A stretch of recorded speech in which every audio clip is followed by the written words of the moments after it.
Fuck. And then his story it's like so like oh shit, that's a fucked like title. Or he's got like my sister is my daughter. Huh? Yeah, they were like in that one he's like, oh my Oedipus?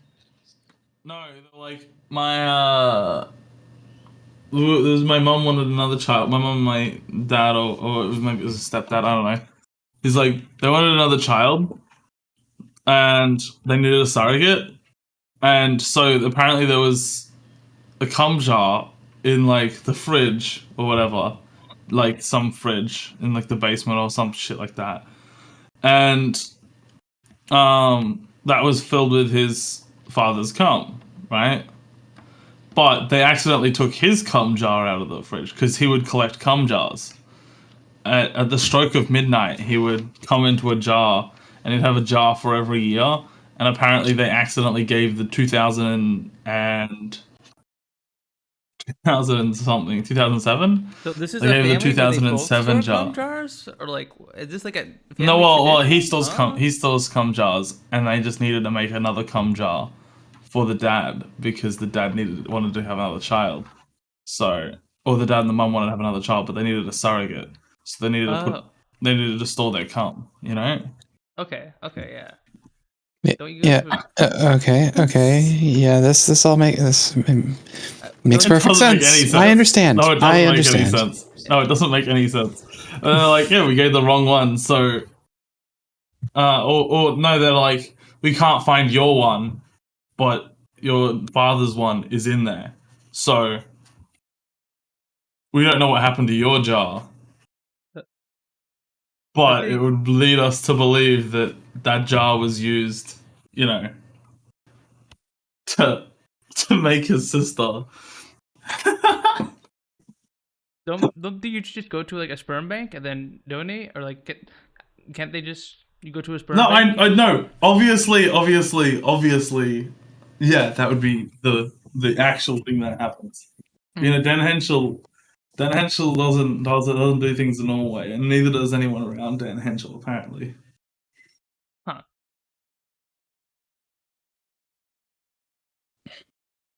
Have you watched Dan Henschel? No. Ah, okay. Well, that's the issue. Also, hi, Whooping Beer. Hi, Angel. Hi, Nessie. Hi. Hope everyone's doing good. Let's see. Hi, Nessie. Hi, Captain Zero Puns. Hi, Yang Angel. Hi, Volpinger. This is going to go well. I can clearly read very well right now. Hi, Volpinger. Hi, Yuki VR _ I say hi to you, and for some reason, the mini you that's next to Melody's spot. Why is there a mini you on the screen? Who? Of Yuki. There's like a mini Yuki on the screen. Why is there a mini Yuki? What did you do? Oh.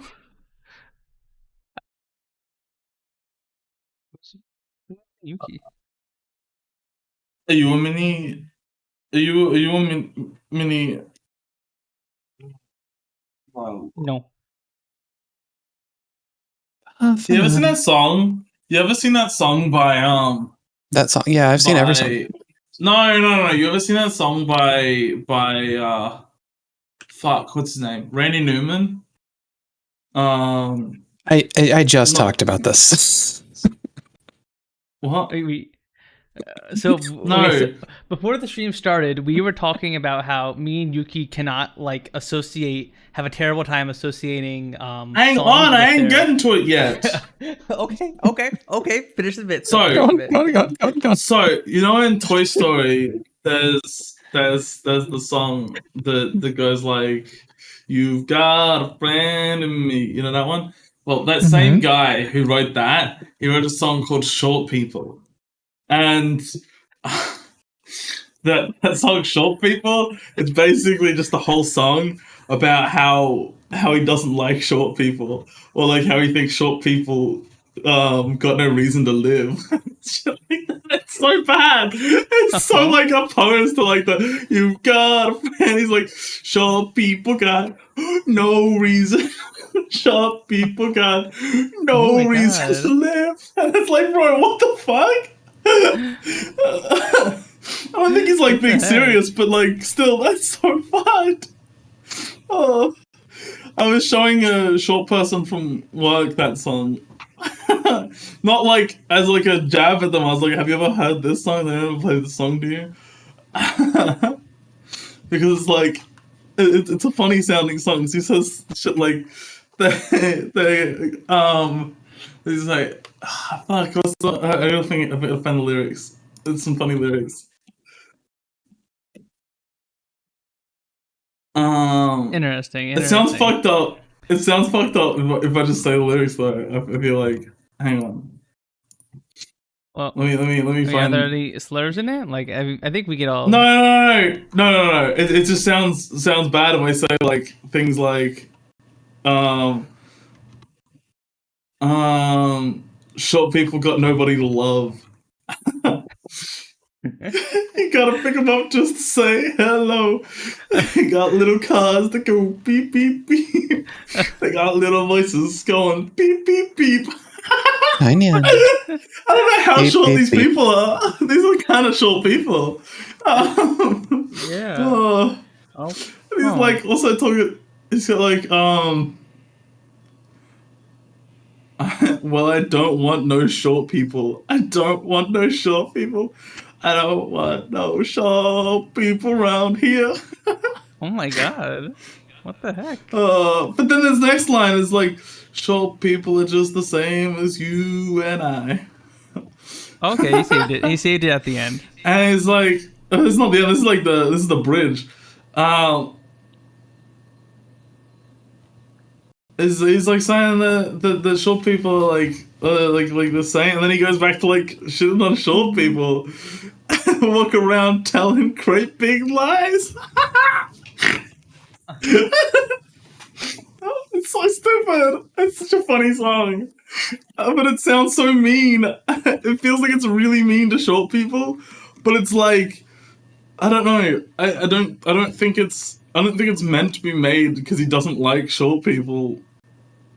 Just trying to make a silly song, I guess, about short people. Hang on. The concert is inspired both vitriol and acclaim, relying on the song number 2 on the charts in the early 1978. Its parent album to gold status. His only his only to accomplish this? Damn.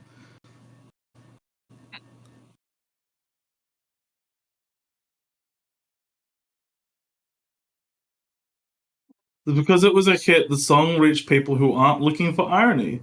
That irony was suddenly lost on one politician in 1978. Yeah, so it was meant to be made ironically. It's not like actually Yeah. because he dislikes short people.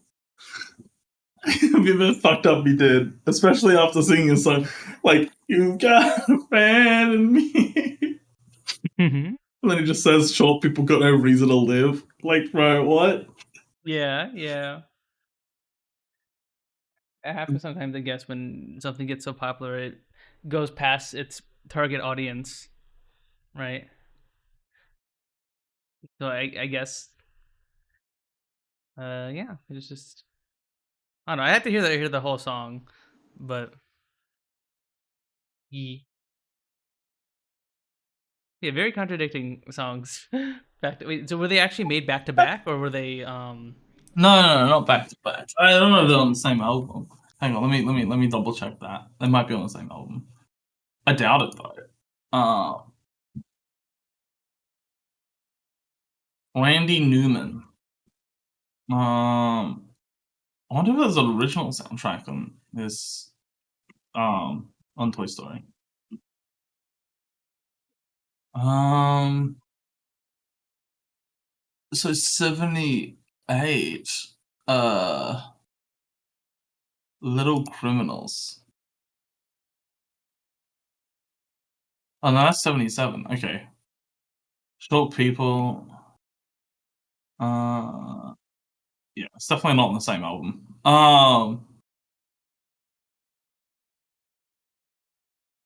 But yeah, no, I thought it was an interesting song. Um,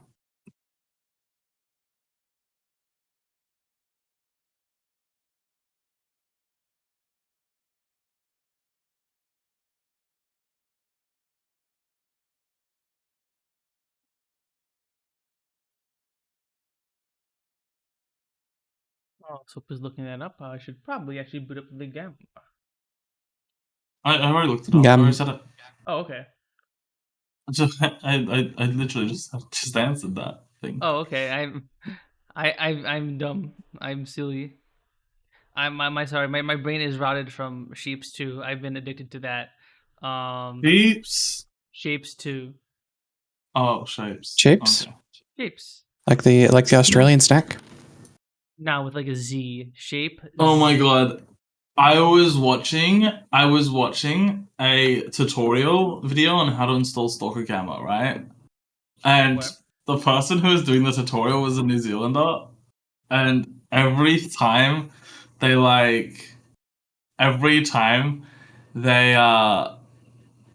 fucking every time they like finish a sentence, they're like, "You want to install this, see?" And then you want to And just then, open this A.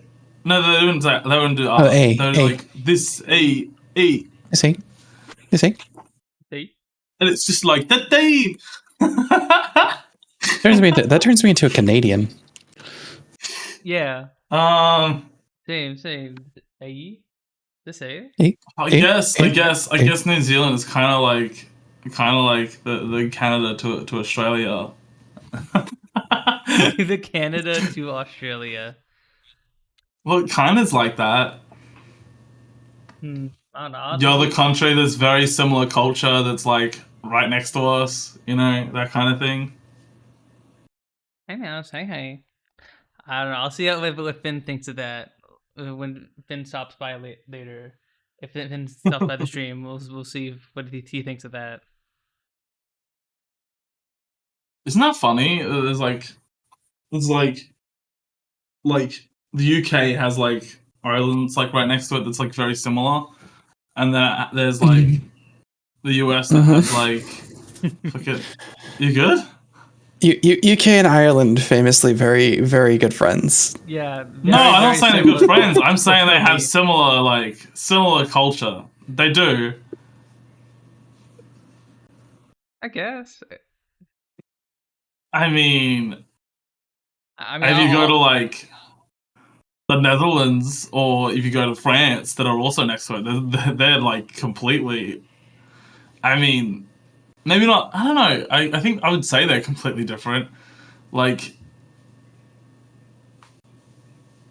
what are some cultural things that I don't know. I don't really know the Netherlands that well, so I can't really say the Netherlands. But I know that like they're a lot more about like. I know at least there is the bigger. What is it? Fuck.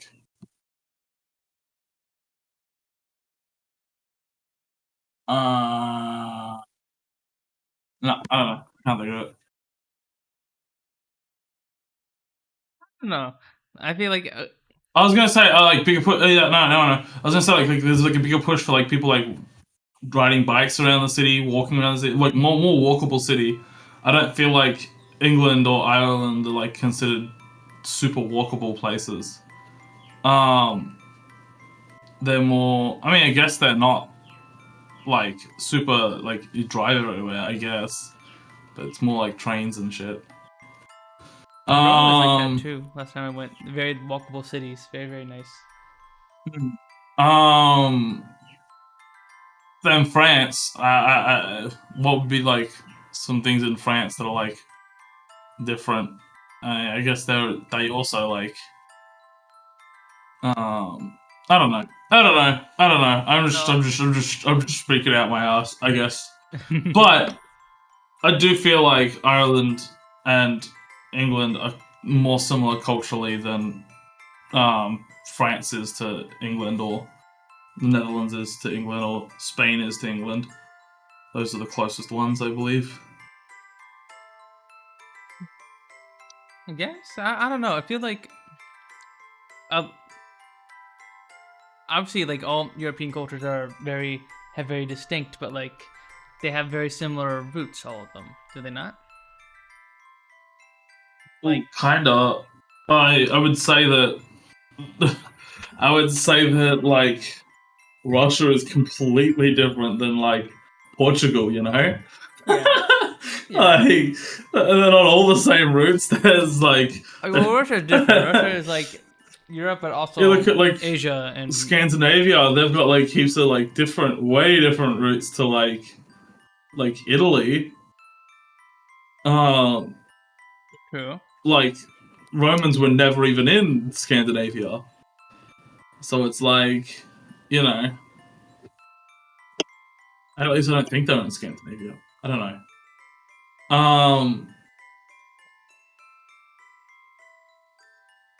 Yeah, I don't know. I don't think. Don't think too hard on it. Is that what you're saying? I think there's a lot of different.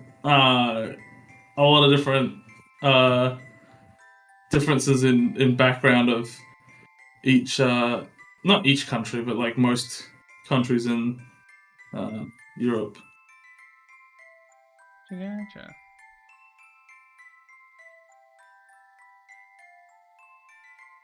Yeah.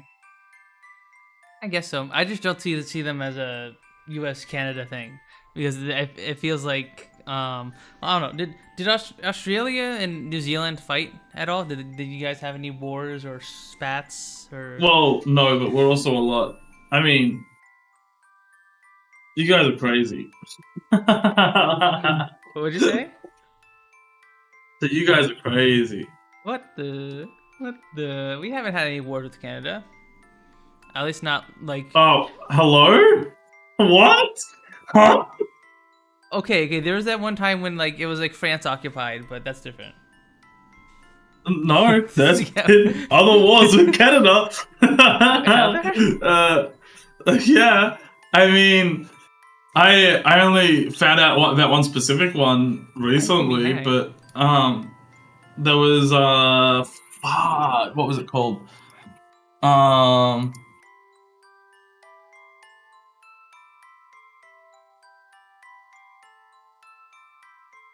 Mhm. Hang on, I'll find it. Okay. You're here for oblivious love. I hate to break it to you, STB. I think that both couples are kind of set in stone at this point, and they've all kissed, so there's no oblivious love to be found. The War of 1812. That was it. That's the Oh, one. no. That's the one. Oh yes, I remember the couldn't War of think of it. 1812. You know, I was the. It's Yeah, 18 something, but yeah, no, that was against Canada. But there's also been other like. I mean, does it really count? When you think of, like- by Canada.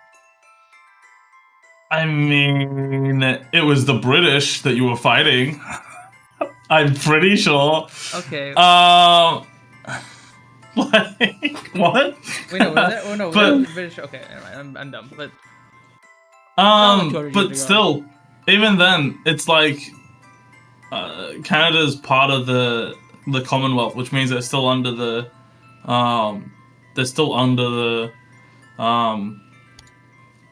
the royal family, right? So any war that the US has had with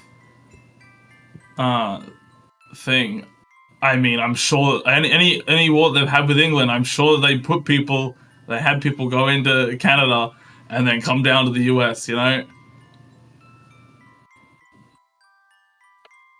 So, I mean, even what was it? You know what's cool? What's cool? Okay, what's cool, STB? Tell us what's cool. You have our undivided attention.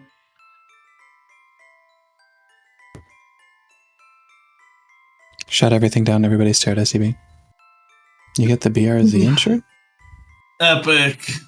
I don't know what that Hell means. yeah. Oh, is that a car? A new car. Oh, nice. Yes. New quotation marks, as she likes to say.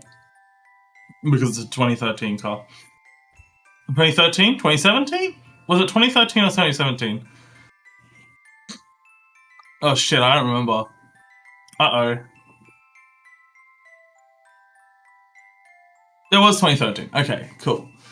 I don't know why I doubted myself. Was it... Oh no, that's right. You want to just swap it with a 2017 engine? Or something? I think that's why I might have gotten confused. Not want to, but like, it was like, you know, that would be like the ideal thing that you could do. Okay.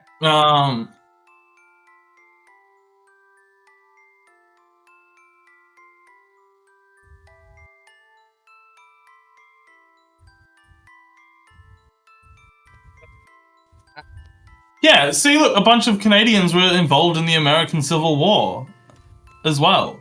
So that is against Canada, technically. So, yeah. Okay. I mean, you guys had a few wars. okay, but like these are like, I'm sure this is like nothing compared to Ireland and the UK.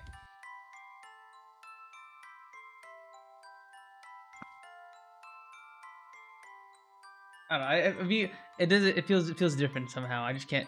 It can't describe it. They got different vibes. They hit different. What do you mean they got different vibes? What got different vibes? Ireland and the UK. I mean, kinda, but I'm telling you, if you speak to someone who's like Irish and you speak to someone that's from the UK, they're very similar in terms of like how they grew up, you know?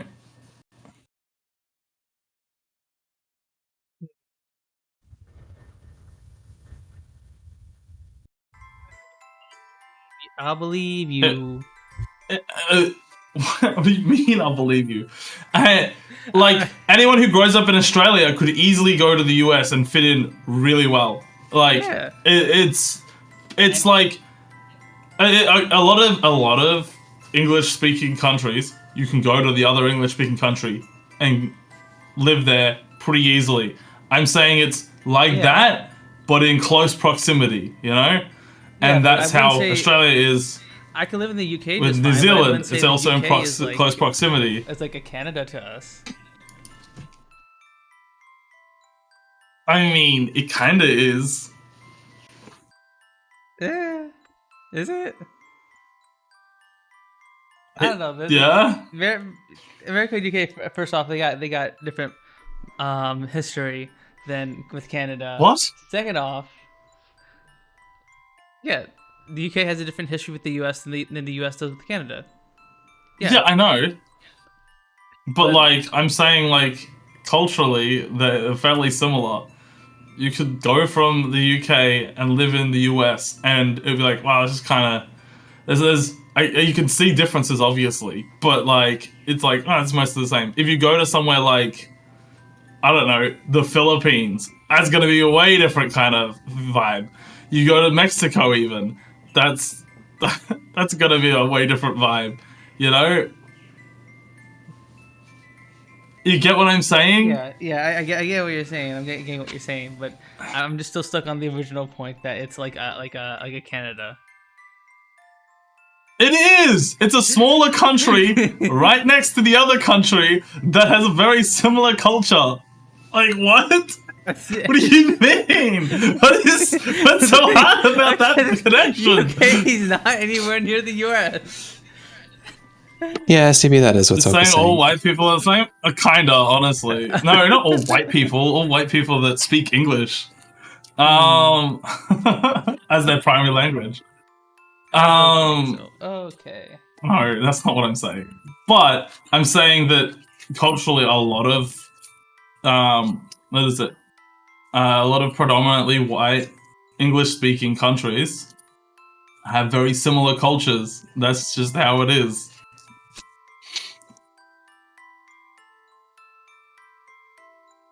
And also, I never said the same. I said similar.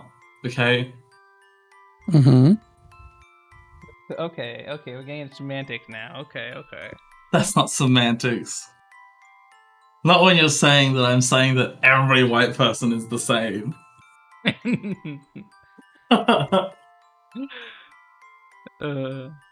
Okay. I think that should we Okay. better. I was gonna say, did we finish our banter or?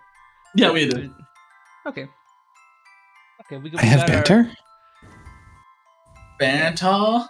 Fanta? you Raspberry Fanta from McDonald's? I can banter? Limited time only? I can banter. Get it? Before it runs out? Banned her? Raspberry Fanta Frozens? At McDonald's? I don't like the Raspberry Fanta. I like the Raspberry Fanta for Frozens. Huh. The Raspberry Fanta for Frozens is so good. The actual Raspberry Fanta, it's kind of bad. I've only had the normal orange one. I haven't had any of the other flavor Fantas. Okay, babe, you say grape and orange is way better than the others. Maybe if you were just having the drink, but what about it as a frozen drink?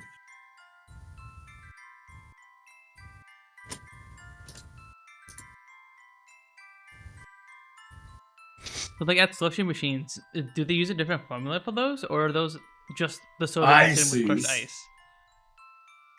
No. We use a different machine. They're basically slushies. We just call them frozens here. Oh, okay. Gotcha.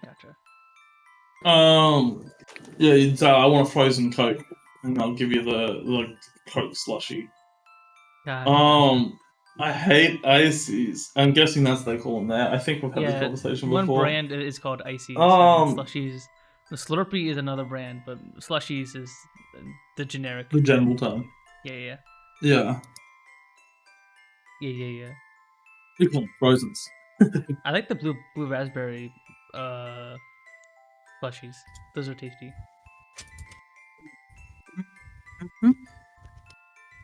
Really like them.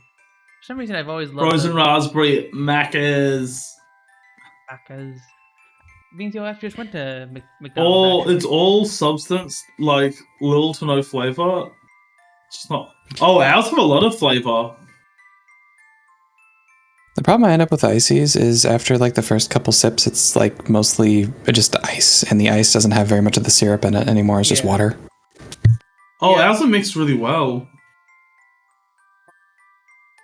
Like all the syrup settles to the bottom, and it's like that's where all the flavor is. I think that might be what she means. And then when you're all done, you just have this big. Ours don't do that. It's just kind of like, oh, now what? Okay, so ours are better than yours, is what I'm hearing. Probably. Yeah. Ours just becomes ice halfway through drinking it, and then it's just like, well, now what do I do? Ours is not like an ice though.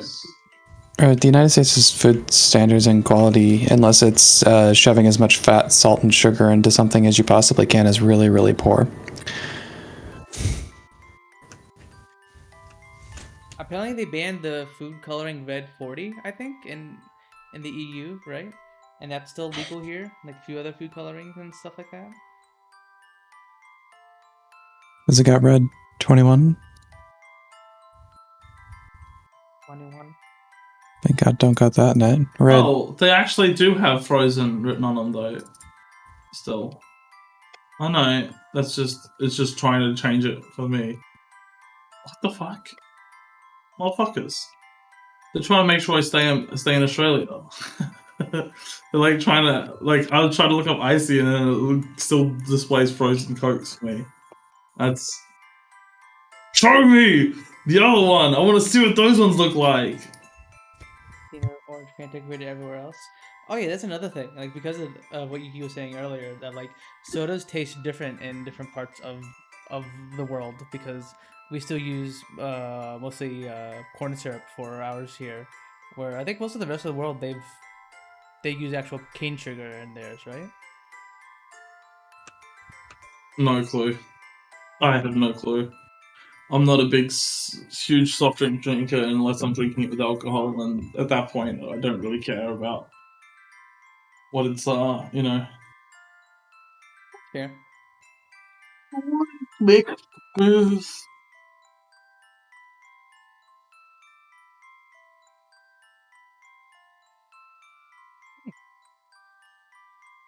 right. Let us get back into the girl kissing, shall we? Sure. Classic puns. Classic me. What's Yeah, classic about this, huh? Girls kissing. You love watching girls kiss. Maybe. I assume we all love watching girls kiss because we're playing a Yuri visual novel and like that. No, thus implies I've actually that been girls will disgusted kiss. this entire time. What the? What the? I'm sorry, the- my Well, that celebration was religious fake. ideals do not like girls kissing. Yeah, sorry. Yeah. What the? This what actually the- goes against my religion. I'm actually sinning at this current moment. I mean, Even my existence talking is a about sin to lots of religions. I was gonna be like, soap is also not much better for dating a trans woman, so Whoa.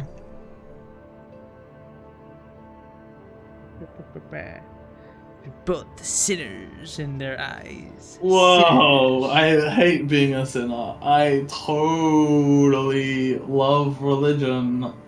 Sinners. Me too. We all love religion, especially weird ones about sacrificing people to eldritch horror thing, like in Heart of the Woods. Huh? Yeah. Huh? Yeah, we love that. I like sacrificing people. Forbidden fruit. Holy shit, the forbidden fruit tastes so good. Oh man. Oh, I love the forbidden fruit. Soap would eat that apple instantly. The snake would like come down to offer it to me, but then I'd be like, "Get out of the way, snake! I'm eating that fruit." That bitch is mine. It's all mine. Did he a trans woman? That'd be crazy. I just can't. I just realized I probably shouldn't say that because that's like really like. I feel like what I just said was like anti-Christian, and I probably shouldn't be anti-Christian. You're fine. It's like there's some Christians that are good. It's just the people who like take it to the extreme that I don't like, or the people who try to force it on people. Like if someone wants to like, practice a religion but not force it into anyone else's life, I mean that's fine. It's fine. Yeah, sure. But I remember once there was this fucking person I went to school with, and they posted in their story about how they were like, what'd they say? They posted this thing that was like, oh, is it not selfish of me if I don't try and like force my religion? This isn't exactly how it's worded, but this is exactly what they meant. Is it not selfish of me if I don't force my if I don't force my religion on everyone else and then just condemn them to hell because I didn't force my religion on them? It was like, bro, what? What the fuck? They definitely worded it a lot nicer than that, but that's basically what they were saying. They were like, I'd be sinning not trying to make people into Christians. Fascinating. I guess that's one way to interpret it, but that's a kind of a bad way to interpret it because you don't know if it's true or not. It's belief. Mm. Are you trying to fight the Grim What was Reaper? I even looking at in that video? I clicked on your TikTok, but I have no clue what the fuck I was looking at. This lady trying to fight the Oh, I get it now. I see the thing. I was like, just looking and like not processing it fully, and I was like, what the fuck's going on? Oh, I'm meant to be looking at. Oh, it was now I realize I'm looking at this lady that's like holding across. Okay. Yeah. Huh. What the fuck? Crazy. Crazy. Crazy. I was crazy once. Left me in a rubber You room. locked me in a room. A rubber room. A rubber room with rats. Rats make me crazy. Crazy? I was crazy once.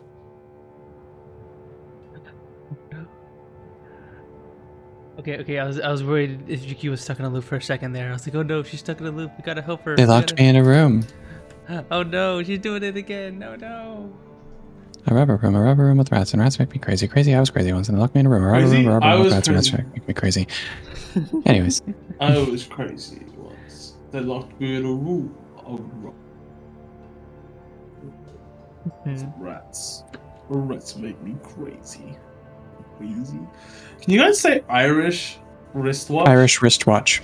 Irish wish. Irish wristwatch. Irish wish. I can't do it! Irish wristwatch. I did it! Okay, so focus. Your turn. Focus on the intonation of the T on wrist. Irish wristwatch. There you go. Irish Hey. wristwatch. Irish wristwatch. That's like a space. I can't not do it without the space. Irish wristwatch. Is that right? Quick beer back. That's good. But I still took a little bit of a space there. Irish wristwatch. Irish wristwatch. Irish wristwatch. There we go. That was good. Yeah, that was good. it. That's perfect. I did it. Holy shit. I'm very proud of you. That's how you know I'm sober. Okay, now you I should say asked- how much would a woodchuck chuck if a woodchuck could chuck would a woodchuck chuck if a woodchuck could if a woodchuck could chuck wood. I wanted to ask someone at work the other day to say Irish wristwatch, but they didn't do it. I think they thought I was like trying to like a got 'em kind of thing, but I don't know. I did the say that's rough, buddy 5 times thing. Isn't that one, Yuki?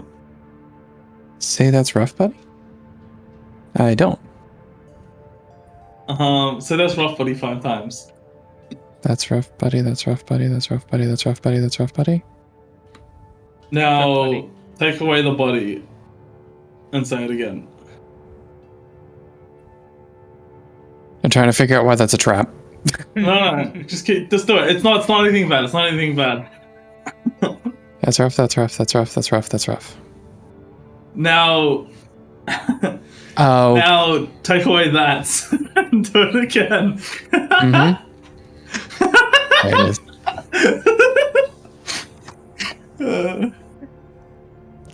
I didn't think that's not what it worked. It's funny. I'm like, good dog. I'm like, fuck you.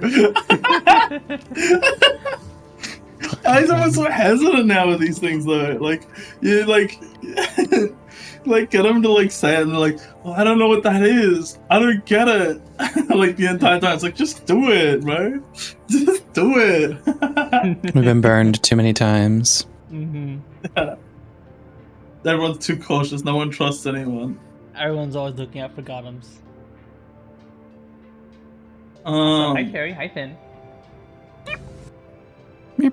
Hi, Stevie. Hi STB. Finn, would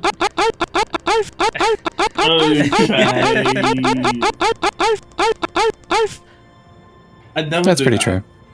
That's I'd pretty never true. do that. Yep. I'd never do that, by the way. so true soap. Yeah. So, but never bark. Is that emote? I don't know. Yoo-hoo. It's a yoo-hoo. I need to clean out a few glasses. Do you mind if I like go clean out a few glasses before I come back? Also, our Fanta does not look like fucking piss yellow. It's orange. Our Fantas are actually orange. Okay. You can Like the left orange or the right orange? The right is piss yellow. Okay, so it's not the color of orange juice. Okay, I'm looking at this, and there is one that is a little bit. No, there is. Okay, so we do have that one, but I swear the one we use at McDonald's is actually a different color.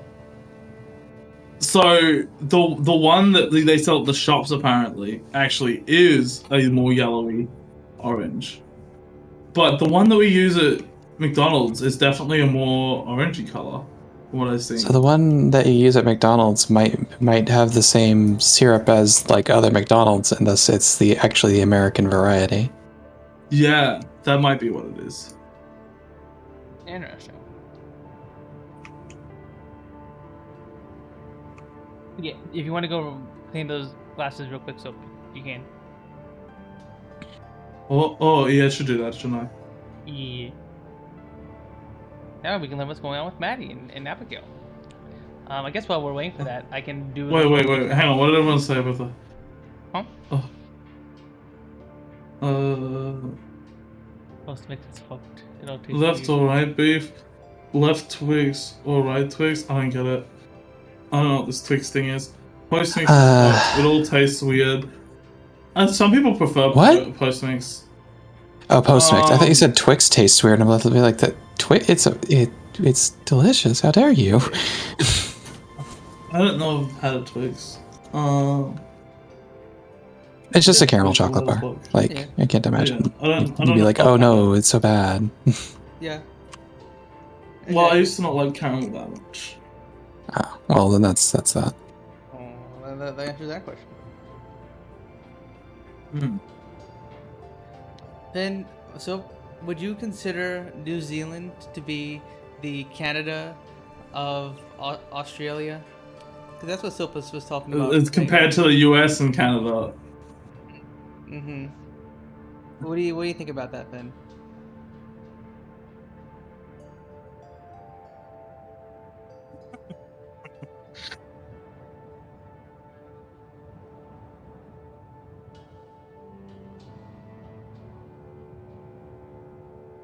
How do I? STB says soap. How do I say caramel? Oh, Well, if you say it, then- did you say caramel? I don't know. Hey. Is that? I can't remember how you say caramel. Caramel. See caramel. Caramel dancing. Ooh, I say caramel. whoa,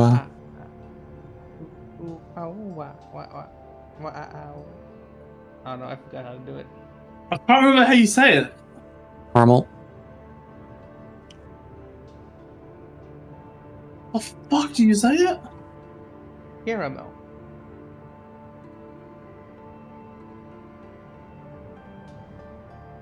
Didn't I say that? Caramel? No, you said caramel. No, I said caramel, and then I say caramel. No, you said I caramel. can't. You said caramel. She probably just says caramel. Caramel. Oh, without like the A, without the extra A. Okay, yeah, I see it. That's so weird. Why would people say It's it? a dialect thing. It's just a dialect thing. Apparently, you guys also call you call oregano. You call it oregano, something like that. Oregano. Where I am, it's oregano. Oregano. That's so weird. It's oregano. It's oregano. No, it's oregano. Oregano. You actually hate what the oregano? Oregano? That's how it's actually said. Oregano? Mr. Roboto? Huh? Oregano.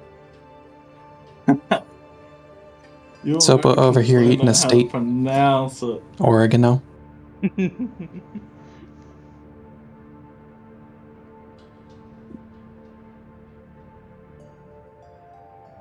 I reckon it sounds so weird. It sounds like you don't know how to actually pronounce it. You just read it, you know? Like you're just like, oh, that kind of It's just underpronounces every part of the word.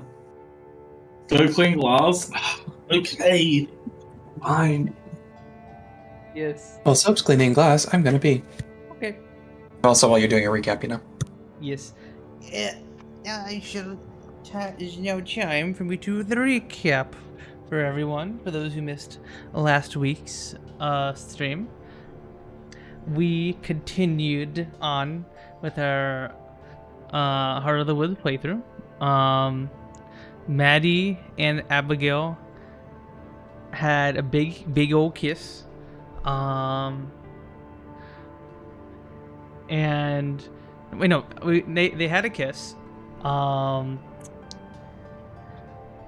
For some, Evelyn took Morgan to the woods and then killed a tree spirit using her. She took Morgan's hand, cut it open, and then put her hand with the blood on the tree, and that made the tree burst into flames. All the while, Morgan was screaming like weird eldritch incantations. And then afterwards, we came to this scene here where it appears Maddie has started to shudder, like flicker like an old TV, and she's translucent basically, like a traditional ghost, but before Maddie was not doing that, and she even tried to touch Abigail, and Maddie went right through her. And obviously, in a panic, they are now going out to go to the forest spirit and see if it can help stabilize her or do something. But it seems like whatever Evelyn did with Morgan, it's having some kind of effect on the woods, and perhaps we shall find out in this stream what exactly is going on. Who knows? Also, very, very importantly, I did confirm that, in fact, they did fuck. Nice. Yes. Very, very important. What do you think of the art? I thought the art was pretty good, pretty decent for those scenes. It was pretty good. It wasn't anything like absolutely like jaw-droppingly special, but it was good. Yeah.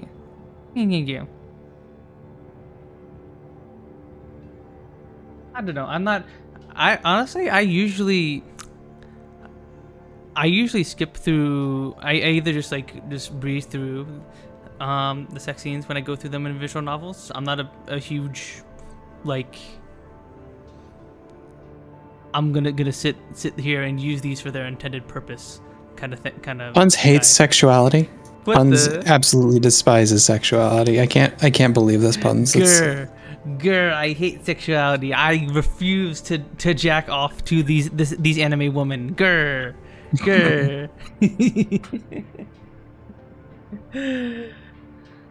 You just hit a TV really good when static happened. Did that work here? No, unfortunately Maddie's a ghost, so everything just goes right through her, so you can't bonk it on the head.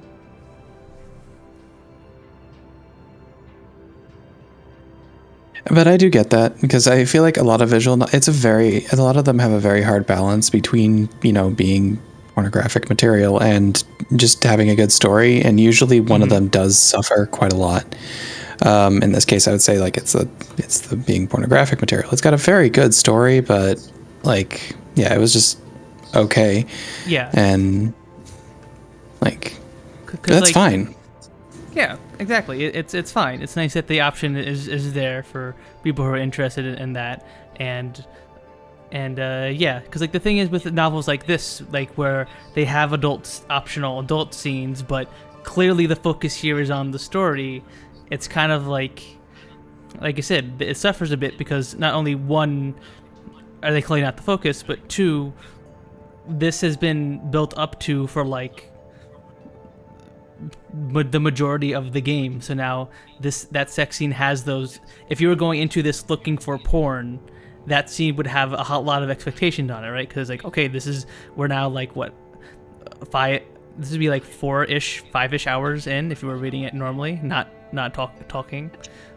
Yeah, not talking God. over it. Slowly reading. Also, yeah. Also, Also, Okay. Soap did, I think Soap cracked the wine. I thought of something. You guys call them cantaloupes. They're fucking rock melons, bro. They're rock melons. They don't look like You are rocks. so right. Your regional dialect and name for everything is correct, and everybody else's is wrong. Every know, language but the English right? language is also incorrect. No. Every language except the Australian English is wrong. Oh, sorry. Every language but Australian English is wrong. Okay. That includes your Exactly. New Zealander. That includes your New Zealand English, Finn. Yours is also wrong, apparently. Yep. Anything that you Yep. say differently than Australians, which you probably do say some things different, wrong. Oh, 100% they do. Wrong. They don't pronounce bed right. Or deck. What? Did they? It's bed. How else do you say bed? New Zealanders say their E's like I's. That's the joke. Bid. I always make fun of Buster. Whenever Buster says I'm going to bed, I say, "You're gonna go to bed," because that's how he says it. He says, "I'm gonna go to bed, right?" Aussies wear thongs on their feet. They don't even get to sit at the table while the sensible countries discuss things like this. Hey, what's wrong with the thongs, bro? Yeah, I gotta bring my underwear on your feet. What the heck? That's so silly. No, you guys call them fucking flip flops. That shit's fucking Yeah, stupid. I've That been sounds so thinking dumb. hard about wearing a thong, you know? Or wearing thongs, you know? I've been thinking hard about I that. wear thongs all the time. I always go outside with my thongs on. You hear that, STP? So wears thongs all the time.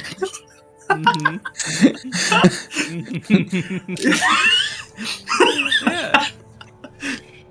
I put my thongs on to go chuck the rubbish in the bin. I can't go walking through the garden without my thongs on. Yeah, of course.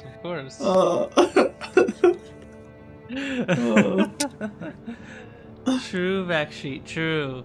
And also, that's the sound they make. They make the flip-flop sound. That's why they're called flip-flops. What do you call them? Thongs? There ain't no... The gentle stops No using thongs the in 'em. bitumen on the road on a sunny day. That's so fucked up. I remember one day finishing school and like the road was like we were like walking through a car park and the car park was actually like gooey.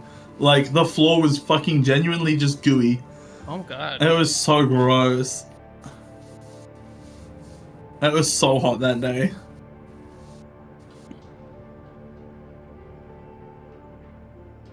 Jesus Christ. That was like my last few days of like grade 12. Because I remember that was like after an exam or something. Because we got out early. God. Ooh, the feet full of tar. Jesus, you poor things.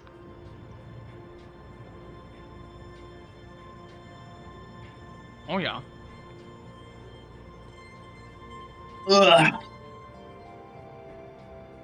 Yeah. Tar does not cool quick either, from what I hear. Nope.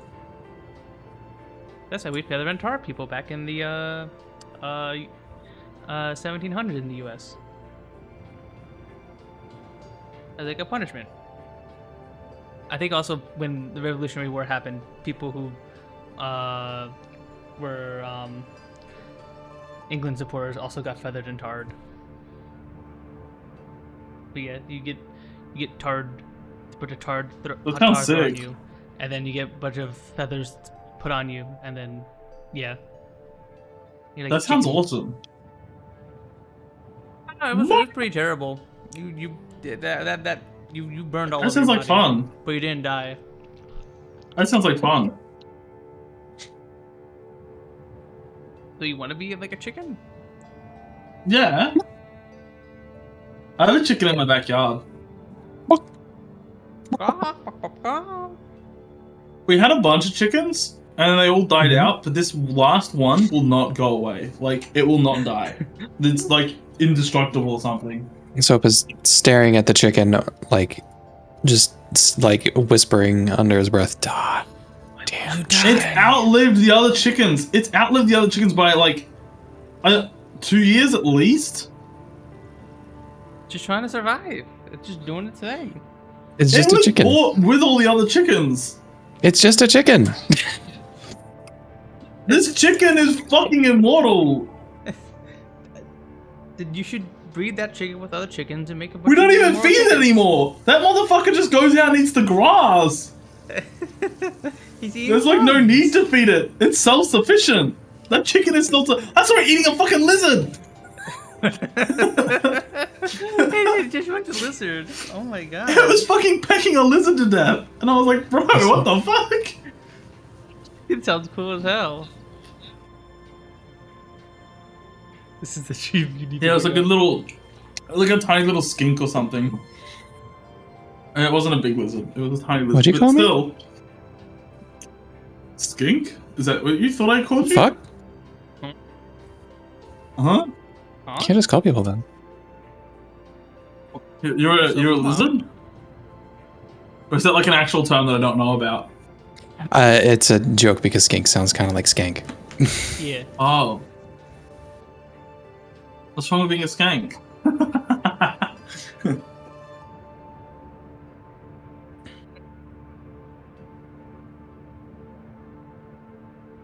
I don't know what kind though. It's like a tiny little skink.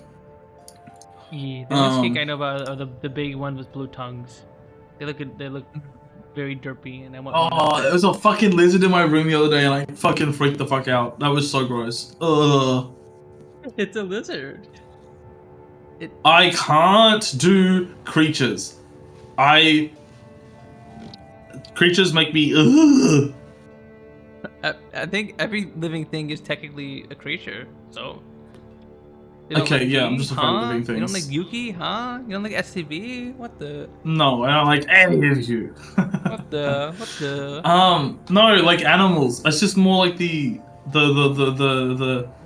don't know. It's just they just freak me out, you know. I love lizards. The same towards most bugs. Yeah, I had a crested gecko. Yeah, I don't like. They're very cute. I don't like bugs. I don't like any like reptiles. I couldn't tolerate some mammals, like ones that are like actual pets. Wild mammals, I can't do. Nah. I see a possum, I'm gonna keep my distance, you know? I see a Possum is kangaroo, cute. I'm gonna keep my distance. Wallaby, I'm keeping my distance. Wallabies are small, right? They're cute. Kangaroos. Do you like pets? No, you don't like that. And pets is like even then, people's like if I go to someone's house and they have a dog and the dog comes and tries to like lick me and shit, I'm getting grossed out. I'm getting grossed out like immediately. And being like, you know. I mean, same. It's I don't like really a- like being licked by It's dogs. like a grit my teeth kind of, you know. Someone's I don't dog's like- barking at me. I ain't going near. I'm not going near that dog till it stops barking. It's like, I don't mind bugs as long as keeping they my don't bother distance me. on wallabies. That's probably the best, especially the ones in VR chat.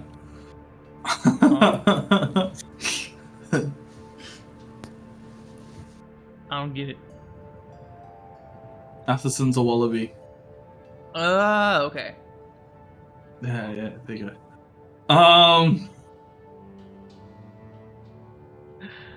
3 minutes. Oh yeah, crap, the ads are running. Hang on in there, everyone. Hang on there. 3 minutes. Ads. So you do There's 3 so many minutes for an hour ads. free. Yeah, You do 3 minutes for an hour free viewing. Yeah, that's how I do them. Alright, I think we banded for over an hour now. Yeah, we have, and this is a really What unfortunate time is to stop the Tyler One bantering. doing? Now would be the perfect time to actually continue the banter. So then, when they get back, we can actually start. What? The visual No, novel. we can continue banter. I mean, I'm always good at bantering, you know. Yeah. There's actually someone at work. I couldn't tell if they were like getting annoyed at me or if they like, what's it called? Um. Yeah, I couldn't tell if they were like actually getting annoyed or like getting upset, so I just kind of like stopped. But then they thought I was mad at them because I wasn't talking to them, and I was like, bro, I just kind of like was feeling bad because I thought I was like bantering too much, you know. And they kept like saying things like "stop bullying me," but like the way they said it was like I at first I'm like, are they joking? I can't tell if they're like being genuine or not. Because they like they're one of those people that would like say, you know, some people like say things, but they don't mean it. Like when they were like maybe like stop bullying me, but like they want to be bullied more, you know. Or they'll be like, what's the one? They'll be like, oh fuck, what was it? Oh shit. Oh no, my brain. I think it's leaking outside of my skull.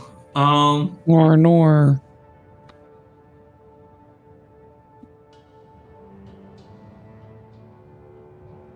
Finn, what the fuck did you say?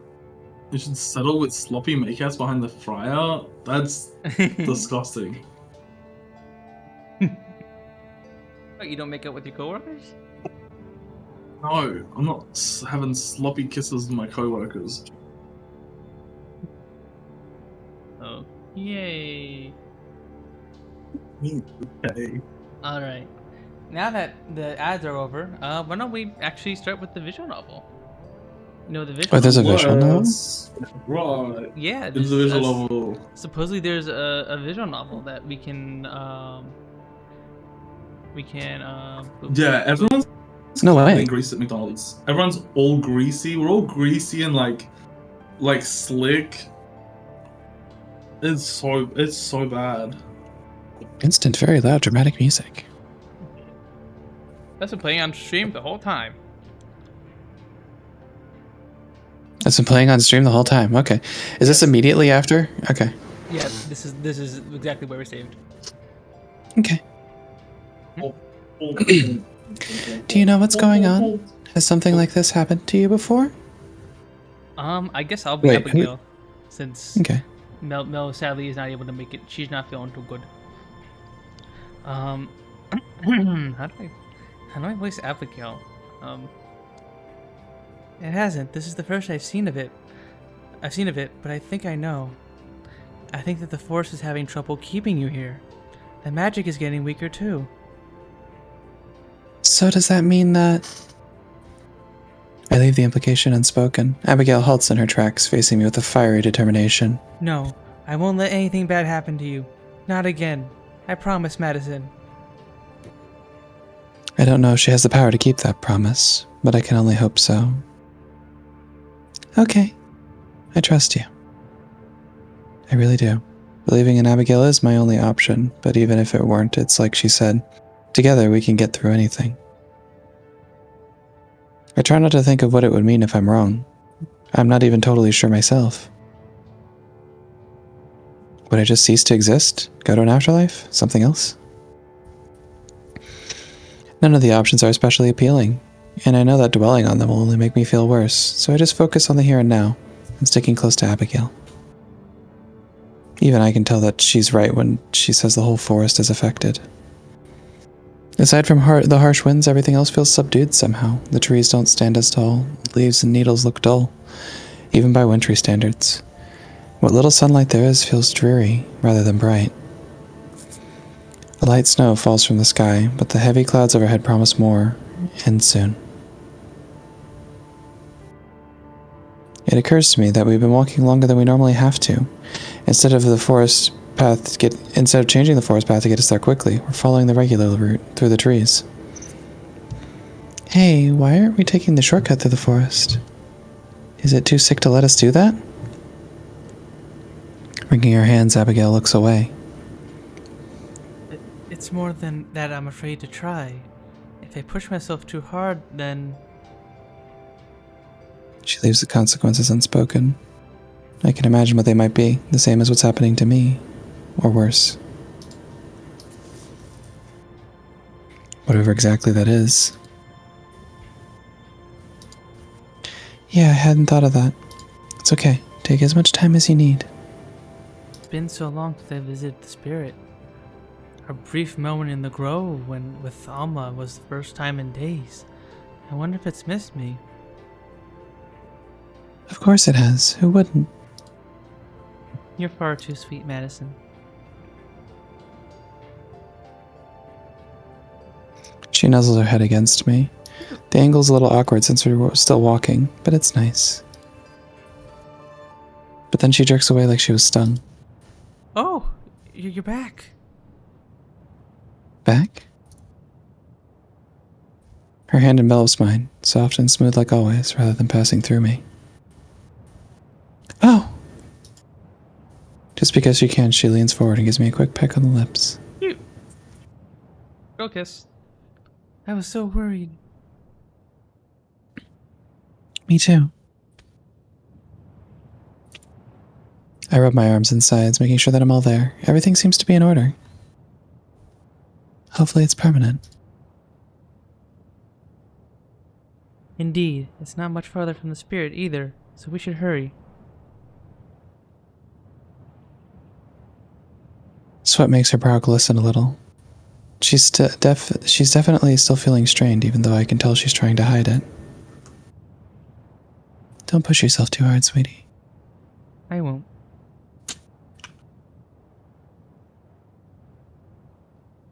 Still, despite her words, the longer we walk, the more visible a toll it seems to take on her. Her steps slow down, even though she wanted to hurry, and her breathing sounds labored. Are you sure you're all right? I'm fine. It's just...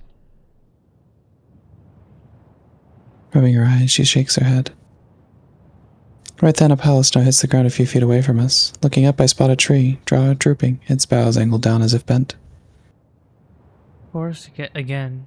Not me alone. She voices what I already knew. Something terrible must have happened for it to be this way. Since I'm unable to feel the forest like she can, all I can do is watch and worry. Just now? Or at least today? Maybe. Or we may only now be feeling the effects. I'm not sure.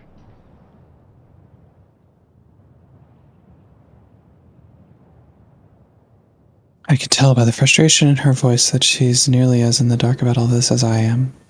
I have to remind myself that what she knows, she only picked up by intuition and years of observation. I am fortunate to have a guide as knowledgeable as she is about her situation, even if she doesn't know everything. I know when we're getting close to the grove of ancestral trees from the change in the air and the way the trees are larger than before.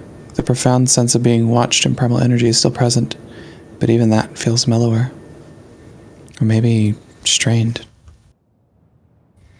Through everything, there's also the acrid smell of smoke. Suddenly, Abigail lets out a yelp of horror and dashes forward. Abigail! I follow, right on her heels. Oh no. It doesn't take long to discover what she found. Where once there was a mighty tree, all that remains is a blistered, charred husk, blackened by flames. A painful buzzing penetrates my head, nearly unbearable. All I can do is watch in horror as a foreign sorrow emanates. Even I can tell that this is the forest crying out. Here, at the locus of its pain, even I'm affected. I can't imagine how Abigail must feel. Her fingers run across the damaged wood as if searching for a sign of life. I have to remember that this isn't just another part of the forest. This is its heart, its very soul. And for so long, it was also her home. How? How did I not know? I've been so happy these few days. I must have blinded myself to the pain of the forest.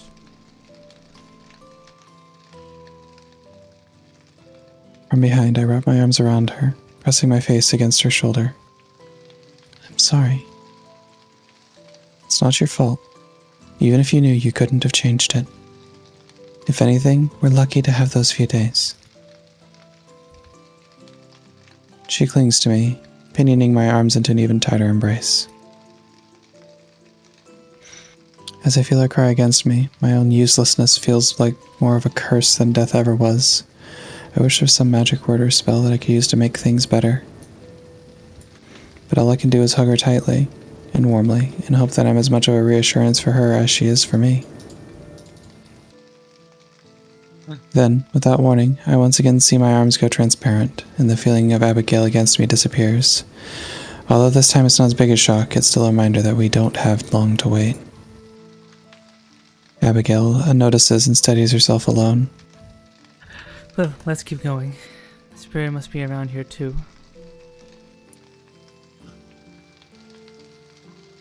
Why doesn't it stop Evelyn? Isn't that its job as a guardian?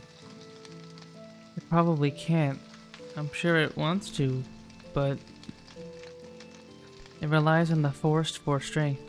So if the forest is weak, then it must be too. In fact, that may be Evelyn's intention. The sinking feeling in my stomach intensifies. If she's even stronger than the forest spirit, then what hope do we have?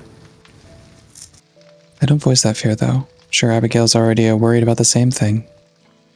It isn't much longer before we encounter the spirit. At first, we almost miss it. The forest spirit stands idle in a clearing, as if lost in a thought. It barely seems to notice us when we approach. A slight tilt of its head is the only acknowledgement we get. I think the bird nest that was on its shoulder is gone now. Little Yeah. bird on its shoulder. Not its birds. No, not the birds.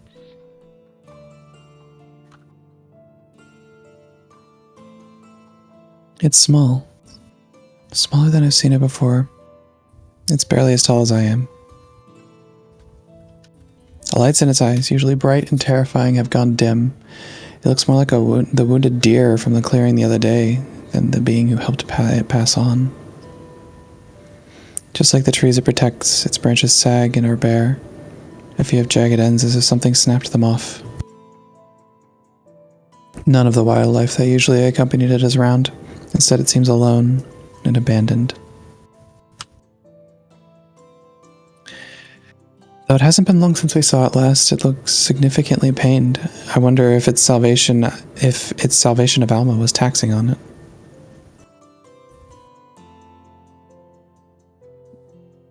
Abigail cries out again, just like when we came across the burned tree, as anguished as she sounded then.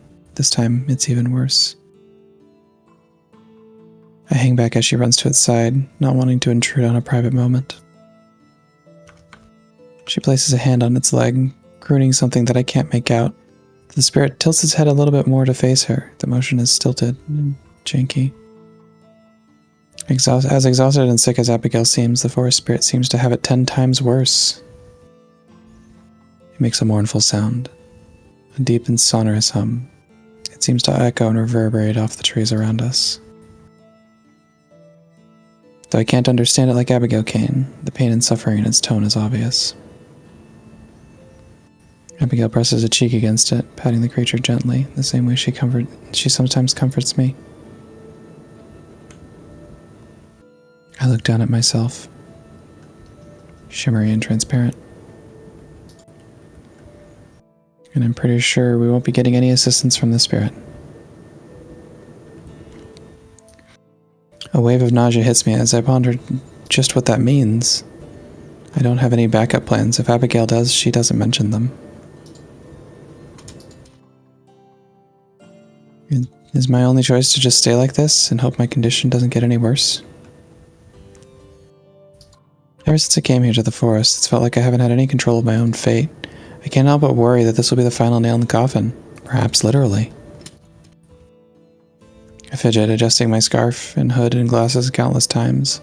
Abigail remains close to the spirit, pacing slow circles around it as she talks to it softly. I wonder what she's saying.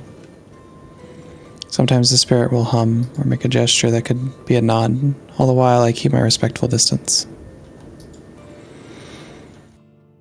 At some point, I realize it's snowing. I don't know how long it's been going on. As some of the snow settles on the spirit's broad shoulders, it doesn't look festive or pretty. It just looks pitiful. The spirit sags, bearing the weight of the world. I'm not sure how long I wait, but I don't rush Abigail at all. This could be the last opportunity she has to speak with the forest spirit, judging by its condition. I'm sure she's thinking the same thing. I flit between solid and intangible so many times that I stopped keeping track. I just watched the two of them. Finally, Abigail pulls herself away from the spirit. She approaches me, looking like she wants to say something, but doesn't. Her eyes say it all, though. I try to hug her, but she softly shakes her head, and instead escorts me away, back into the woods. Though she never looks back, I do, but just once. The spirit's lonely eyes watch us go.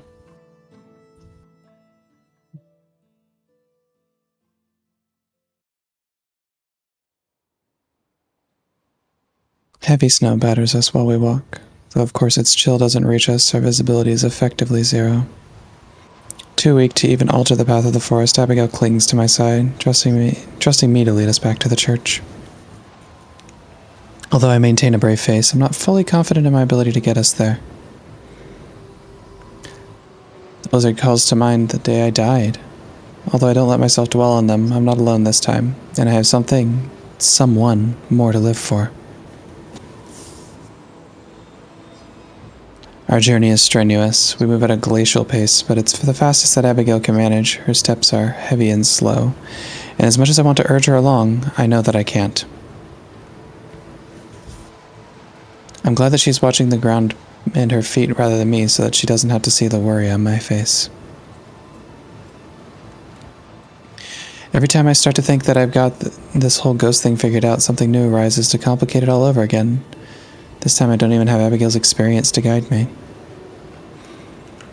What happens if she loses the ability to walk altogether? Or to speak? What happens if the magic that keeps me here runs out? The occasional flickering of my body makes that a very real concern right now.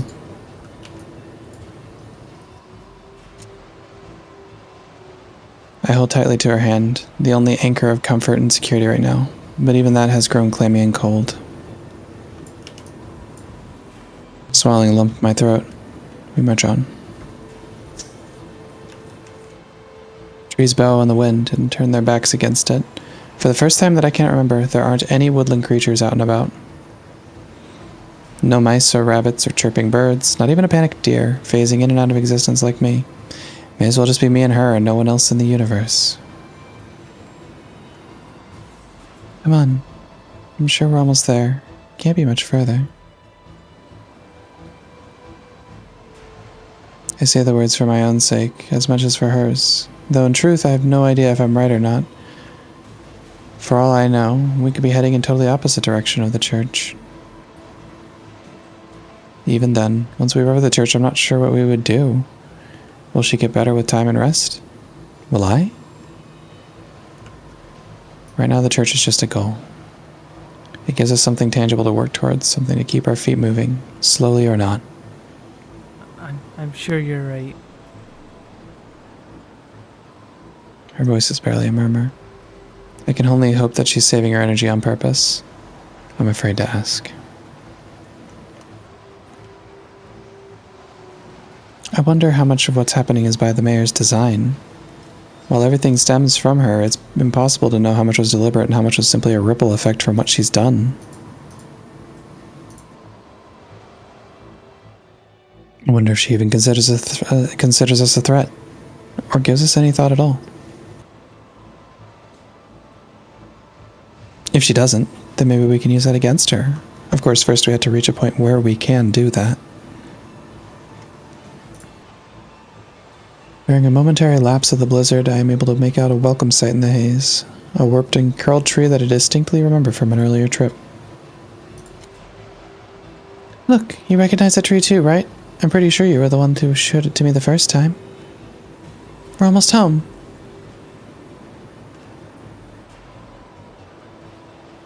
Abigail nods weakly, but she doesn't say anything. I squeeze her hand, trying to impart some strength into her. It kills me to see her like this, and I'd give anything to be able to help her. Almost there. You got this. She nods again, unable to say or do more. Except she doesn't stop nodding, like a bobblehead. I tug her along, trying to lead her the rest of the short way, but she's rooted on the spot. Listen. And then she collapses.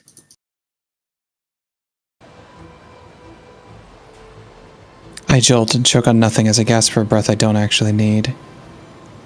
Abigail has fallen to her knees. I don't even feel her hands slip out of mine. I try to take a half step, cross the few centimeters that separate us. It takes me a moment to understand, and I immediately wish that I hadn't. Oh my god. I just stopped existing for a second. Oh no. That's not great. That's not good. Not good. Guys, I just stopped existing. Just for a second, you know? It's just a second. Wait a second. Profound dread grips my heart. Looking down at myself once again, I can see right through my hand and arm to the snow accumulating beneath us. Not good. This is extremely not good. I collapse to the ground beside Abigail, but at least of my own accord, I try to shake her by the shoulder. It takes several tries before I can maintain a form long enough to even touch her. Wait, miss? They went to talk with the forest spirit royal knight, but it looks like it wasn't doing too good. So they started walking back home, and now, Abigail can barely walk. Madison's starting to phase in and out of existence. It's not looking good. Don't worry, Madison. I just need a little break. With visible effort, she turns to look at me.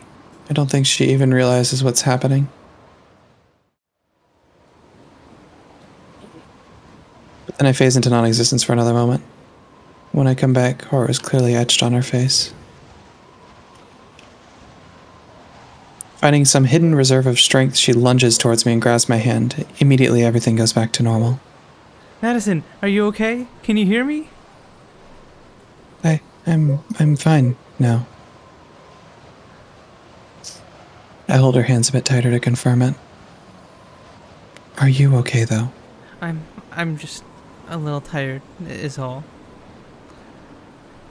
She forces herself up again, looking more than a little tired. Immediately she sways and nearly falls, but I catch and steady her. She leans into me and I pull her into a hug. I'm sorry. I'm so sorry. It's okay. Gently I stroke her hair. In truth, I'm terrified, but I don't want her to see that. I'd only make things worse. I guide Abigail over to a fallen tree where we can sit down. Indifferent to the blizzard, even though the church isn't much further, I don't want to push her too much right now. I wrap one arm around her as we sit, and I hold her close. Where can we go for help? Maybe the forest spirit sees how rough it is for us. But she shakes her head. Believe me, it would if it could. But I fear it's even weaker than I am right now. It's much more in tune with the forest than me, so it's suffering the effects even more strongly. So I have a theory as to what she could potentially do. The fairies. Maybe. All of this because Evelyn killed one tree? Maybe she'll have to take that offer, I guess. Yeah, Whatever. if she takes the offer, maybe becoming the fairy queen would give her enough power to stabilize her form and Abigail's. Yeah, maybe. Assuming they can find the fairies, though. That's true. They are in the middle of nowhere. What do you think, Soap? Huh? Soap is asleep. I have been listening to music, fucking like, holy shit, I've been zoning the fuck out. I've been like, I've been like vibing so hard. I'm gonna be honest. I know the trees like getting smaller and shit because the forest's not doing well. But like besides that, like what? Um, Oh no, Royal Knight. They offered to turn Madison into the Fairy Queen, which would then link her with the fairies and probably Oh give her yeah, I whatever know that. power That was they like have. last stream. Yeah. Oh no, Royal Knight says all you got to do is eat the fairies to get their power. And I was saying no, they offered it freely. They said that yeah. they'll turn her into the Fairy Queen. Oh, okay.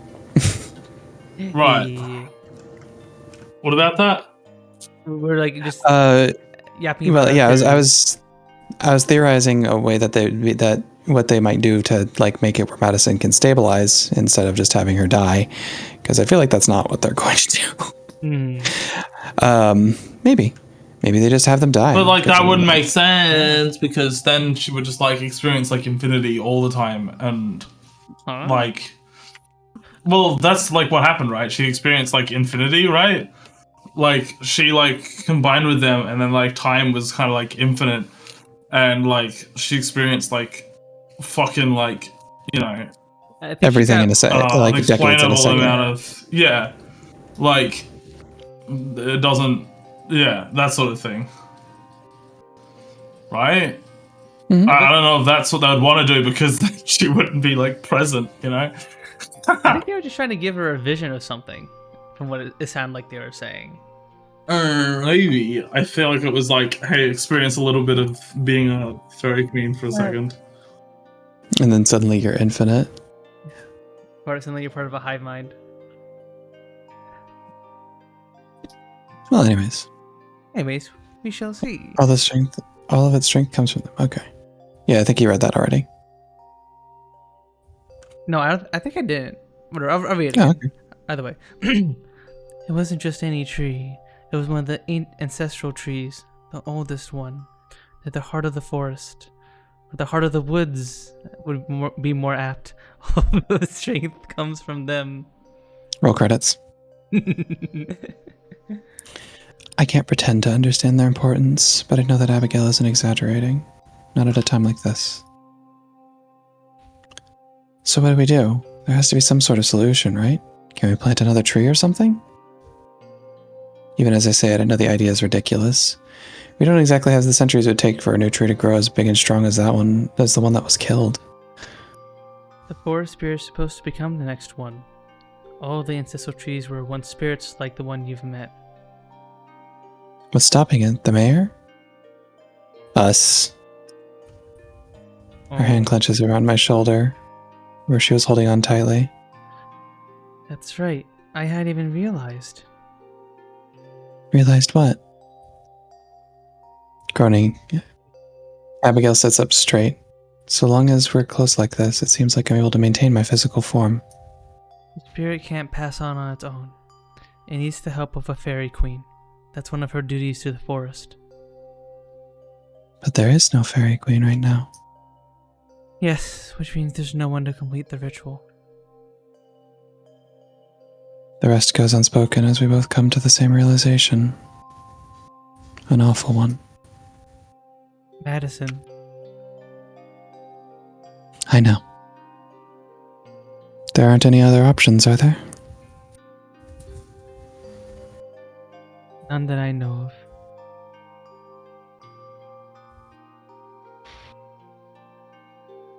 I close my eyes and take a deep breath, heading off the wave of fear that I know is coming. I'm sorry. Again, I'm... It's okay. You don't need to apologize, really.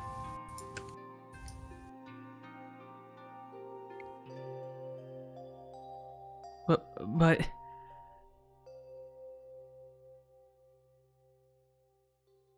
Taking both her hands in my own, I turn to face her. Understanding, her eyes close halfway to part as her lips part to meet mine. Part of me wishes I could spend an entire eternity like this, together, warm, with the woman I love. But even that isn't an option anymore. Yay! Our kiss ends far too quickly, although I'm not sure it could ever have been enough. When we part, there are tears on Abigail's face. I'm not sure if they're mine or hers. It'll be okay somehow. I know it. I'll be with you no matter what. I know. Thank you. Seriously. I couldn't do this without you. I love you. I love you too. And as one, we turn to face the forest again, putting the church behind us. Resigning myself to what comes next, I point in the direction we need to go. Let's go visit the fairies. I'm sure they're still looking for a new queen.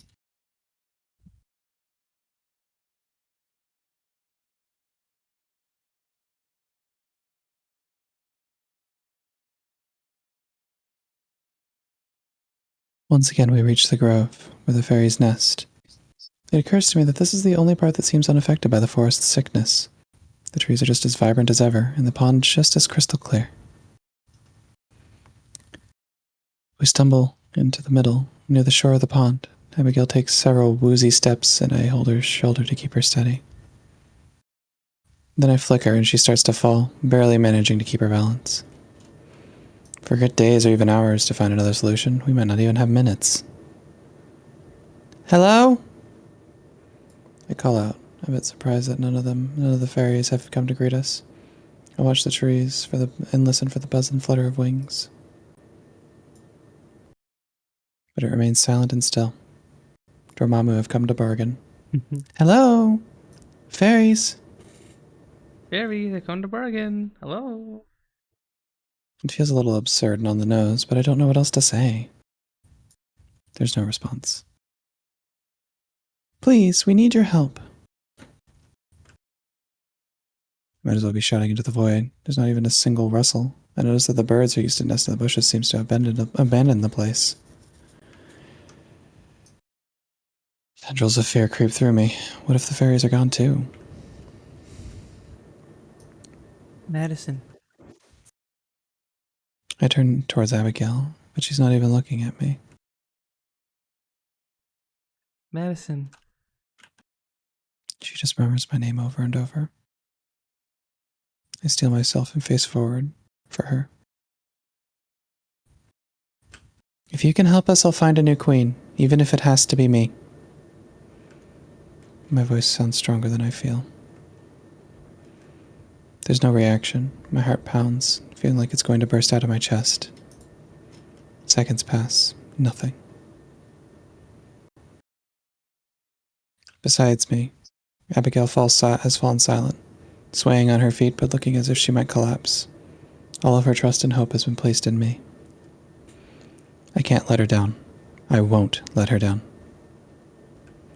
Just as I gather my breath to yell out again, I start to hear a faint buzzing sound deep in the trees. Something flickers far away, but getting closer. Bowser? Bowser? I heard bowsing sound. Buzzing sound? Is that what Bowser makes? Does Yes, Bowser make a bowsing bowsing sound. sounds? Yes, he makes bowsing Holy sounds. shit! So true, so. Yes, so Bowser from Holy the popular fuck! Super Mario franchise is just chilling out here in the trees, in the woods. And going bows. Bows, bows, bows. I don't think those are bowsing sounds. It would be like, "Hurrah," or whatever the Yeah, I think those are bowsing bowsing sounds. Those are the bowsing sounds I was talking about. Okay. We fucking love Bowser. We love Bowser. In case you can't tell, I've had a couple to drink, couple drinks. Yeah? Just a few. You can tell, right? You can tell. We can tell. No, you can't. Let's be Something honest. You couldn't flickers. tell. Far away. Yeah, totally. Something flickers, far away but getting closer. I realize it's many somethings. Tiny lights spark to life, woven throughout and across the trees like Christmas lights. Those and the growing buzzing herald the arrival of the fairies. They burst from the trees as a swarm, nearly enough to darken the sky overhead. Like before, three break apart from the rest and swoop towards us. Oh, here we go again. It's silly voice time. I recognize them as the three I spoke to boy. before, the ones I named Hai, Anan, and Frio. Back. To be queen.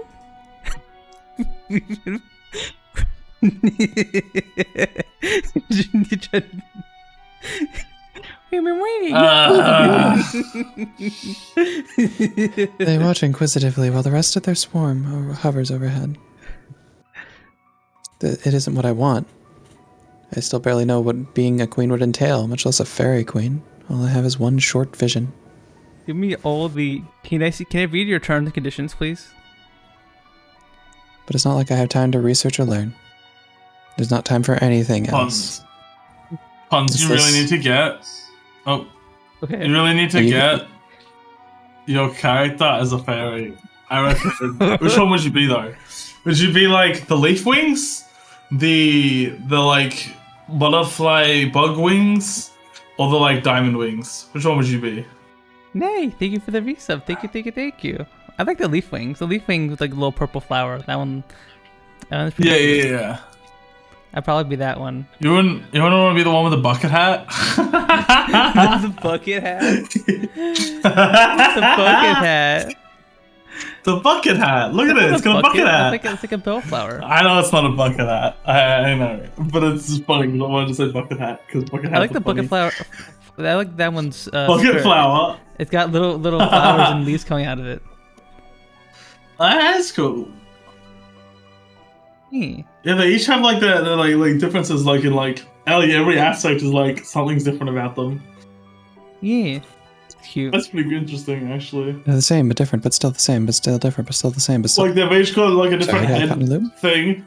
They've each got a different wing, and they've each got a different dress.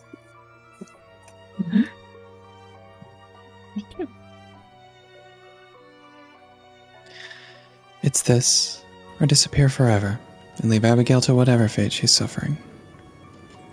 Of course, that is not an option I am even willing to consider. I put on the sternest face I can and lock eyes with the fairy in the middle. Only if you can help us. Wordlessly, the three fairies dart forward, inspecting Abigail and me. They communicate silently with each other, leaving me to wonder what they're saying and thinking. A minute later, they return to their position in front of my face. Name your terms. But are you sure? We think we know. What was that? So. If you That was me laughing at you. Oh, okay. If you can make us human again and stop whatever it is that is happening to us, then I will make sure you have a queen, whether it is me or someone else. A queen. Who else could it be? We spent so long looking. There's not much time left. For you or for us. Wait, what do you mean? What are you running out of time for? You'll make her move. Haven't you seen? The moonsick one. Evelyn! Moonsick. There's that word again. Moonsick one. You mean Evelyn? Evelyn! A human name? It must be her. I don't What's fully your human follow, name? but the- Catherine. Fair enough. I didn't think anyone would actually answer.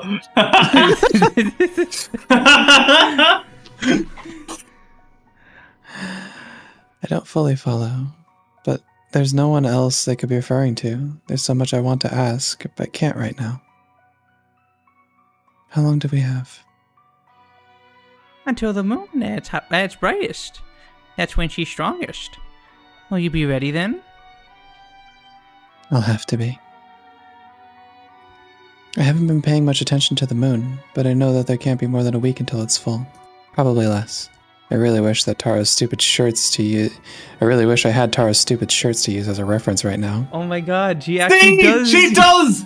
She does. That's Okay, so this is the fucking. second time that this has been confirmed, and the second time we've been excited that it's been confirmed. It's funny. It's actually useful at this time. Like she genuinely wears her shirts.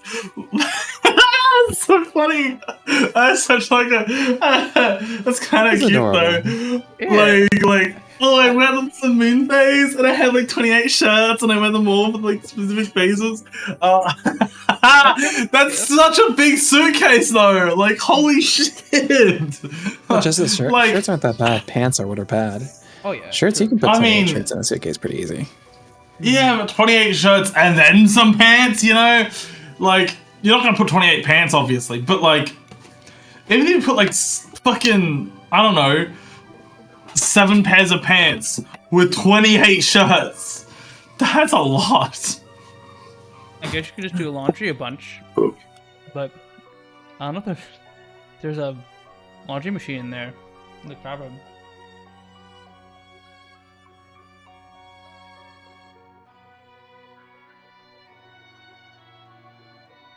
My bad.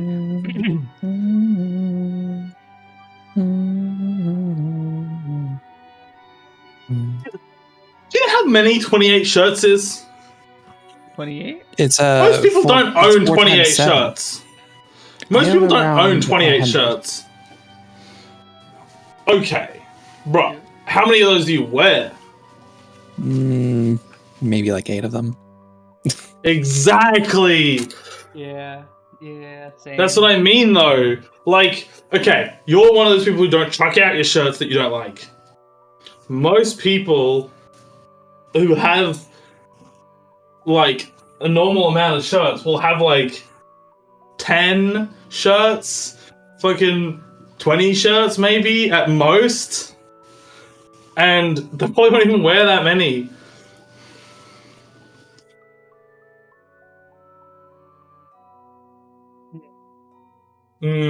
Yeah. I feel like I run out of my whole like wardrobe in like 2 weeks, and then I have to wash my clothes.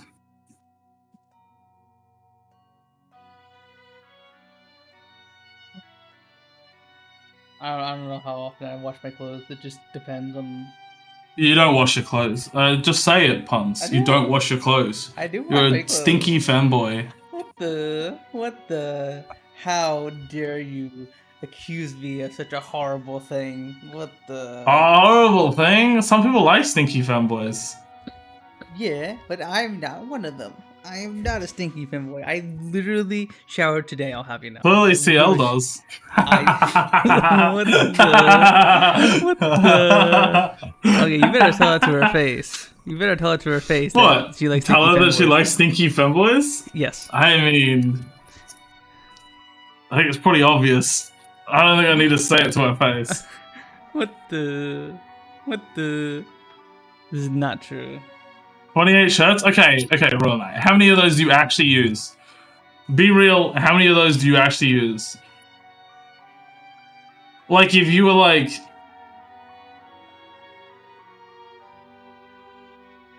I don't know how to explain it. Because, like, I don't mean, like, shirts that you put on, like, once in a blue moon.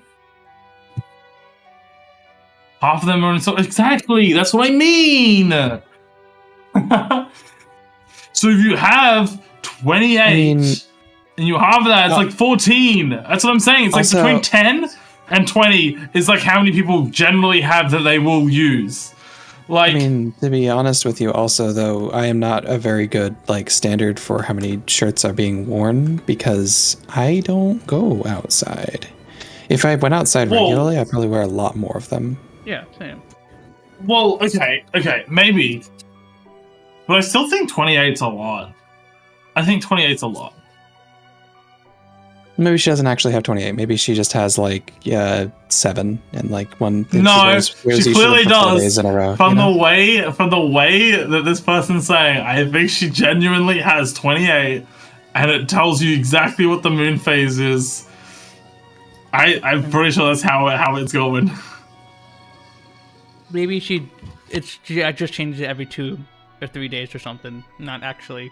Yeah, but then she wears the same shirt every like for 3 days or something. Like, Yeah. Maybe I don't know about that.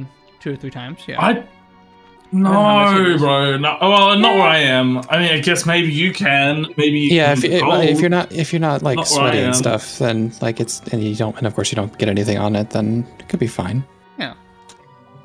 It really depends. I say that, but I've been wearing the same shirt for 2 days because my fucking shower's broken. That would I'm be more waiting. reason to change your shirt, because at least then you're cleaning yourself a little bit. Yeah. Well, yeah, that's what I'm thinking of. But I'm thinking of just changing my clothes right now while I'm like waiting for my shower to get fixed. But I think it's getting fixed today, so I think I might have a shower today as soon as it's fixed, and then change my clothes. But if not, I might. My sister's got a shower. I can go shower in my sister's shower, but the fucking bathroom smells, and the shower is like horrible because it's like all open. So that means if I have a shower, the water goes like everywhere in this bathroom. I just don't like it. But I really do need a shower. Like as soon as this stream ends, if the shower's not fixed, I'm gonna have a shower in my sister's shower. I can't. It's been 2 days. I didn't If you have shower. a functioning shower in your house, I don't know why you wouldn't. If your family wouldn't be like, yeah, it's fine for you to take a shower. No, it's not that. Oh, okay. My sister's a bitch, but besides that, like, I mean, I'm doesn't not she gonna ask have a you for shower. car My mum. rides? Like, does she want to keep Well, I getting car know. rides, and have the decency of letting I you know, take a damn shower? I know, but like, you know, it's a thing. I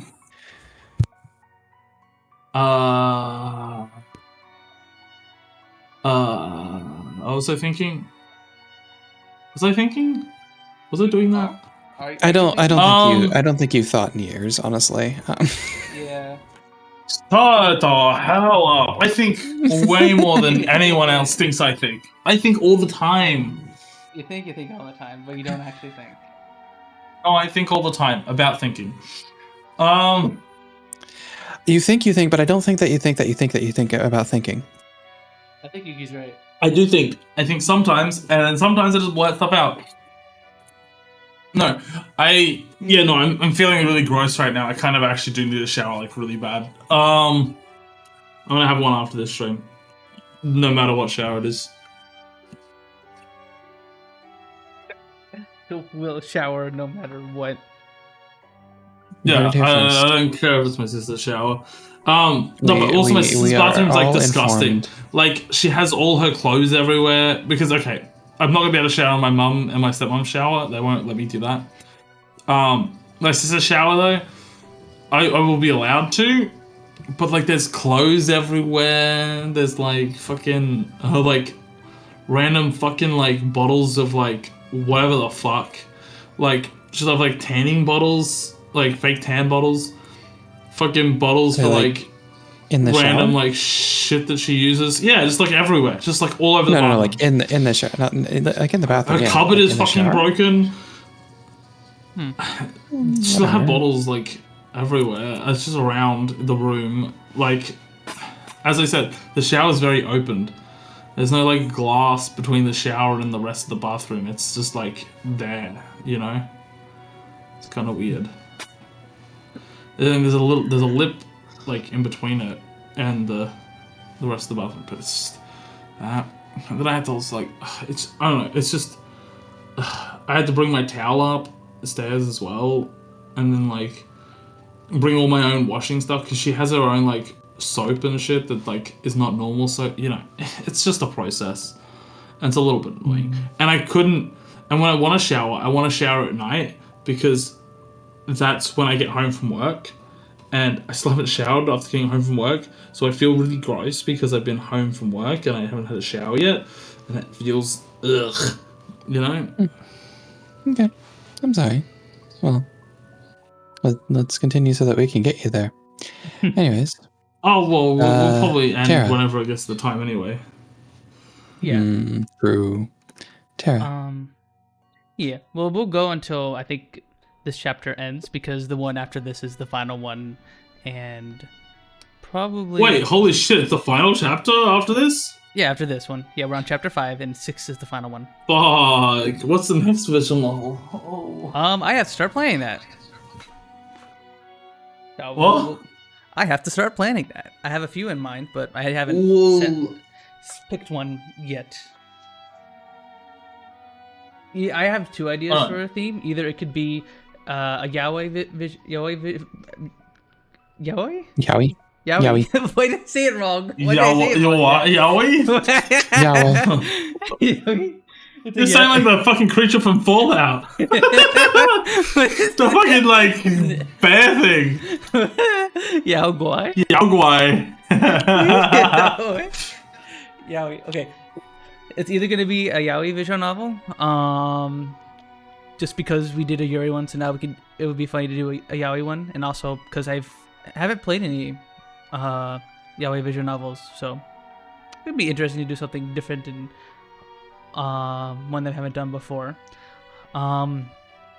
If we want another romance one, there was one that I've kept my eye on for a little bit called where is it? Actually there are 2. There's a game called Otome Domain, which is about a femboy who goes to an all-girls school and wacky anime hijinks ensue. And there is crap. What was the other one called? Where are you? I bought you. You should be in here. I go on my computer. I bought you. You should be in here. Where are you? Where are you? I bought you. I bought you. Not low choice. No, that was after Otome Domain.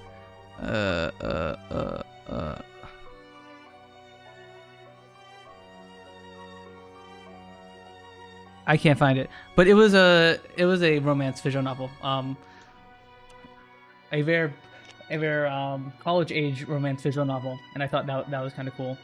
Because a lot of romance VNs are like high school, kind of like it is with anime. So that one I also heard very good things about, and we can maybe do that one.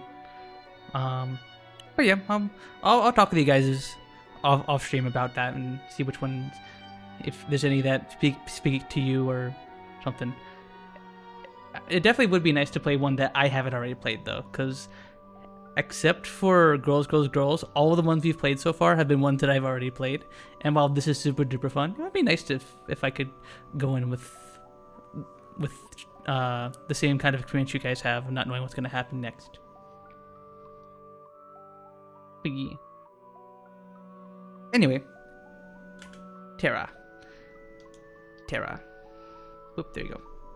In all of this, I haven't even really been considering that by becoming Yumi again, not just a ghost, I'll be able to see her. That's at least one big upside, although I don't know where we'll even be able to begin catching up.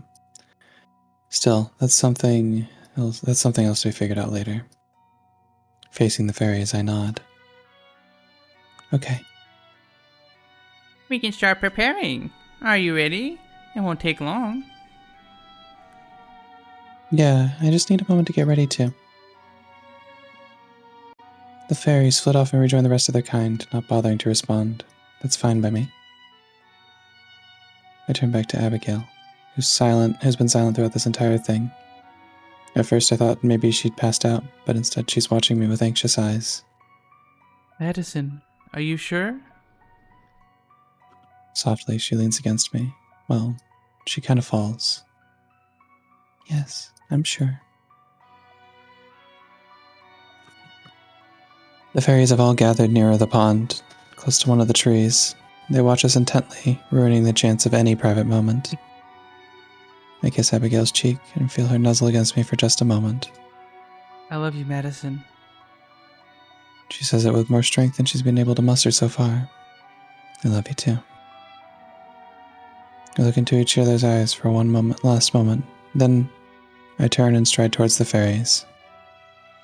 I don't let myself look down. I don't let my hands shake. I keep my steps measured and even. I only glance back once to where Abigail is watching me. Then Hai, Frio, and Anon descend once more, Frio loosely grips a crown of woven flowers and leaves, as out of season as the rest of the grove. I would say it doesn't feel real, but to tell the truth, it's been a long time since anything has. Is it time? We hope it is. Just put this on. That's it?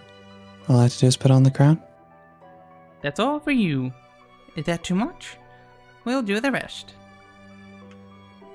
Okay. Frio hands me the crown and I let it rest in my palms. It's light, barely noticeable. The flowers are all woven together so deftly that I have to wonder if it's made by magic.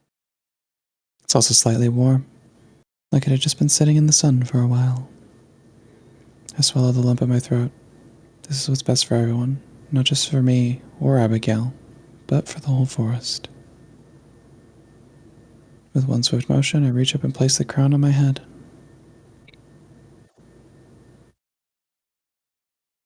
It fits perfectly, as if it was made for me. I wonder if it was. The moment it touches my hair, the fairies start to move. They chatter out loud, but there's so many of them speaking, it's impossible to hear what they're saying. I don't even know if they're human words. Although they sound like a forest of rustling leaves. I shut my eyes as I feel a tingling sensation. It starts at the top of my head and slowly works its way through me. It's not uncomfortable at all, but it's also not anything ignorable. Something soft brushes against my face and hands. It feels like snow, but it isn't cold. When it melts away, there's no trace of wetness left behind. An invisible force feels like it's tugging me in every direction at once, but I stay rooted to the spot. A light scent of pine fills my nose. Somehow, it's nostalgic.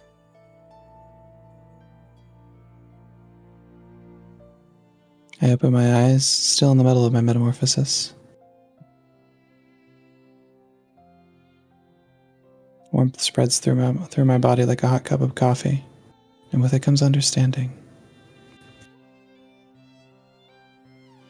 Of the forest and how I am a part of it.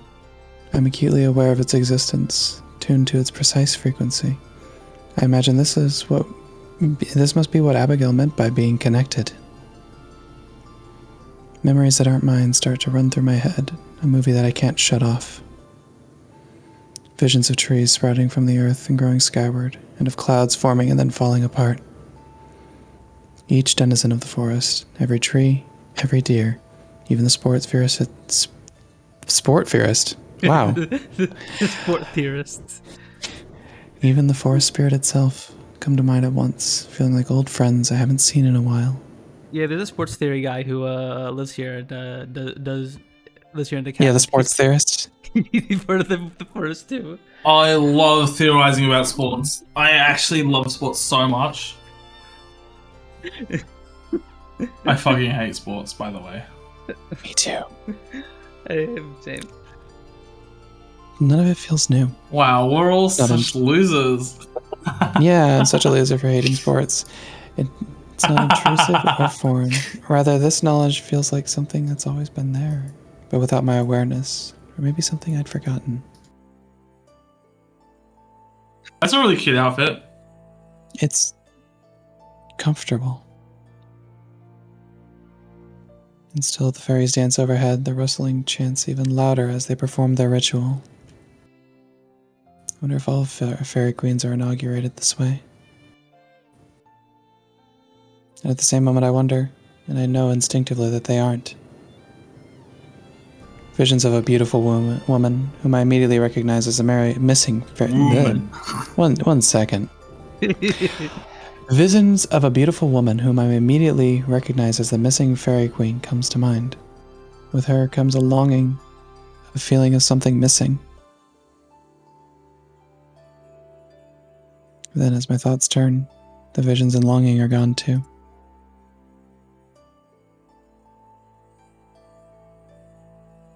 I can feel the rustle of cloth against my skin, as even my clothes acknowledge the changes, taking on a life and form of their own.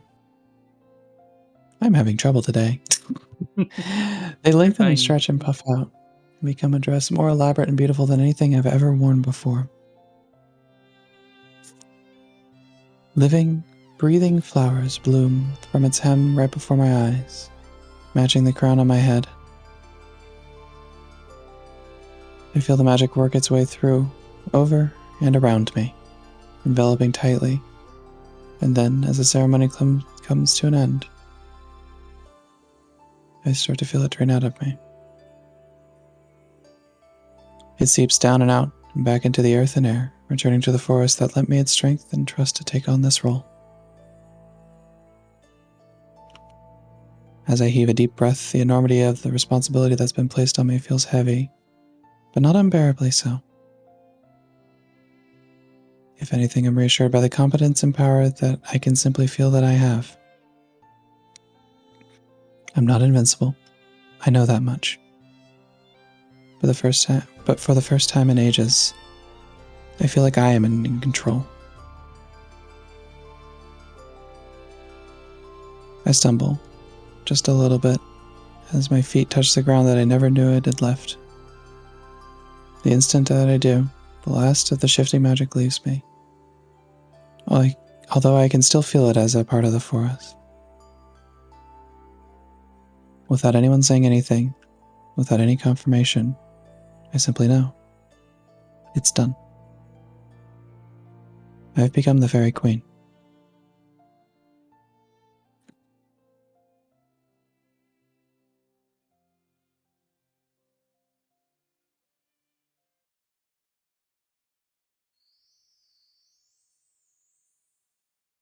Oh, this is chapter 5. Oh, I'm done. I'm dumb.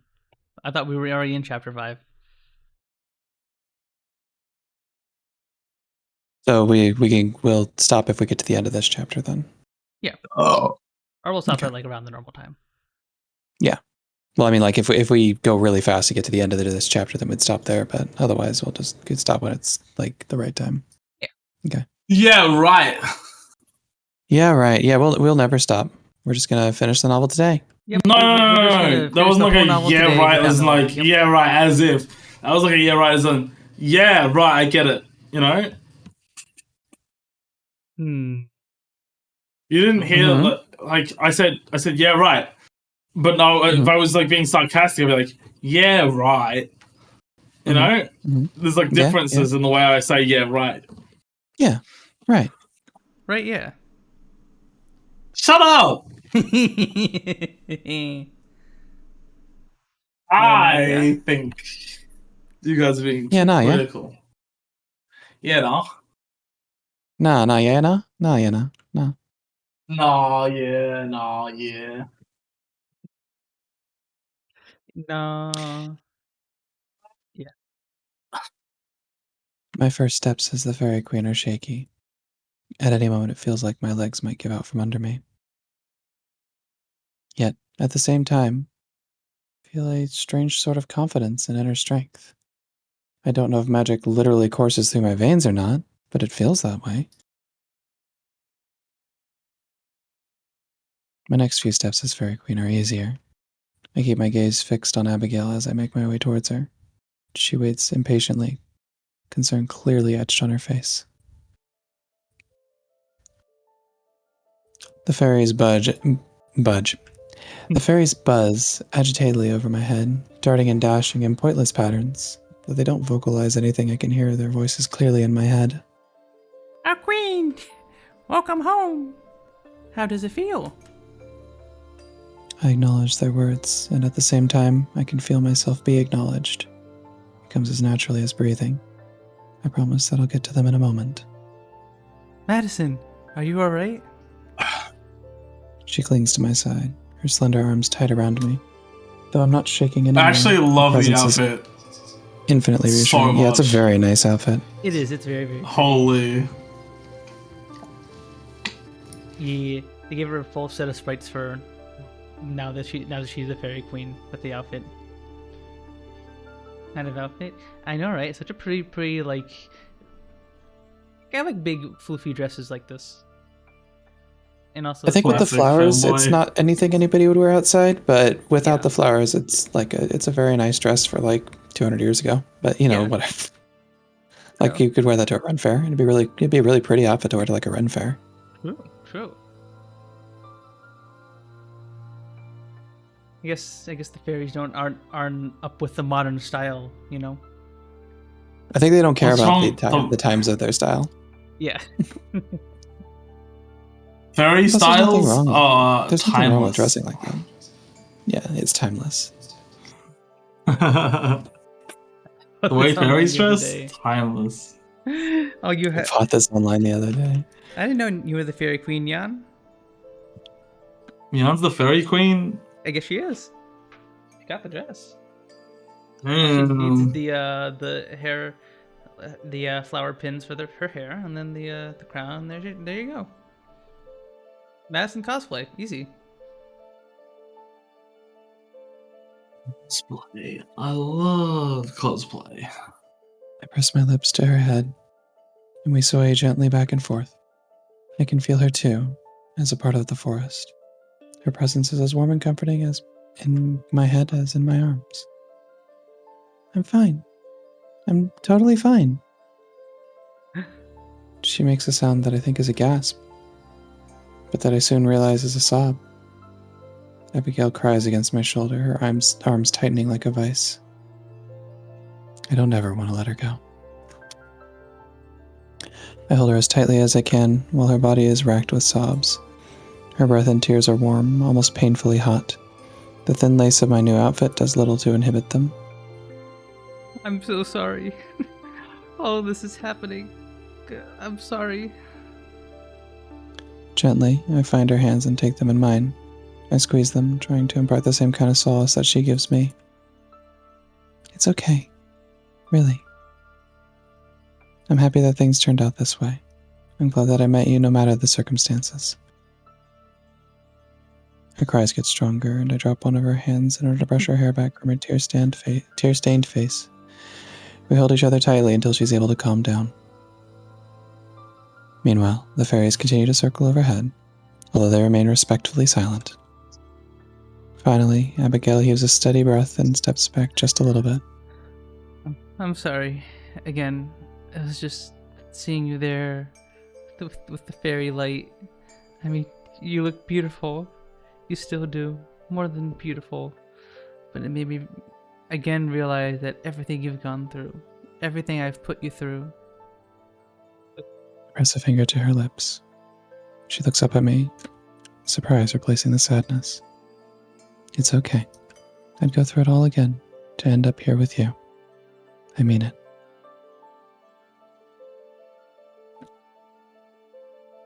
Abigail sniffles heavily. I can tell that she's trying not to cry again. You can make it up. You can make it up to me by getting out of all this with me. She nods. Sounds more like a gift to me than the other way around. But I'll keep being selfish and take it. Good. I want you to be selfish. We kiss quickly and briefly, then separate. I look up at the fairies above me, who are glad to be noticed again. Thank you for saving me like this. I owe you my life. Somehow I've ended up owing my life to way more people than I ever expected to. You have 3 days to keep it. That's right, you're running out of time. We can't wait much longer. I know. I'll find a queen for you. I know that it won't be as easy as I make it sound. After meeting some of the Eisenfeld locals, I don't get the impression any of them would be interested in the offer. Still, I have 3 days to figure it out. We'll be waiting. We know we'll see you again. With a new queen or not. The ritual finished. The fairies quickly disperse back into the trees. I'm glad there's no more ceremony or ritual to go along with my transformation. Alone with Abigail once more, I head to the shore of the pond so that I can finally get a full glimpse of myself. I barely recognize my own reflection. The girl staring back at me from beneath the water looks much more suited to the position of queen than expected. Ma'am, how do you barely recognize yourself when you're just wearing some different clothes and have some flowers on your head? Holy crap. But she also changed her hairstyle a little bit too. Well, it added Yeah, like, a little bit of that flowers does to it. Changing the hairstyle, that's Yeah, that- where it looks different. No, actually, there's genuinely people who like can't recognize faces, and like hairstyle is their main like way of recognizing. So if you change the hairstyle, they can't recognize who the person is. Huh. There's I can't remember what it's called. There's like some like portion of people who like cannot distinguish faces. Like maybe if you take a photo without the hair, and you just like, is that it? If you just take a photo with like just the if you take a photo of just the face, cut out all the hair, and like just have like a square of their face, people can't tell who that is like at all. Prosopagnosia. Prosopagnosia. If that's the correct term. Interesting. She looks calm and confident, like she's unafraid of whatever happens next. I hope I'm not just fooling myself. I turn this way and that, admiring my new outfit. The guy out there, he introduced himself to me and explained his condition every time I saw him. I think he explained it to me like 4 or 5 times total. Wait, what? I guess it's. I met a guy with it. He introduced himself to me, and explained his condition every time I saw him. I think he's found 4 or 5. What was he like? Was he like saying that? Oh, I can't recognize your face. That's so weird. Why would you need to say that? Like, you can remember. So he didn't know if he knew me or not. So he explained this. Oh, okay, yeah, okay. Yeah, I see it. That's funny. That's actually so funny. Oh, do I know you? Oh, I do know you. I'm sorry, I'm very bad with faces. I have blah, blah, blah, blah. Oh. I don't have short-term memory loss. No, but wouldn't that be but imagine if that did happen, like you met someone you ran to them again, like I have short-term memory loss. I probably might not remember you, and then you just do that every time you see them. Oh, is it really short-term memory loss if it's long-term though? I'm not. I feel like knowing people is long-term memory loss. I mean, it's not even knowing people. I think short-term memory loss would be like you say hello to someone, and then you say hello to them a second time. You're like, "Oh, did I already say hello to you?" You know, that kind of thing. Oh. Because if you forget them in the short term, you're not gonna know them in the long term. But you know what I mean. I think.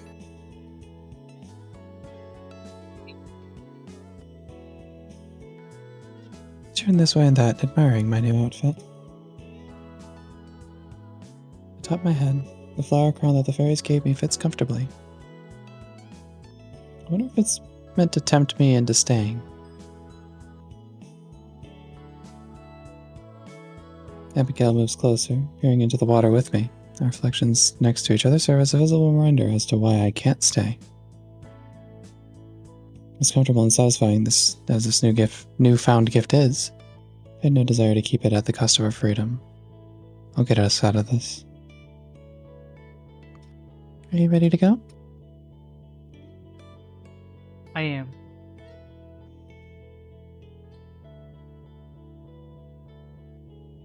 Okay. First things first, we need to get in touch with Morgan and Tara. They probably know more about the mayor than we do. It'll also set my mind at ease a lot. There's so much that I need to say to Tara. Even if I spent all 3 of our days just talking with her, it still wouldn't be enough time. How will we do that? Going to the village would be far too dangerous. We don't have to. Moop. Thank you so much for the raid. Thank you. Welcome on in, everyone. Buzz boop buzz. Welcome on in, Zero Storms. Welcome on in, Raiders. Welcome. My name is Puns, and I am playing a Yuri visual novel called Heart of the Woods with my friends Soap and Yuki. I don't know what to say. I hope your stream is good, Moop. What did you get up to? What did you play? Yo, yo, yo, yo, yo, yo. Hope your stream is good. But yeah, welcome on in, Raiders. You just got here right after a big event. Maddie here got turned into the Fairy Queen. She's the Fairy Queen of the Forest now for only 3 days. She's got to find the real queen and bring them back here, or else she becomes the new Fairy Queen forever. So yeah, that's a big dilemma at the moment. I play some Digimon Survive, so one visual novel game to another. Oh, game is so cute. I love this part. Yeah, isn't her outfit so pretty? We were talking about it earlier. It's such a pretty dress. If you saw someone walk around a Ren Fair with this kind of dress, you would fit in perfectly. Such a pretty dress. Yeah. This game is very, very wonderful. We're all having such fun playing it. I never played any of the Digimon games, so I'm not too knowledgeable about them. But I hear a bunch of them are really good. I think we were talking about it on an earlier stream, but like, there's a 3D one that was really good. There was like a 2D like sprite-based top-down one that was really good. But yeah, sadly I don't know too much about Digimon. But it sounds like it's a very fun, very, very fun. Thank you once again for the raid, and welcome on in all your raiders. If you have any interest in Yuri or visual novels, then maybe stick around and hang out with us. Although unfortunately we're in chapter 5 out of 6 of the game, so we're approaching the end of the game. But so you might be a bit lost, but don't worry, the game's pretty easy to pick up. There's lots of Digimon games that are all like totally different genres. Yeah, that's always fascinating me about Digimon. It's like the complete opposite of Pokemon, where like it feels like Pokemon games barely change anything at all, and even when they do make changes, more often than not, they don't get passed on from game to game. And then there's Digimon, which are just wildly different genres here in like every release. It's so cool, so interesting. Super duper interesting.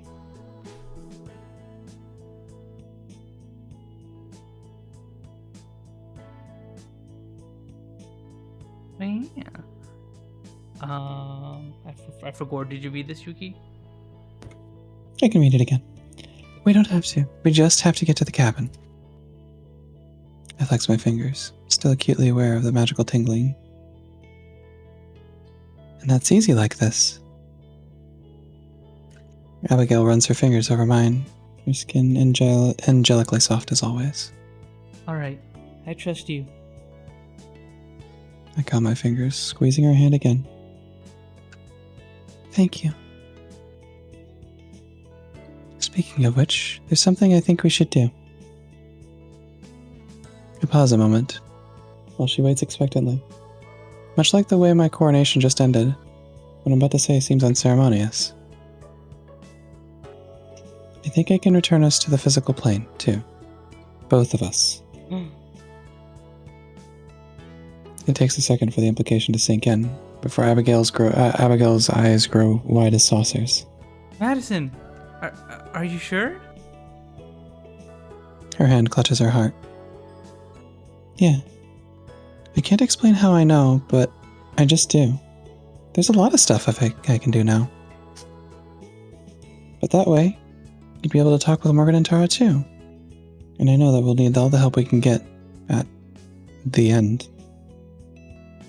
I keep banishing thoughts of what the end will be, because there's only one way this can end, putting a stop to Evelyn once and for all. I don't need that weighing on my mind along with everything else right now. I understand. You know that I wouldn't just abandon you, Madison. I know. Abigail takes a deep breath, steadying herself. Okay, I'm ready. Silently, I step forward, taking her other hand in mine as well. I close my eyes and bow my head, and I feel her do the same. I can feel the magic course through me and out of me, spreading like vines from my fingers. It affects both me and her, taking our very forms and rebinding them to the mortal world where they belong. I can feel Abigail tense up, and I can hear her breathing get shallow. Still, I keep my eyes closed, willing the magic to continue working. It obeys my whims effortlessly. And then, after a minute, that feels like an hour, the flow of magic slows and then stops. I open my eyes. Abigail is still there, her hands warm in mine. Her eyes slowly open as well, meeting mine. This close together, I feel her breath, warm against my face. How do you feel? The light breeze blows through. For the first time in 200 years, Abigail's gown sways in the wind. It's cold. It's cold? Dude. She says, and laughs, pressing herself even more tightly against me. Yeah, it's cold. Can you see all the snow on the ground, It's so? cold. No. They're in a wintry forest. Fucking hot as shit. It's hot as Really shit true. right now. Always is. Burning. Isn't it winter in Australia for you now, so? Well, yeah, but it's becoming the end of winter, you know? Yeah, but Australia Well, does it reside ain't in the cold, second ring of hell. I'm in the northern parts of Australia. oh, okay. Gotcha. So your winters are actually just kind of It's kind of normal temperature, and then the rest of the year is kind of hot. okay. Yeah, it's like where I live. True. Or it's like during the summer, it is it is the pits of hell. It is like, oh, it goes up to 100 and it goes up to 100 plus for 2 weeks in a row, and oh, that's just normal. That just happens. And during winter, it's like, oh, we had our one cold day. Okay, I don't know if that's 100% true, and I guess it also really would depend on where in Australia you live, but that's my general understanding, is that it's kind of like that, which is what it is where I live. Yeah. She says. And once in a blue moon, you guys get weird snowstorms out of nowhere. Yep. But yeah. Do you get weird Just out of- snowstorms once in a blue moon, Soap? What the fuck? I don't think it's ever snowed where I am. Dang. Okay. What the? I don't think I've even had frost, you know? Hang on. Snow Townsville. He don't know soap. Or soap don't know snow, I mean. No. The day Queensland froze and snow fell in the tropics. 1965. Snow fell in scattered parts of Queensland, including high country around tropics Mackay. Tropical Mackay. No, snow does not fall here. It does not. Even the mountains around where I am, snow doesn't fall. Oh my god. I've seen snow like a couple times, but the couple times I've seen snow, I've been down in like Victoria, and we've gone to like a mountain. No, one time Soap I saw lives it in an in Arctic Victoria, wasteland. and one time I saw it when I went down to Canberra.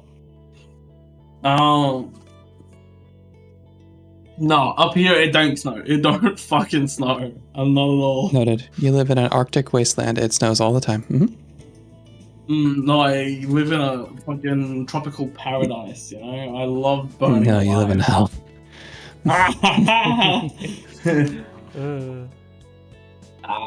Bro, is it really hell? It's hell if the air's humid. If it's dry, then I can It is survive. humid. It's humid Okay, as it's hell. shit here. It's hell. But hell wouldn't be humid. Let's be real. I would imagine hell would be physically uncomfortable. You think it's a dry heat? I think it's a dry heat, but like, you know, I think you're melting a lot. Maybe the humidity comes from like the sweat of people, and like And the boiling blood. maybe like boiling blood, yeah. But like, Yeah. I don't know, would that really be? I don't know. I feel like it'd burn a lot quicker than it would be humid. Ugh. Anyways, she says and laughs, pressing herself even more tightly against me. Wait, what I Abigail missed? shivers. Her teeth begin chattering within seconds of her transformation. Despite how poofy it is, her gown isn't very warm at all. Yeah. Basically, Madison once she finished the transformation, she decided to turn Abigail and herself back to the mortal plane again. So she's feeling cold in the first time for 200 years plus. That's crazy.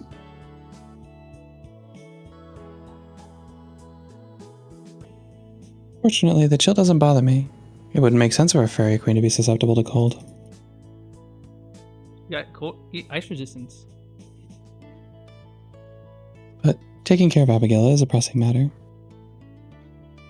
Let's go back to the cabin. I can get us there quickly.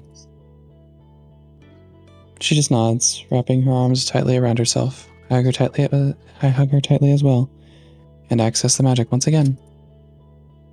This time I'll use it to transport us across the forest, to its very boundary where the cabin is, and to where my powers stop being useful. Since the cabin and village are technically outside the bounds of the forest, once I step past the trees, I'll just be a regular ghost again. At least I get until I go back to the forest. So I can't get too far away. If Evelyn were to find out where we are, or make some move against us, I'd be powerless to stop her. Better to not even give her that opportunity. Still, the transportation is smooth. It doesn't even feel like we move. Instead, we close our eyes in the fairy clearing, and when we open them again, the cabin is just in front of us. Seeing it again strikes a pang in my heart. It feels like forever ago. I guess technically it was a lifetime ago. There's no time to get sentimental, though. Not when Abigail's like this. Instead, we hurry to the front door. Miraculously, the door is unlocked. I guess Morgan and Tara had more important things to worry about than locking up the last time they were here.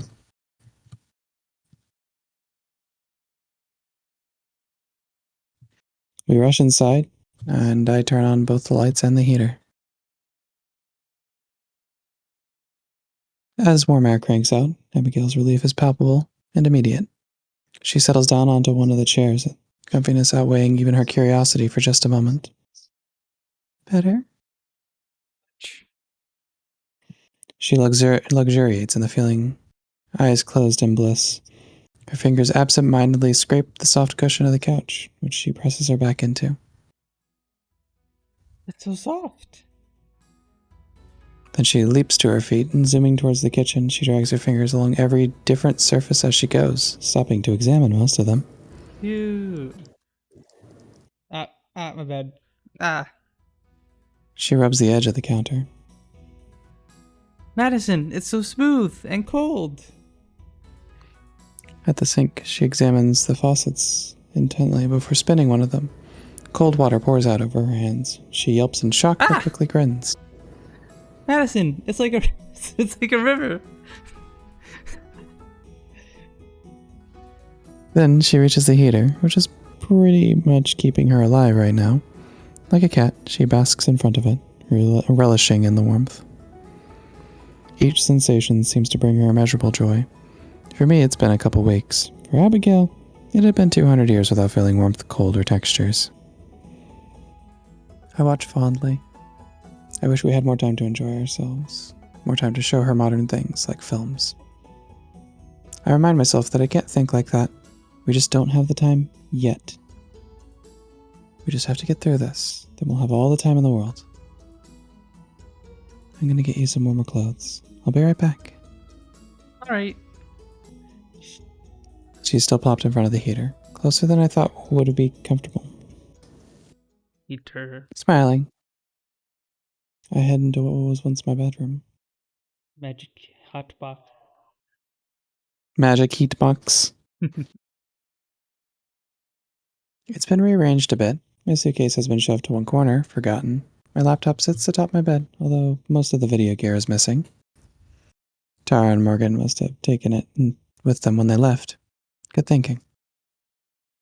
I start booting up my laptop while I roll my suitcase to my bed and start sifting through all my clothes. After everything I've been through, the actions feel so mundane that I have to give myself a second just to let it all sink in. Everything's been moving so fast since that night Abigail and I kissed by the water. There's hardly been a chance to breathe. Still, being back on familiar territory with familiar comforts is reassuring. It makes me feel like a human again. Something as simple as being able to push a button on my computer and watch it respond is a little miracle that I don't think I'll take for granted again. Getting used to the necessities of normal life, like eating and sleeping, will definitely take some time, though. Same with keeping warm. Unfortunately for Abigail, my clothes are the only options she has. They won't fit her as well, but they should be better than the nightgown she's been wearing for so long. I complete the outfit with a cute hat. I hope she likes it. Heat box. Here you go. They're not the best fit, but they should at least keep you warm. Abigail hurries over and reverently takes the bundle from me. Are these your clothes? Yeah, they are. I hope that's okay. She holds the bundle to her chest. I'll treasure them. I show her to the bathroom and explain how everything works.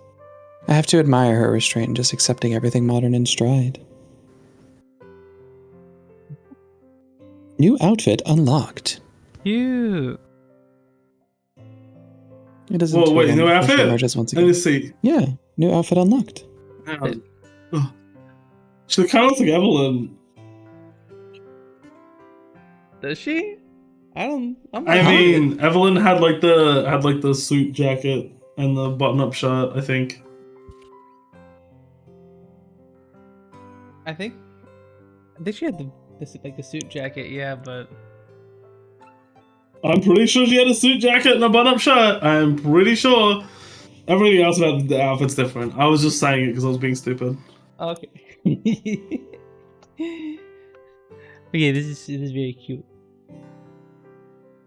It isn't too long before she emerges once again.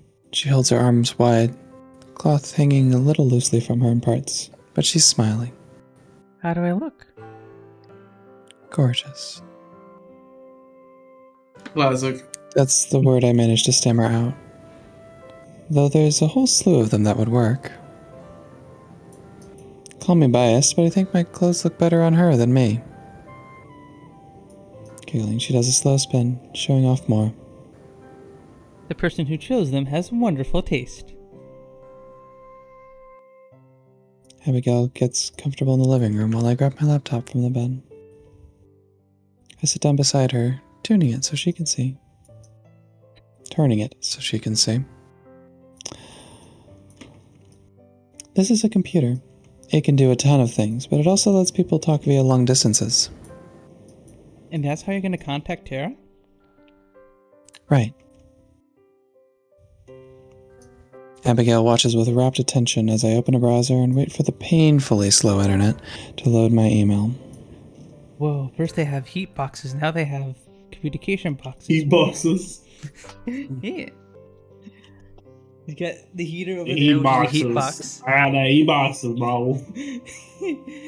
They got the little heater on the wall next to the wall, which is the heat box, and then they got this laptop, which is a communication box. I have wonderful news about this communication box. It's also a heat box. Whoa! What? Yeah, and sometimes it gets hotter than the normal heat box. Painfully so. My computer, I can't help but wonder how well my computer would do if I was in a colder climate. Probably better. They tend to like it better. Yeah. My computer usually runs a little bit better during the winter when it's a little bit colder. Yeah. There are so many different pictures and words. Don't you ever lose track of where you are? Not really. You get used to it. Really, you're being modest. I imagine very few people could operate one of these complicated machines. I love her. Cute. I wish, but really most people have one of their own, or even more than one. They're a really common part of everyday life. As we just like resisting the urge to be like, yeah, I'm a pretty skilled operator of these communication boxes, you know. I'm a No big hacker. deal. You know what a hacker is?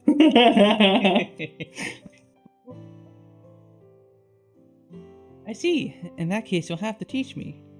I see. I see. Definitely. For now, though, I'm going to send that message. They're turning into a fairy. Not the Like, fairies. unintentionally, be like, trying to talk like a fairy. I see. Oh god. Okay, as much as we harp on the fairy voice, it's such a fun voice to do. It's inconsistent as hell, but it's so fun. No, I love it. I actually love it so much. Do you really? I actually do. How would be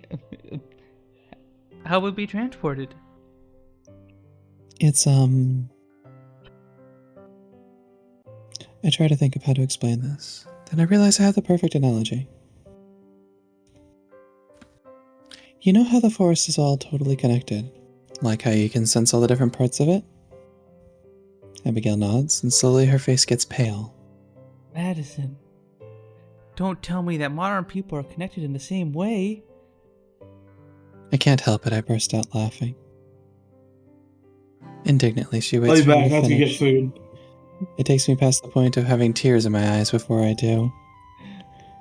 I can see I was wrong. She pretends to pout, though I can see in her eyes she's just playing. I'm sorry, It's just that you looked so horrified. She laughs too. Well, imagine how I feel. Apparently nothing's impossible anymore, so I simply have to assume the worst. She snuggles against me, pressing her cheek against my shoulder to show that she's only pretending to be upset. So go on. Do explain it then. It's not the people who are connected, but the machines. If you have a computer, you can send a message instantly to any other computer in the world. It's more complicated than that, but that's the easy way to put it. Basically. I see. So you're going to send a message to Tara's computer. Right. I'm going to tell her to come and meet us here. I hope she'll believe it's me. I'm sure that she'll know, somehow. I nod, entering Tara's email address into the field. It feels absurdly formal to be sending an email of all things to get in touch with her. I don't think we've ever had an email conversation in our lives. I leave the subject line blank. Anything I could put there would feel comical. Subject. I'm not dead. I'm alive! I'm alive. Please come to the cabin right now. Subject. Reports of my death have been greatly exaggerated. Subject. I am the fairy queen. I'm the fairy queen now. Come see.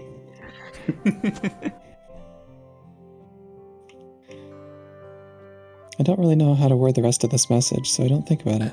I just put my fingers to the keys and start to type.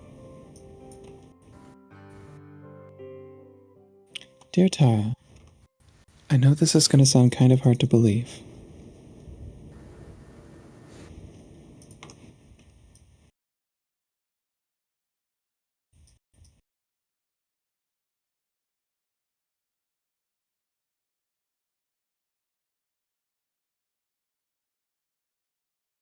I'm acquainting Abby with modern technology when the sound of loud voices from outside interrupts me mid-sentence. Well, one obnoxiously loud voice. I only know one person who can make a racket like that. I grab Abigail's hand and lead her out to the living room just in time to hear Tara and Morgan reach the door. Tara, stop for a second. We don't know for sure if this isn't a trap. Oh wait, no soap. Uh, I Um, um um, um um, mm, hmm, uh mm, um, um that's, mm.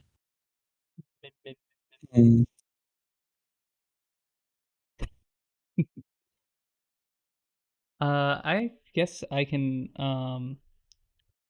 do we want to wait for soap to come back, or do we want to We take a should little just wait break? for some. Okay. Yeah, we should. Yeah, we could take a little break. Yeah, so we haven't had a proper break yet. So we are Yeah, going to I can take a go grab little a. break here, everyone.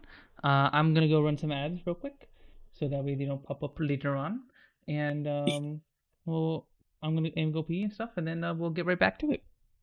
Be back in a second. Hit them with those 10 minutes of ads. I'm gonna grab a snack. Be right back.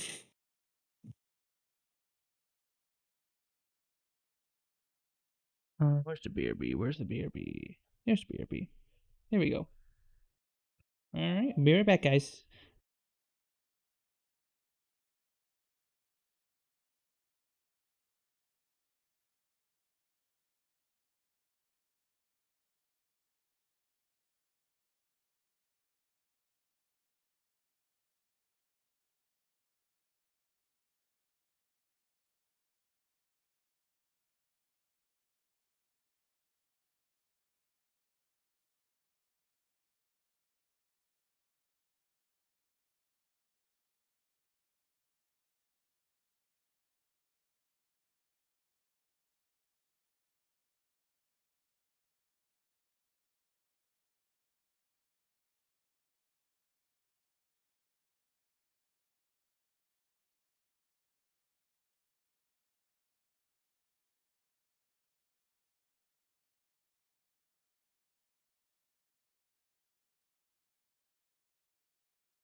Oh my god, I have a line! No way! I'm so sorry. Uh, uh, I do. Of course, when I go grab food, of course my line pops up. Fuck, my chair is like. Ah!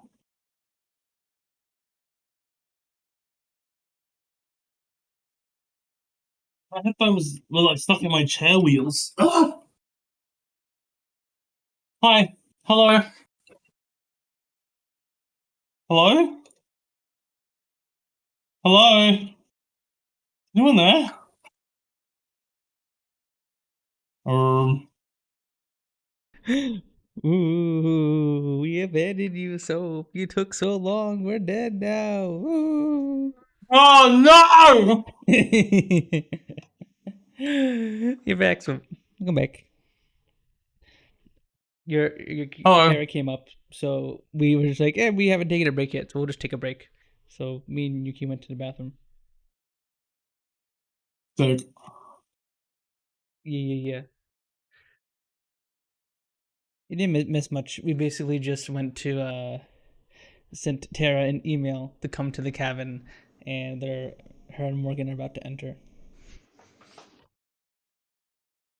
So Morgan mentioned that it might be a trap. It might be a trap. That's why Tara is saying, what if it's not a trap? Looks not a trap.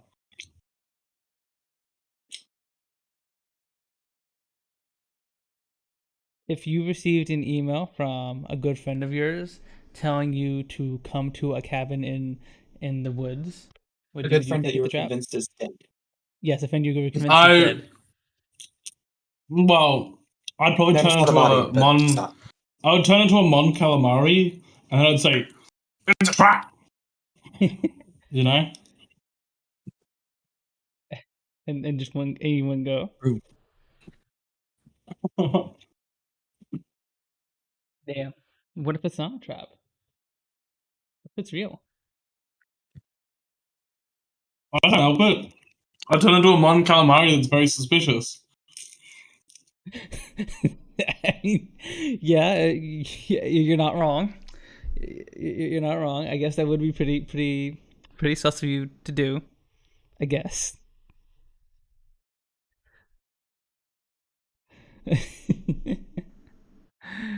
What'd you eat? Who's your favorite side character in Star Wars that has almost zero relevance to the plot?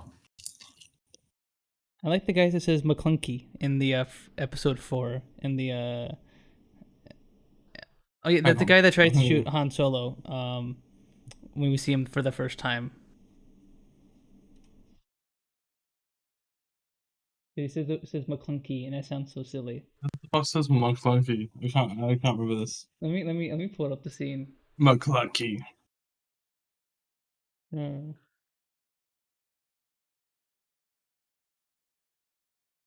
I should have put on music while we were BRBing, since there's literally no sound coming from the game.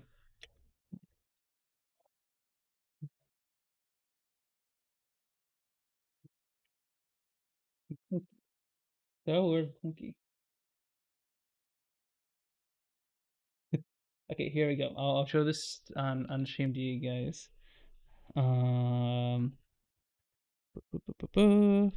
left.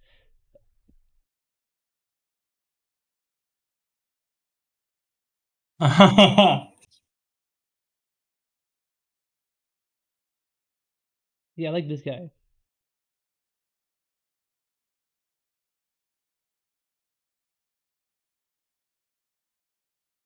McClunky. Are they make Greedo? Greedo? Did you call Greedo the McClunky guy? Yeah. McClunky.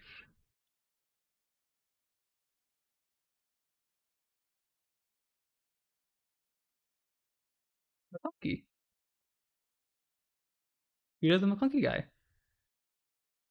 Bro, his name's Greedo. Yeah. I agree. He's Greedo. But he's also the McClunky. You don't know the Greedo though? Greedo's popular in Lego games. Yeah, he is Greedo, but it's funny because like I said, like I'm showing you here, in the 2011 Blu-ray version, he doesn't say McClunky. What? They removed it? No, they added it in the 2019 version and the Disney Plus version. Okay. They for some reason they added in him saying McClunky. Why? McClunky. Just I don't know why they said, you know what we need to add to the scene? A McClunky. But they did. George Lucas works in mysterious ways.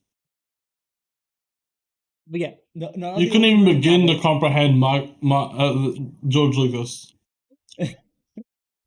George Lucas. I think there was a controversy about the re-release of Star Wars.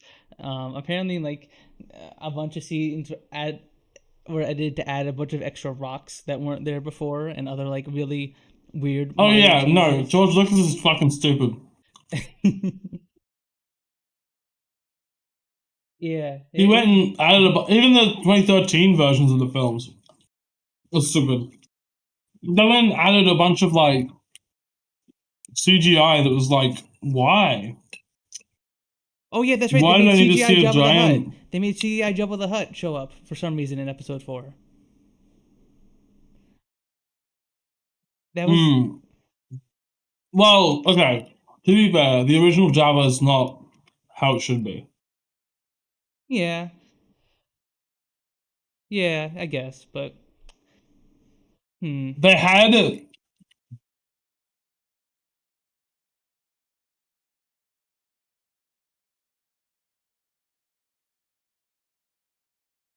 Yeah, they had Java as like a just a large dude. CGI Jabba.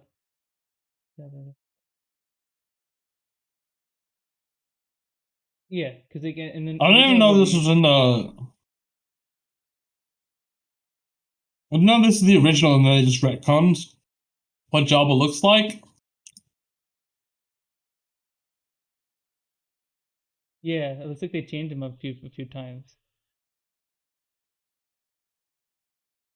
Which Oh one's god, which? I don't know. Obviously, the top left is the 1977 version. I don't know what Um, you're watching. I'm watching one that has four. yeah, I want the one that has four. Yeah, yeah, yeah. I don't know. Did it say in the description? Top right is the original deleted scene. Top left shows the Yeah. 1977. Top bottom left is 2011, and the bottom right is 2023. And So that yeah, they says released this, and that was what Java was originally, and then they decided Java wasn't that. yeah. They said in episode 6 that he was this big slug thingy.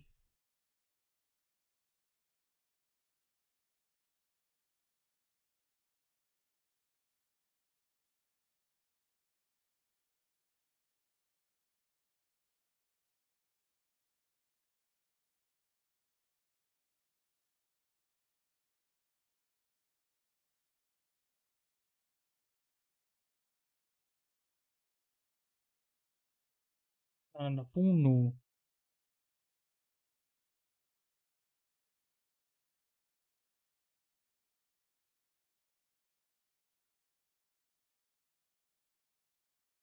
Yep. Honestly, I reckon. I don't know. I like the Yeah, idea of Java being a big fat slug alien, but like, ah, CGI just sometimes doesn't hit the same. yeah. It don't hit the same. I don't hit the same. I like practical effects. I like seeing the physical effects. Also, they added in Boba Fett to um there as well at the end when he wasn't there in the original. I Because don't obviously even he didn't notice exist. where. Uh, yeah, Boba Oh, yeah, Fett. there he is. I see him. Yeah. Again, I guess I see these changes making sense, but it kind of does. I guess I don't know. I don't know. I guess there's no real good solution to be like because they can't just use the puppet they did in episode 6. I don't know if we could maybe screen it in there or I don't know. I don't know. But yeah, interesting to think about. Um. Anyway, are we all back, or is Yuki still gone? I'm crunching If you chips. guys, I was gonna say, if you He's can still go munching. on, it might be a fault water bottle, but no. If not, I'll continue. Yeah, but what if it's not? I can't take that chance.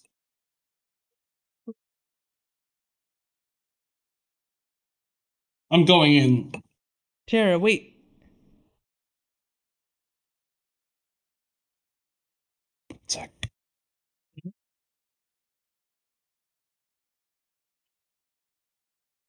The door flies open so hard it bangs against the wall. Tara freezes in the doorway, probably not expecting me to be right here. Or maybe even here at all. Hey.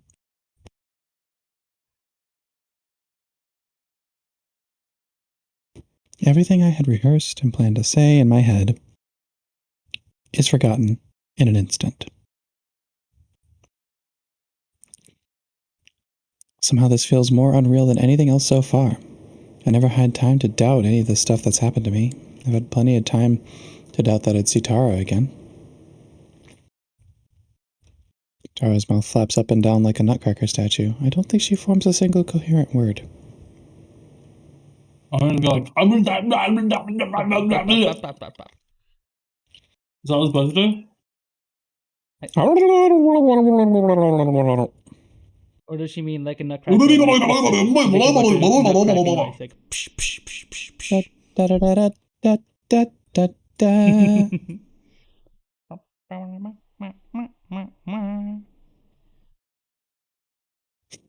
That doesn't make me think of nutcrackers. That makes me think of like a royal court or something. That. I mean, Okay. All right. But not okay. Not specifically other soldiers. Like I'm not thinking of the soldiers in the royal court. I mean, I'm thinking like. they're the royal palace guard, so you know. The Nutcracker sound does not make, or the Nutcracker song does not make Soap think of the Nutcracker. I know. Morgan Awesome. approaches from behind and places a protective hand on Tara's shoulder, which seems to reset her. She rubs her eyes and stares at me. Either she doesn't believe what she's seeing, or she's about to cry. Maybe both.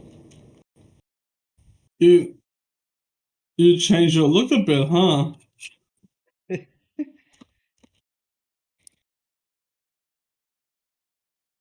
When she finally speaks, her voice shakes like crazy. You like it? Tara gives me a slight nod.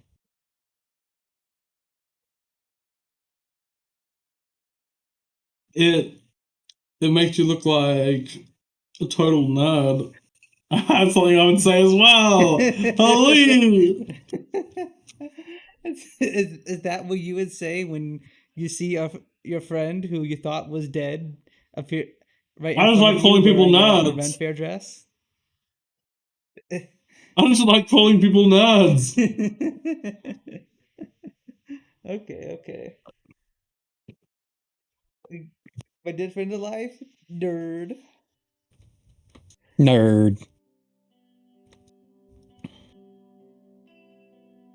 Without another word, she bursts into tears. She doesn't even hesitate a moment before bounding forward like an excited, tear-stained racing dog. I spent so long worrying about her. I've spent so long worrying about her that seeing her safe and sound in the flesh is almost too much to handle. There are so many things that we left unsaid or unresolved. I'm just glad that there's time to fix that now.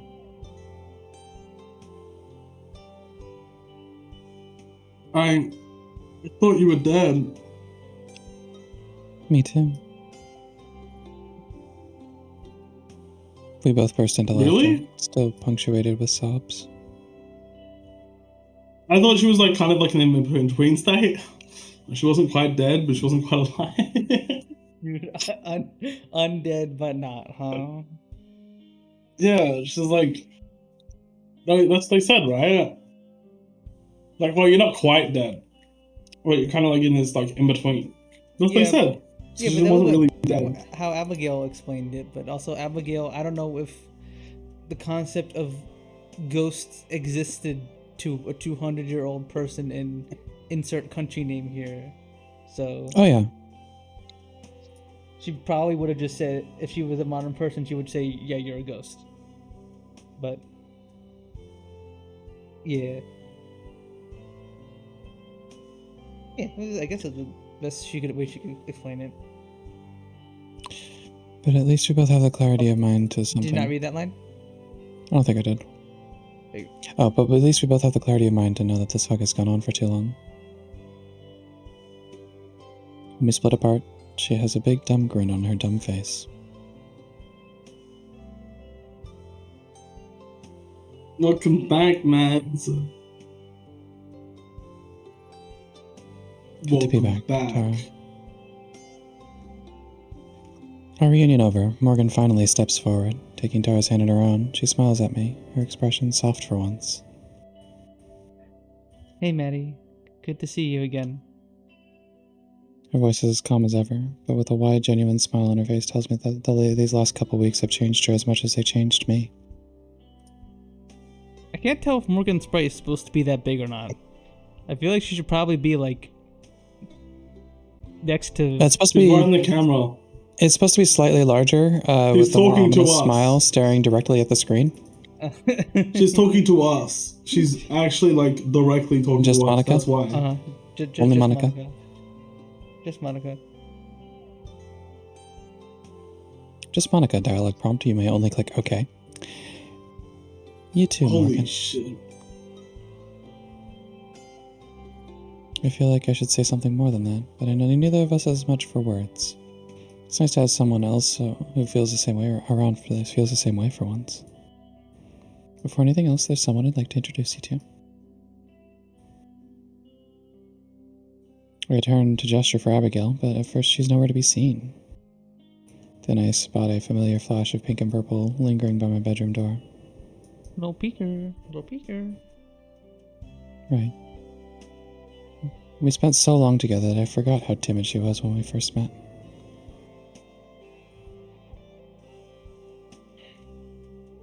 Her eyes wide as she wrings her hands, looking from me to Tara and back. Tara and Morgan look just as shocked once they notice her. Tara's gonna say something silly like, "You found a cute girl, you were dead." Okay, spoilers. I head over to where Abigail is and take her hand. Okay, I don't know if she's actually gonna say that. I haven't played this in like 4 years. I don't remember everything about the game. Yeah. Spoilers.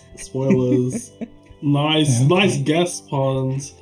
I'm just guessing it. Guess quotation marks. They're okay. I promise. Yeah, it's just a guess. I swear, it's just a guess. I swear. She nods, letting herself be led back into the living room. Tara, Morgan, I would like you to meet Abigail. I pause for a moment. She's my girlfriend. Hell yeah. Whoa. And she's Whoa. We do have a lot to catch up on. She turns to face Abigail. I'm Tara. I've been friends with Maddie forever. For forever. It's nice to finally meet you, Tara. I've heard a lot about you.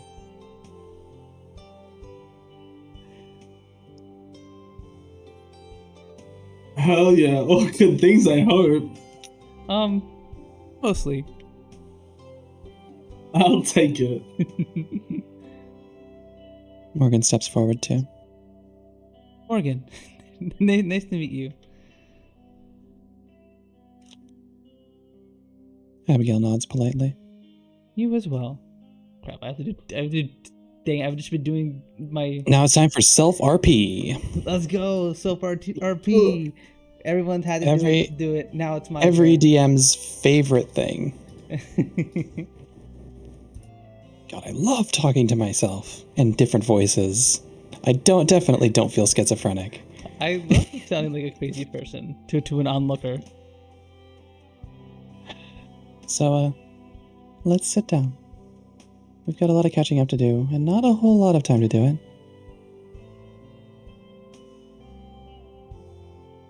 The four of us move to the couch and sit down. Right as we do, though, there's a loud grumble from beside me.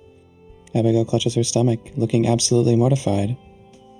Damn, imagine how hungry she's been after she hasn't eaten in 200 years. What was that? What's happening? She's forgotten what hunger is. Oh yeah, we should probably eat something. We have to do that now? No. Eat. Her eyes light up. That's right. I'm hungry. Morgan and Tara look baffled. I can't blame them for that one. Yeah. It's just like, oh. Real. Like I said, long story. Is there anything to eat? It's been a long time since either of us had a meal. I'll make us some breakfast. Cross your fingers for pancake mix. There's waffles in the fridge. I kind of want some waffles. Waffle, waffle, waffle, waffle. Oh wait, no, it's Whopper. Did you just eat soap? No, I know. That's why I'm not gonna eat them now. But I want to eat some. What kind of waffles? Jeez. Okay. Sorry. I'm fat. Okay. Sorry. Okay. Jeez. I need to point it out like that. Wait, what, me? Shame! Me? I think Yeah, you're just like, oh, didn't you just eat? You want to eat more? Like, you basically just say, oh my god, you're so fat. Like, basically, just say it, bro. If you're gonna say it with your chest. Holy.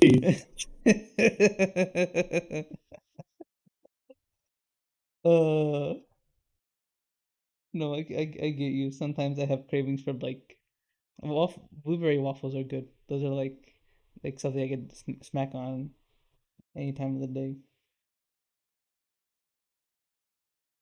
Anyway, anyway, I think that's everything. Mine is the really juicy stuff anyway. I'm okay with not hearing about that, thanks. Abigail, now finally finished with her meal, wraps her arm around mine and rests her head against me. Morgan sighs and sends Tara and me a meaningful look. She rises and clears her throat. Abigail, would you mind coming with me for a minute? Wait, we're so perfy. Let's go. Morgan's voice carries a more serious tone that feels like a sudden departure from our lighthearted reminiscing. I know it couldn't last forever, but I'm hopeful we can return to it soon. Is something wrong? No, oh wait, that's me. I like turned and looked away. Like, oh yeah, next character. And I was like, oh wait, I'm the next character. That's me. That's me. No, That's not at all. you, puns. That's me. That's me. Very good. Very good, That's puns. me. I'm the character. Everyone clap for puns. Good job. You did a very good job. Good job. Thank you, guys. Thank you.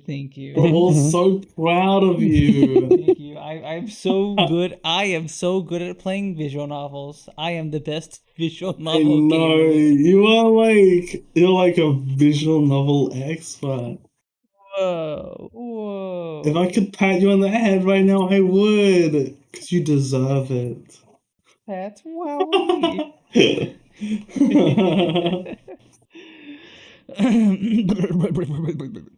No, not at all. But So true.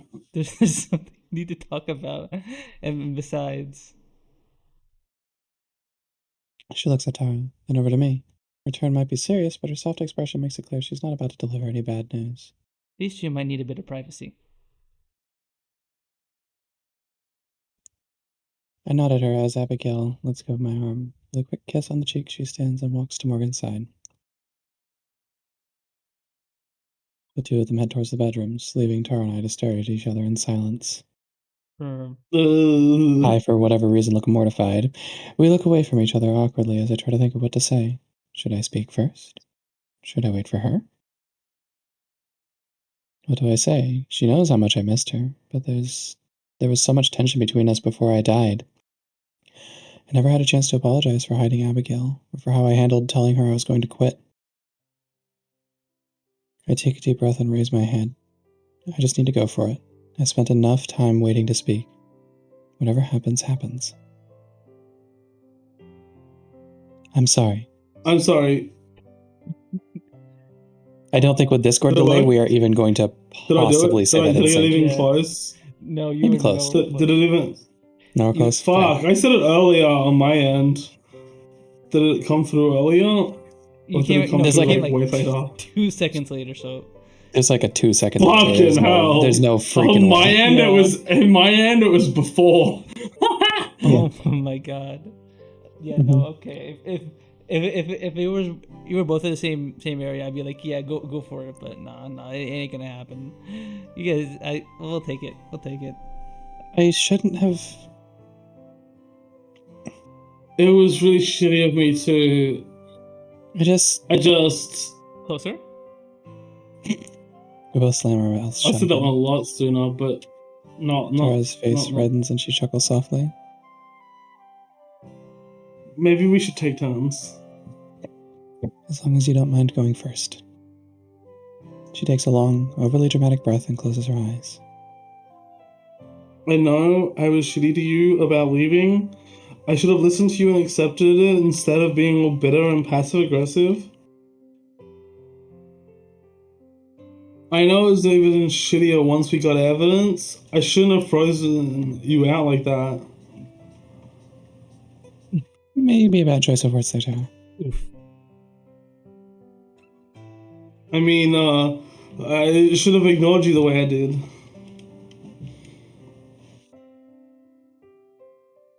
I want you to be part of Paranormal. I really do. Trying to exclude you was stupid and impulsive. She looks me right in the eyes, and I can tell that her typical bravado is gone. This is pure, naked honesty. It's hard enough for me to manage something like that, much less her. She's really put her heart into this, and I'm more than grateful for that.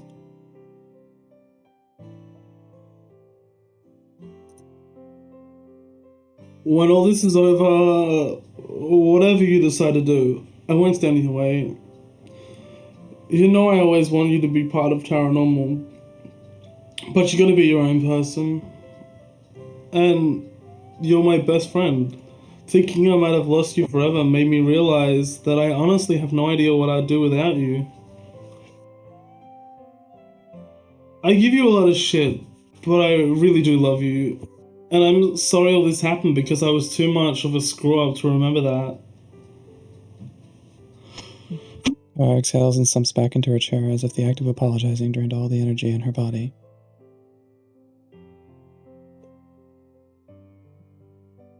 She's grown so much in such a short time that we've been here. Then again, so have I. After all, I'm the fucking fairy queen now. Holy! That matter. I need to make sure that I show the same sincerity in return. I'm sorry too, Tara. Even if I was mad, I shouldn't have hidden Abigail from you. It made things worse for both of us, and it drove us apart when we should have been getting closer than ever. More than that, I shouldn't have set this whole thing in motion the way that I did. The memory of our fight back home is painful, but I can't keep trying to run away instead of dealing with it head on. It's not fair for either of us. I should have told you what I was thinking about. I was thinking about leaving and why I was thinking it. I should have talked things over with you instead of dropping the bomb on you right before we left. When I thought I was going to be stuck here forever, I realized you're the person I missed more than anyone else. Even more than my family. I don't know what I'm going to do when we get back. I still have a lot to figure out. But I do know that no matter whatever happens, we will always be best friends. Is she allowed to leave the forest now that she's a fucking fairy queen? Look like it, She yeah. just take the fairies with her? She just puts them in a fucking jar and just like takes them back? Well, her intent is not to stay the fairy queen. Yeah. I know, but like, how the fuck does she like? Would she just find someone and just like? Yep. Like She's trying. oh, She's gonna you're try to find now somebody. the fairy queen. Well, I mean, I don't think it's something that she can just like drop on their head, but it's like she wants to find someone that wants to be the fairy queen and give it to them. But like, maybe she makes Morgan the fairy queen, and then Tara stays here, and they become. I don't know. They become. Mads, Become. They What do you come? What? No, Mads. And he said, "Come." Mads, Mads,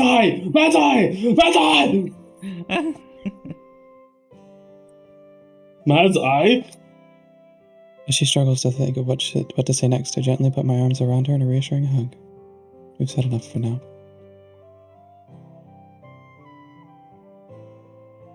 She hugs back, squeezing a bit too hard. We stay that way until it starts to get awkward, as hugs between us tend to do. I pull away and sit back down, a bit embarrassed. They restore Galadora and she becomes the Fairy Queen. No way! Maybe I don't know why I didn't Galadora think was of the Fairy that. Queen the whole time. Yeah, and they restore her, and then she becomes the Fairy Queen again. She takes her title back. And then, and then she just lives there, and then everyone else lives happily ever after at the end. Maybe. Yeah. I pull away and sit back down, a bit embarrassed. So, are we good? You We want to good? be the heart of the woods? You and I? Might.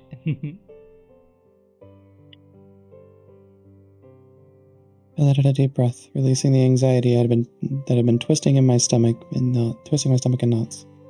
Whatever happens next, I know it'll be easier without that dragging me down. Yeah. Yeah, I think we're good.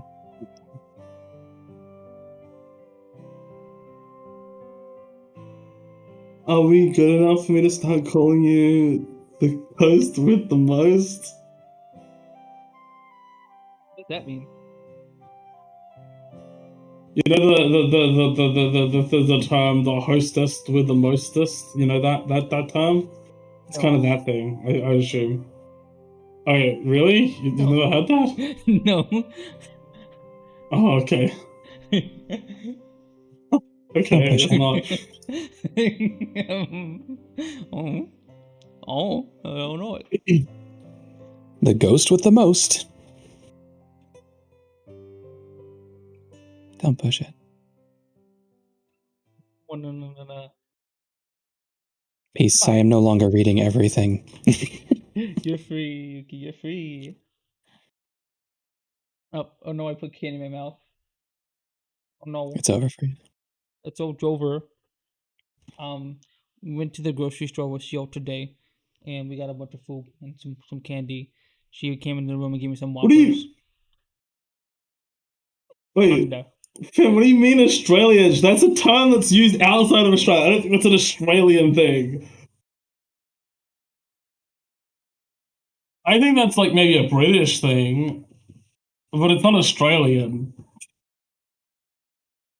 This visual novel wasn't written by Australians as well, so I don't think they would like, you know, I don't think they'd have like an Australian like term.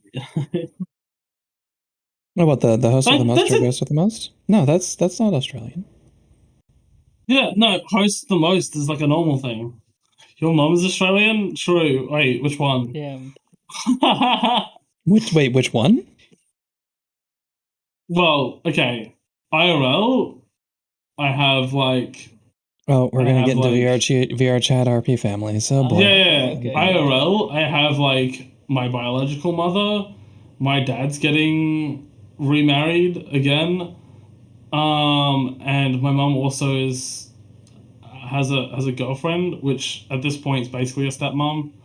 So I technically have three mums, two stepmoms and a biological mother. And VR chat wise, there's like the bit where Emily and Kelly are my mums, you know. So yeah, which one? that works.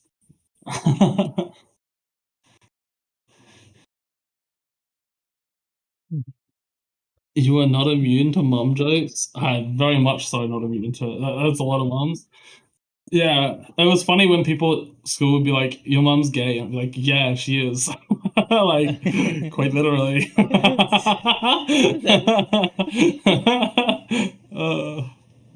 Your mom's gay.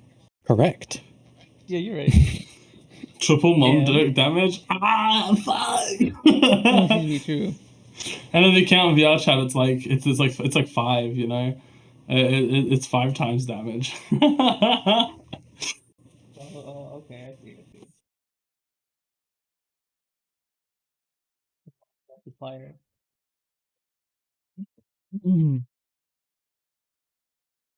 I end up bringing Abigail into Tara's bedroom. The two of us carefully step over the pile of clothes on the floor and sit on the bed. She bounces on it a few times. I don't think she's used to springs. Having fun? How do people sleep in these? Are you afraid of just bouncing out of bed? It's not that bouncy. It's just comfortable. I suppose tomorrow I can let you know if I agree. So what is it that you want to talk about? It's crap. I needed to make their voices more distinct somehow, and I don't know how to. I'm not good at doing female sounding voices. Just try to sound like Melody.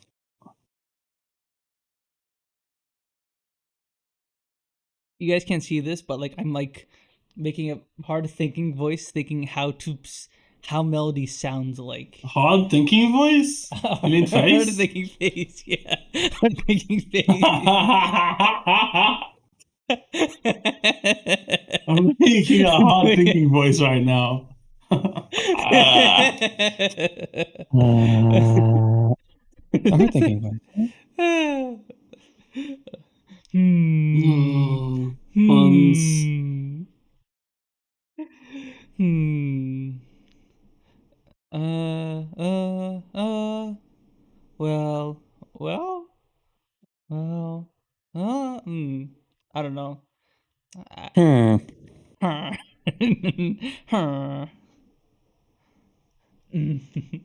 It's hard to put in the words. No matter what I've been preparing myself for, I can't do Mel's voice.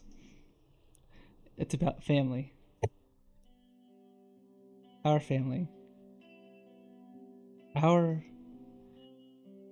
You're a Dalsing as well?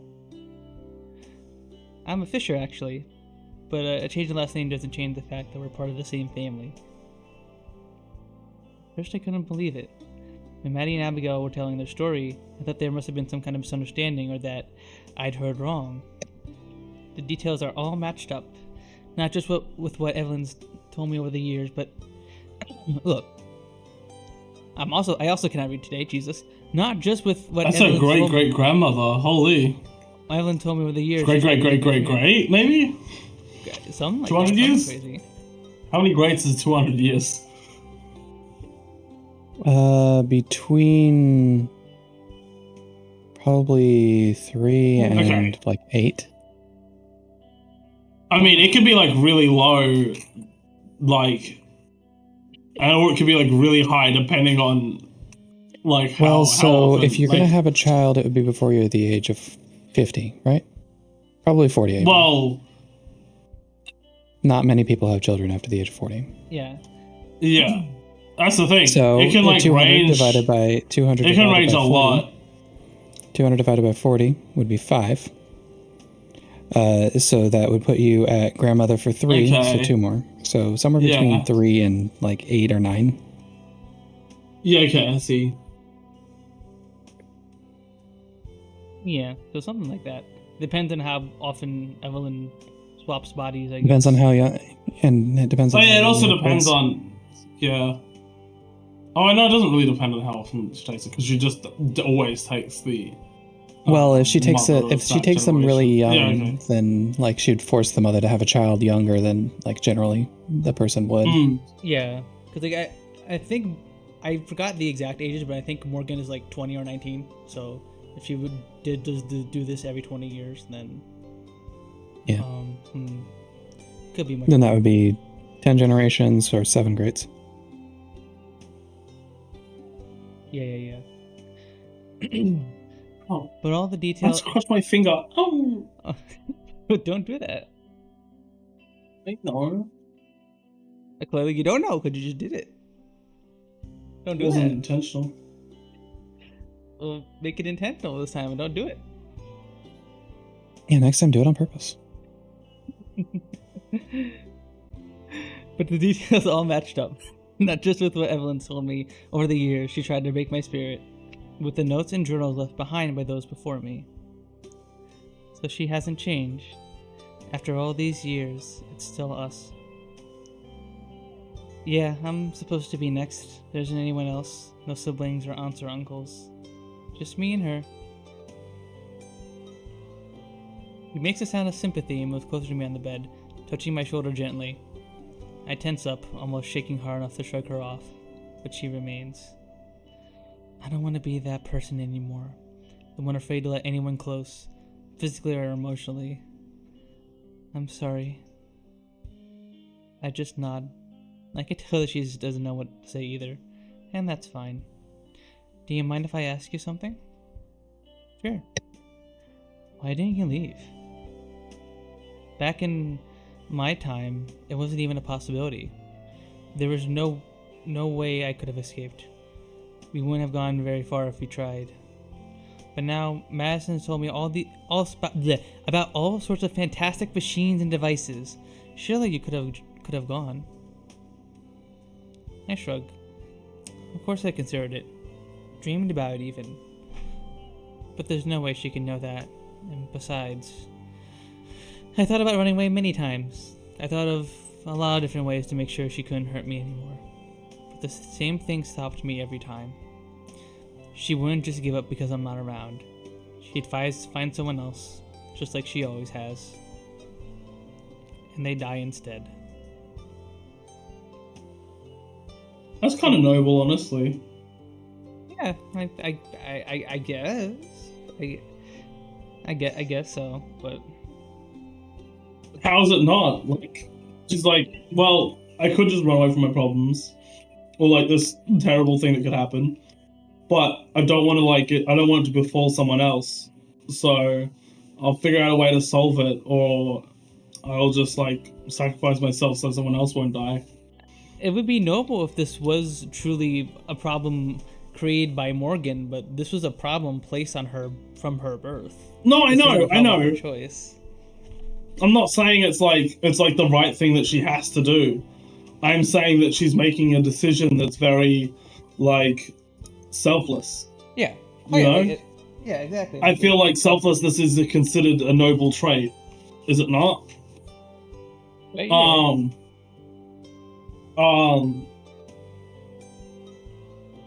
I don't know. I know it is very. Like, she has every selfless. right to run away from it and not be affected by it. Mhm. I don't think anyone would say that, oh, that's bad that she ran away and it happened to someone else. But the fact that she's like, I'm not going to let it happen to anyone else. I will have it happen to me, or I will make sure it happens to no one, you know? Yeah. No, you're right. I see what you mean, so. I get you.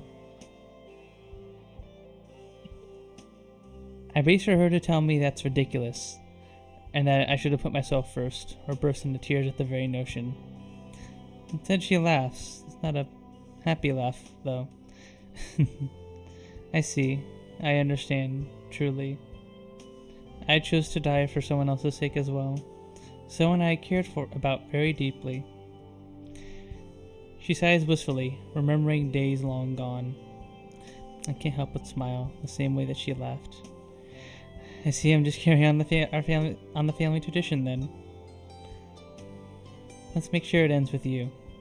So they have a child after they die, 100%. Yeah, they have a child. When Evelyn takes possession of the body, she then at some point has a child with the possessed body, and then with the intent that the baby is going to be her next possessed body. Yeah. Yeah. Okay. It will, one way or another. I am glad, though, to know our family turned out to have people as wonderful as you. I'm really not anything that special. I disagree. Not just anyone could have done what you have. She leans forward, wrapping her arms around me in a gentle hug. This time I do not hesitate. I hug her back. Family. It's never been a word that really meant much to me. All I've ever had was the monster in my home. Now, though, I realize that's no longer the case. We separate and I gesture towards the door. She nods. Together, we leave the room and rejoin the rest of our family. Oh, back to you, Yuki. It's over for me. Abigail and Morgan come out of Tara's room and join us, both smiling. I'll have to ask her what they talked about later tonight. For right now, I'm just enjoying the moment. I feel more at peace than any time since arriving in Eisenfeld. Even during the sweetest moments with Abigail, there was still a lingering bleakness of being a ghost. Now, despite the threat of Evelyn, it feels like there's a chance of everything turning out well. As we talk, Morgan's cat comes and hops up on my lap. I would have expected her to take to Abigail, not me. I scratch behind her ears, and she leans into the motion, purring contentedly. Tara notices and sits up straight. Wait a sec, Mads. I just realized you haven't met Gilladora yet, right? I have, back in the shop, right after we arrived, remember? No, I mean, like, met her. Morgan was right. She really can talk. She can. I can. The cat looks up from my lap, staring into my eyes. Her tail swishes lazily. If I feel like it. Whoa. Then why didn't you sooner? It's the first question that comes to mind. Gilladora closes her eyes. After a moment, I start to think she's fallen asleep, but then she opens them once more. I didn't feel like it. Huh. Based. I look over at Morgan, sitting across from me. I guess I owe you an apology.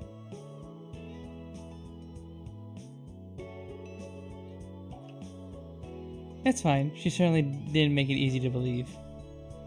Actually, it was an it, so you said that. I'm sorry. I'm sorry. It is.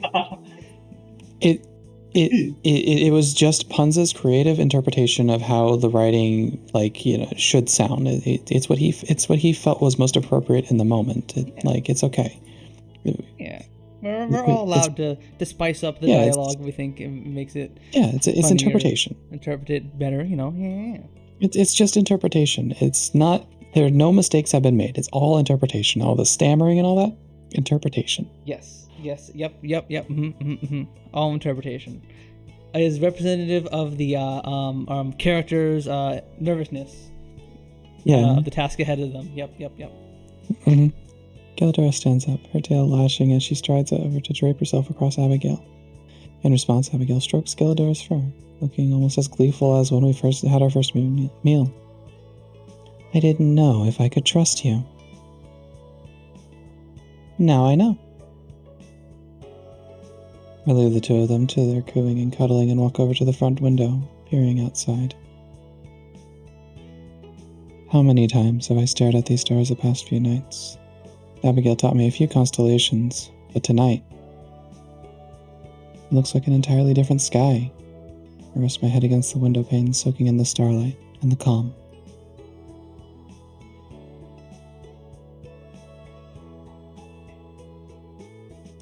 Hang on, 1 second. Where? 1 Mississippi. 2 2 Mississippi. 3 Mississippi. Hey, by the way, you said that you only came into the village the one time, right? Yeah, we didn't want to risk it any more than that. Not with how close we came with Evelyn.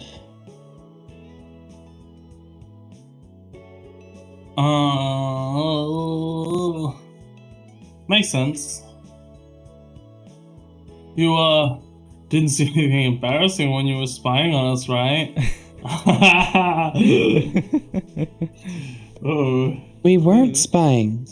Or at least we weren't trying to. But no. Thank God.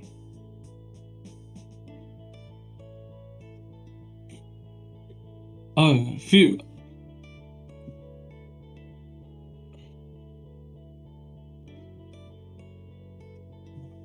For real though, after this is over, but before we leave, you gotta show us some of the cool spots in the forest. Sure, that'd be fun. Actually, do you want to go right now?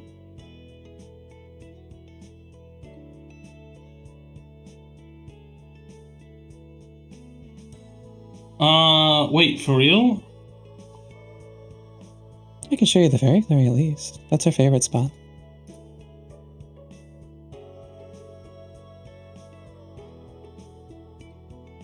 How long of a walk is it? It's getting kind of late. Oh, we wouldn't need to walk. Tara's face suddenly morphs from puzzlement to excitement as she realizes what I'm suggesting. You mean like magic? I nod. Oh, hell yeah! Hell yeah. Her enthusiasm startles Galadora, who hops up and runs away. Abigail gestures in vain for her to come back. No, come back, kitty. Not the cat! No.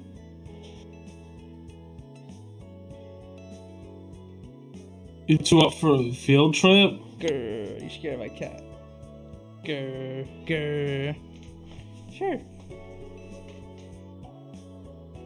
Galadora traces back in, returning to Abigail's feet. Abigail perks up immediately. Would you like to come with us, Miss Galadora? I suppose so.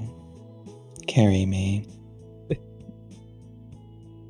Abigail gladly obliges. Wink.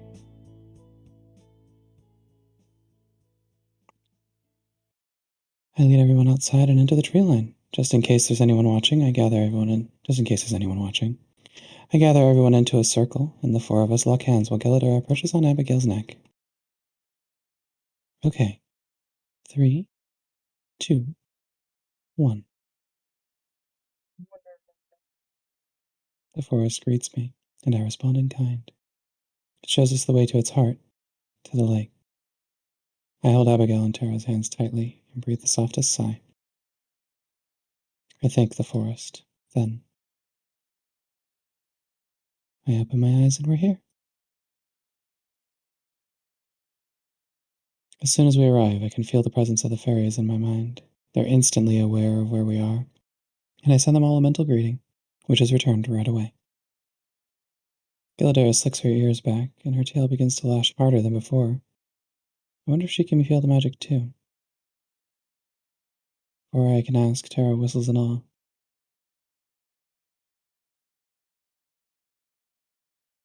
Dang, Maz, you really leveled up, huh? Leveled up. Wow. Do you have a high int score now? That lets you use that much magic?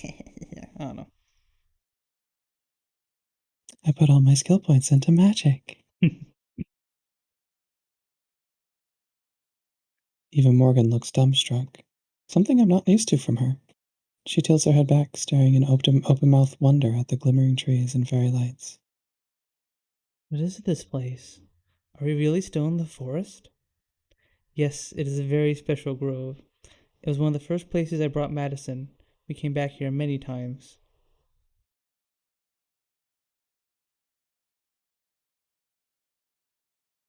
It definitely feels magical. Damn it, I should have brought my camera. We all head down to the pond. Tara and Morgan gawk at its unfrozen waters, the same way I did when I first saw it. I feel a strange sense of pride seeing them so excited about this place. A loud buzzing suddenly fills the air. Before I can warn Tara and Morgan what's about to happen, fairies burst forth from the trees. Tara yelps in shock as they pass over her, wings beating noisily. Your Majesty! You're back! And you returned. Hello, you three. It's nice to be greeted so enthusiastically, even if I didn't exactly want to be queen. I wave, expecting the three of them to come to me right away. But to my surprise, the fairies sail right past me and flock around Abigail and Sid. Queen! Galadora hisses as Abigail shrinks back, looking afraid. I'm not your queen. She's over there. Abigail tries to point to me, but the fairies ignore her. No, you're not. We know you aren't. It isn't you. One of them reaches for Galadora, and she swats at the fairies with one paw. Just like Abigail did when we first encountered them. The fairies react with shocked indignance, their mouths open in identical shapes of puzzlement. They abandon verbal communication and instead emanate a wave of questioning curiosity. Although I can feel it, it's not directed at me. By listening, or rather by feeling, I realize who they're communicating with. Galadora. Whoa, whoa, whoa. Just to be sure I'm right, I communicate a request for confirmation. Despite her discomfort, Galadora turns to me from Abigail's arms, blinking languidly. Yes, that's right. Now I'm the one whose jaw drops in shock. Care to fill us in, Mads? Cat, Galadura, Fairy Queen. Everyone is silent for a moment. Even the fairies. See, I told you it was the Fairy Queen. Then Abigail clears her throat. Does that mean I should sit you down then? No. This is fine. Wait a second. A little seed of hope blooms instantly within my heart. The fairies answer my question before I can even think about it. The seed of hope withers and dies in response. Maddie? I close my eyes tightly. I see Galadura in my mind's eye. The rest of the world fades away when I speak to her. Once again, the fabrics of time tear and disappear. The fairies guide our voices. Galadura can't be Fairy Queen. Not anymore. Not after what the Moonsick One did to her. Evelyn. The last pieces of the puzzle fall into place. I see it clearly. Evelyn, the rogue fairy, burning under the moonlight. The Fairy Queen ritual gone wrong. Galadura running after Evelyn, and then disappearing. Without realizing it, I reached out for Galadura, stroking her fur. The fairies and I communicate with the heart of the woods. Whoa! Actual title drop. Roll credits. Title drop. Oh my god. Whoa. To free her and restore her rightful place on the throne. The woods usher forth its strength. The fairies conglomerate around us, the buzzing increasing in frequency until it's a dull hum. I reach within myself. The waxing moon basks this scene, and I gather its light into a pool in my hands. Reaching out, I feel the magic on Galadura begin to vibrate violently. It burns to the touch. Galadura yowls in pain, and all at once the magic shatters and melts away. With a gasp, I am back to the present. Abigail rushes over to catch me, and the effects of time return. Their interest in their obsolete queen waning, the fairies clump back up and get ready to depart. I'll see you again soon. When the moon is at its brightest. One way or another. With that cheerful reminder, they take off, fading out of sight. I separate their thoughts from my own and push them away. Madison, what happened? I take a deep breath and steady myself. Abigail scoops the pained Galadura into her arms, petting and cooing. It's a long story. I'll tell you later. Galadura, are you alright? Yes. It was foolish to think that you, a new spring queen, could dispel such a powerful curse on a waxing moon. Galadura turns away and grooms herself. I feel a rush of guilt. Tara touches my arm slightly. You okay, Mads? Yeah, I'm fine.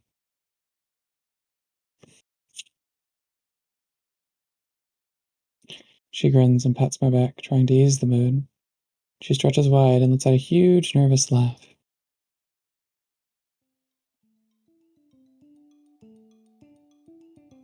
Good. Well, that wasn't anything like I expected. The fairies especially. What did you think they'd be like? I have no idea, but it definitely didn't involve your cat being a queen. I would have gotten you the nicer cat food if I had known. Yo, Gelada, how come you never told us you were the fairy queen? Queen. How do I say it like that? Queen. So like queen. Queen. Galadura doesn't even deign to look at Tara. You never asked. Got it. From now on, I will ask every cat I encounter if they are the fairy queen. That's so true. Real puns. Maybe every talking cat. No, I think you should make it every cat. Every cat. You should. Oh, you can't even ask the else cat that now. Seal doesn't have a cat anymore. If we ever get a cat, I'll be sure to ask it. If Yeah, but you get a cat, you have to interview all of them, and whichever one gives the most indication to being the fairy queen, that's the one you gotta get. Gotcha. As soon as we arrive back at the cabin, Abigail makes a mad dash towards the couch and flops down on it with a loud thud. I'm a little surprised by how quickly she covers the distance. Gilladera leaps from her arms and trots over to the kitchen, immediately sticking her face in her food bowl. Did they bring cat food? I guess so. Oh, my feet.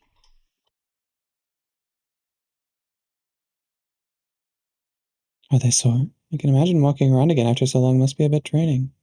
No, it's not that. It's these boots. Your boots. Fuck your boots. Abigail My kicks fucking off her boots boots. and sends them flying, eliciting a yelp of surprise from Tara as one of the boots nearly hits her dead on. Your feet are bigger than mine. Do you have any idea what it feels like to get snow on your boots for the first time in 200 years? All three of us shudder in unison at the thought.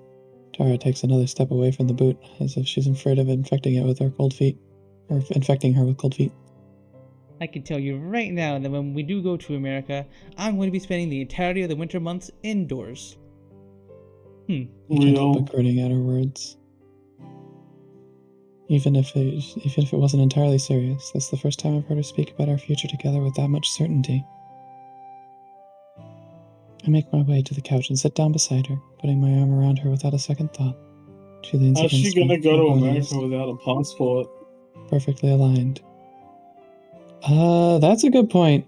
Yeah, without How is she any... how is she going to get a passport if she doesn't even have a citizen, like any proof of citizenship anywhere? any proof Or of a any birth kind of her certificate. existence. Well, okay, I'm sure there is something that you can do to be like, hey yo, I was born out in the middle of nowhere. My family was off the grid. I'm here now. I've kind of lived in the forest my entire life. I don't have well, a then the citizenship. solution What can I do? then the solution there is just a fucking marriage visa. Yeah. Well, no, like you go to the government in whatever country you're in, you'd be like, hey, I would like to apply for citizenship. I kind of don't have anything, but I'm from this country and I've been kind of living in the woods. My family kind of lived in the woods. I feel like there's some way to do that because there's definitely people like that, right? I mean, frankly, That live off the grid. my family, we're really at the heart of the woods. Literally, we're literally the heart of the woods. And then the people at the whatever place you go to for that sort of shit are like, name drop! Oh my god, title drop! That's so crazy! Like, Here's your my God, passport. yeah, you can get out of here, you crazy kid. Here's your passport. But yeah, I don't know. They might just have to sneak her in. Sneak her into the US, yeah, right. Yeah. From fucking like someplace in Europe. I don't know, because Maybe like, it's a remote village, so like I don't think there's even proof of her birth laying around somewhere. Yeah, that's what I was saying. She doesn't have citizenship or any proof. Well, thereof. 200 years Like, ago, I don't know. I don't know of that. Even if it did exist at the time, I don't think it would exist now. I doubt that village has birth logs like that. That would be like 200 years old. Yeah, you just say you're from this village, you grew up there, and you kind of want to like integrate into society or some shit like that. I'm sure there's some way to do that. I hope so. Hang on. Actually, what are the rules for that?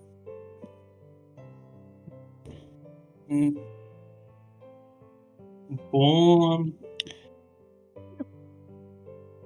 When summer rolls around, I'm definitely taking you ladies to the beach. Abigail instantly perks up at that, clasping her hands together and leaning towards Tara with a huge grin on her face. Yes, goodness, the sand, the sun. I'd love to see the ocean.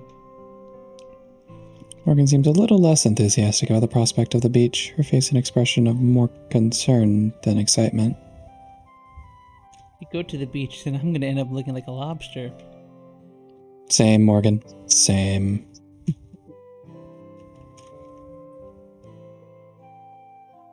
Okay, apparently you need to go to go to court and like bring whatever proof of identity you have, and like maybe have people who can testify for you.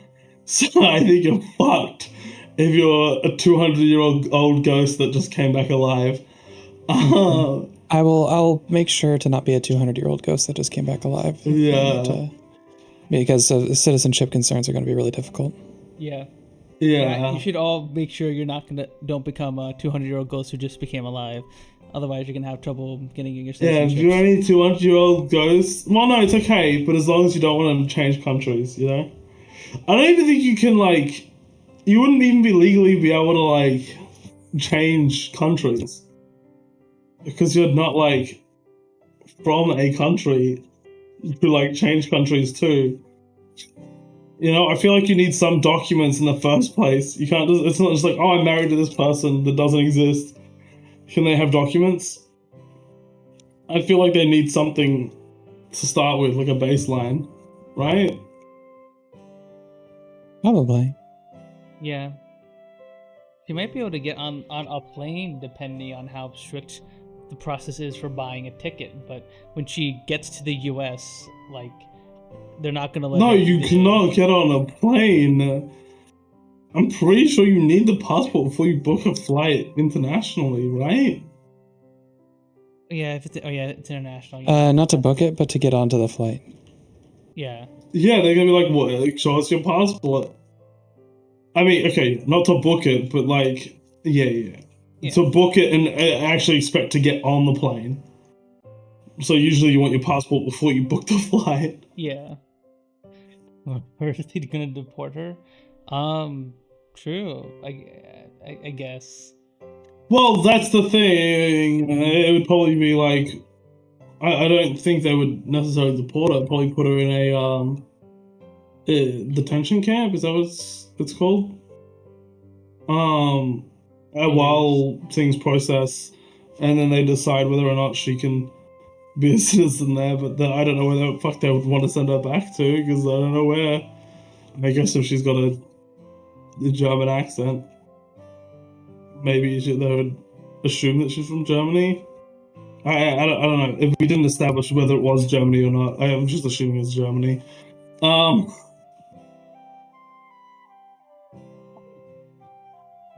Lucky. Hi.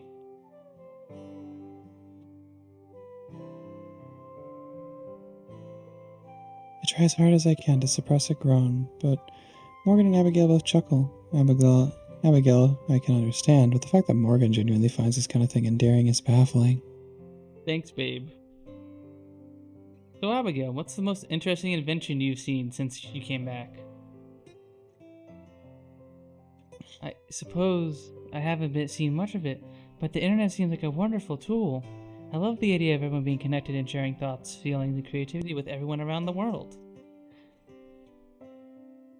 My girl. There isn't a single person more qualified to teach you about the internet than I am. We are gonna have a blast. There is no way that I am going to let you be the one to show her around the web.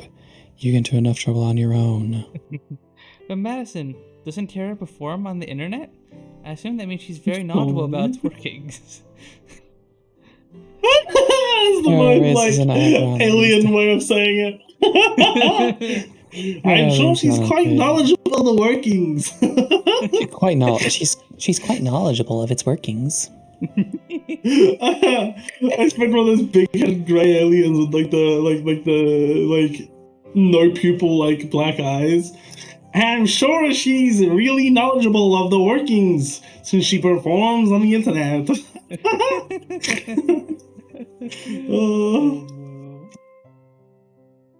Oh no.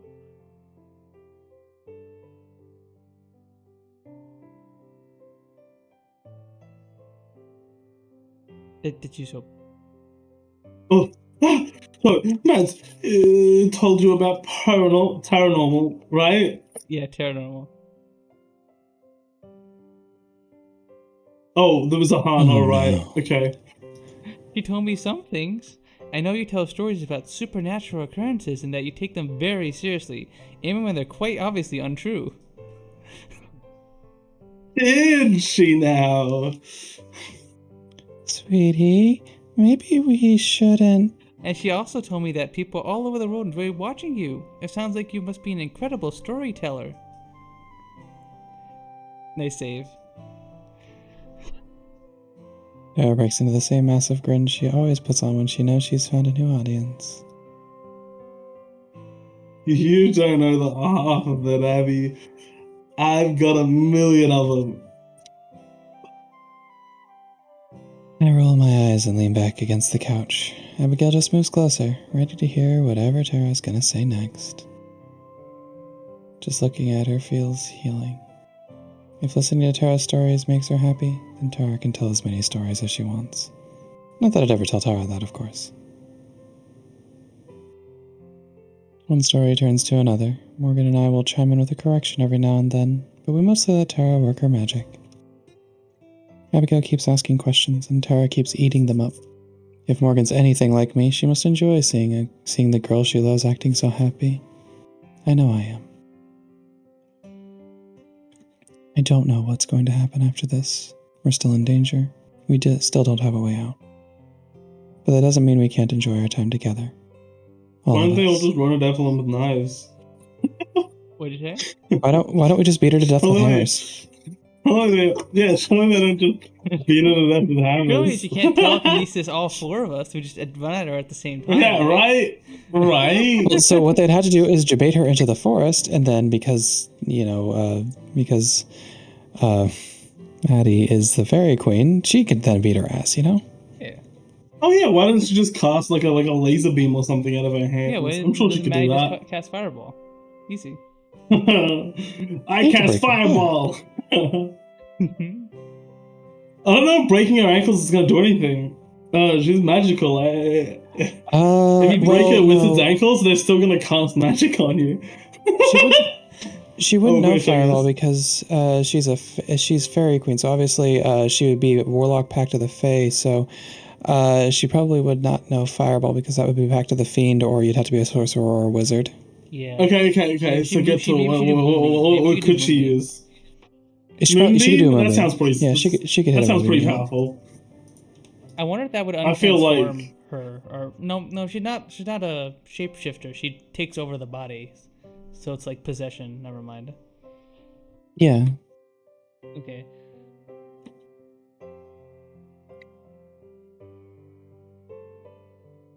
I just wish I could shake the feeling that this is the last time I'll have this chance. We stay like that for a while, telling stories, making jokes, and most importantly, talking about our future. Whether it happens or not, talking about it puts us all at ease. We talk about sharing technology with Abigail and getting her and Morgan new wardrobes. We're going to go on dates, and when we get back, in those moments, it all feels real, like remembering moments that haven't happened yet. Eventually, the sun begins to drip below the horizon. We have another huge meal to Abigail's delight. Afterwards, Tara tells her even more stories as Morgan and I clean up after them. I'm not sure if the four of us are going to stay in one apartment for long when we get back, but I think I'd really enjoy being around Tara and Morgan. Not as much as I enjoy being around Abigail, of course, but enough enjoyment to make me want to stick with them. In time, Abigail starts to yawn and blink wearily as Tara talks. She hasn't had a chance to sleep since she got her body back, so she's no doubt prepared for the strength the bodies need to rest. When the sun finally sets, we say our goodbyes and head for our room. I'm already looking forward to tomorrow.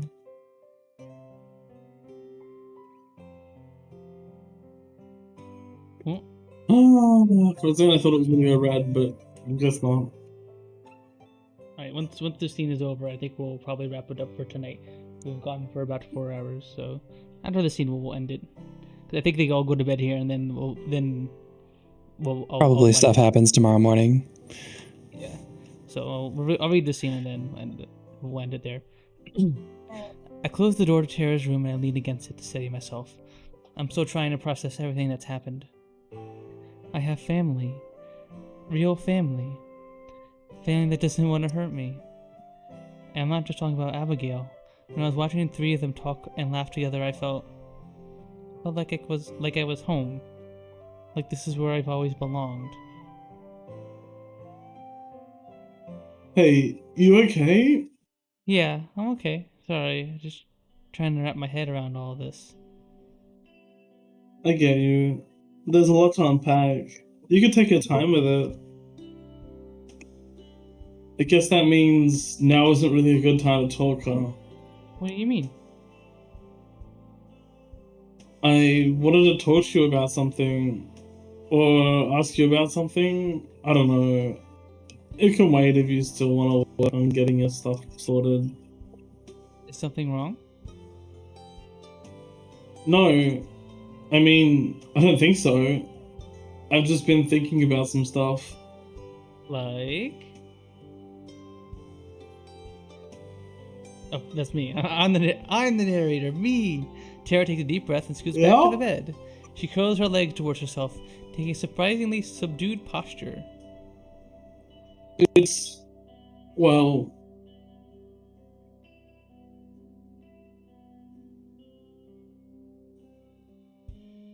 you know how Abby's been calling us a couple all day, even though we told her we're not. Yeah, she's not very good at taking hints. I'm not sure if that's it. I think she's just, like, direct. Kinda like you. Runs in the family, I guess. I know we agreed we're gonna stay friends, or whatever you'd call this, until this is all over. I get that. But after seeing the two of them, I'm not sure if I feel like that anymore. We've still got a lot of shit left to deal with. We still don't have a plan, but I think it's okay. He shrugs half-heartedly and looks down. I want to give her a hug, but I can't move. Abby put a name on this thing we have when we couldn't. And maybe she's wrong, but I don't want her to be. I really love you, Morgan, and I don't want to deny that. I want to be closer than just friends, that friends that love each other. Don't. The word leaves my mouth before I have a chance to think about it. What? Please don't ask. I'm sorry, I thought... It's not that I don't want to. That's why I'm asking you not to say it. Because I know I'll say yes if you do. She looks up at me. I can practically hear the cog turning in her head. Processing? Processing? I'm imagining like an actual cogs turning in someone's head, and it sounds funny to me. Why don't you want to say yes? Come on, Tara, take the goddamn hint. People get hurt when they get close to me. I don't like having close friends because of how guilty I feel when Evelyn gets in the way. I'm already so close to you. Closer than I've ever been to anyone. But if I put a label on it, a part of me just feels like it would put you in more danger. I mean, kind of already is in danger. Like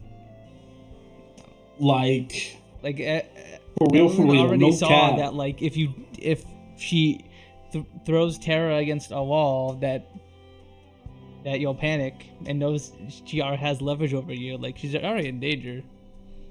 I don't think that changes anything. Yeah, I don't think she's like putting the label there is gonna be like, I was gonna be like, oh my god, I need to target her more. Mm-hmm. Like, it's not really gonna do anything, is it? Mm-hmm. I feel so stupid saying it out loud. It's just a word. Why am I so afraid of a word? Besides, I've never had a girlfriend before. I don't know what it could mean for me. Or you.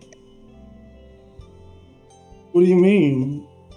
What about the one that taught you how to knit? Oh no.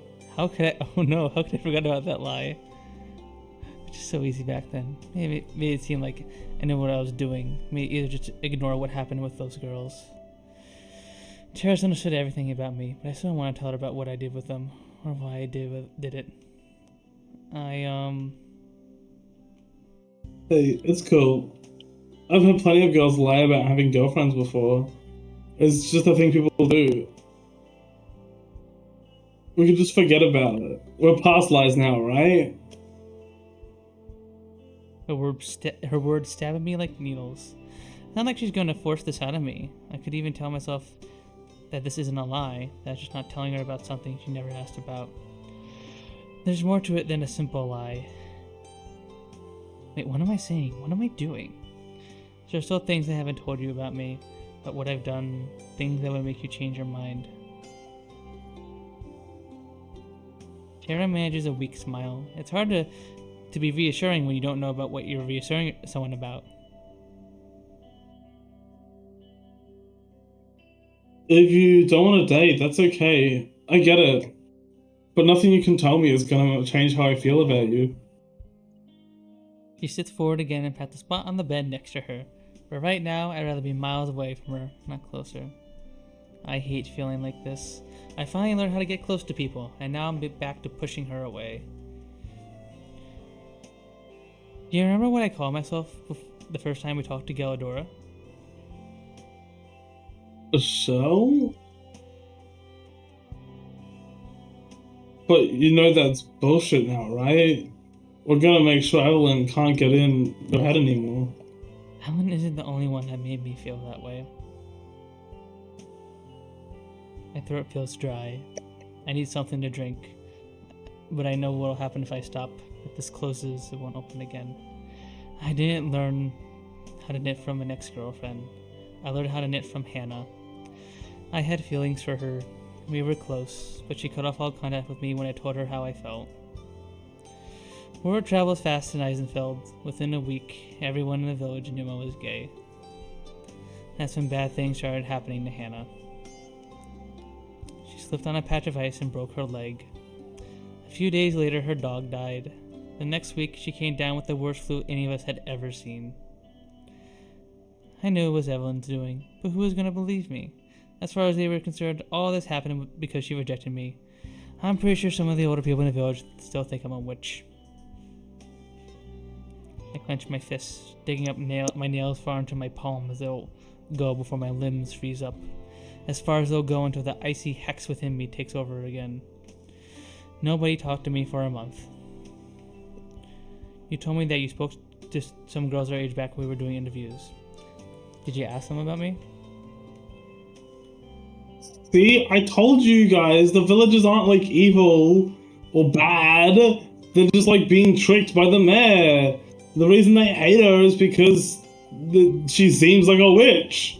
Because the mayor made her seem like a witch. I told you all, and you were like, oh no, the villagers are still bad, blah blah. I think the villagers are just being fooled. That was chapter 1. That was before we knew, Yeah, but I told you, you gotta look at it like, you gotta be less judgmental of the villagers. Okay. You guys are seeing the villagers as like bad people. It's entirely the mayor. It's entirely the mayor being an asshole. An asshole witch. I think that conversation was more about the village being an unpleasant place to grow up, and regardless. Yeah, because the mother. Yeah. Yeah, regardless of who's causing it, though, it was still unpleasant to grow up here, and that it would be better to grow up someplace else. I think it'd be fine if you were anyone but, what's it called? Anyone but someone who gets involved with Morgan, you know? Because the witch doesn't like anyone getting involved with Morgan. Or going into the forest and finding out the secrets that lie there.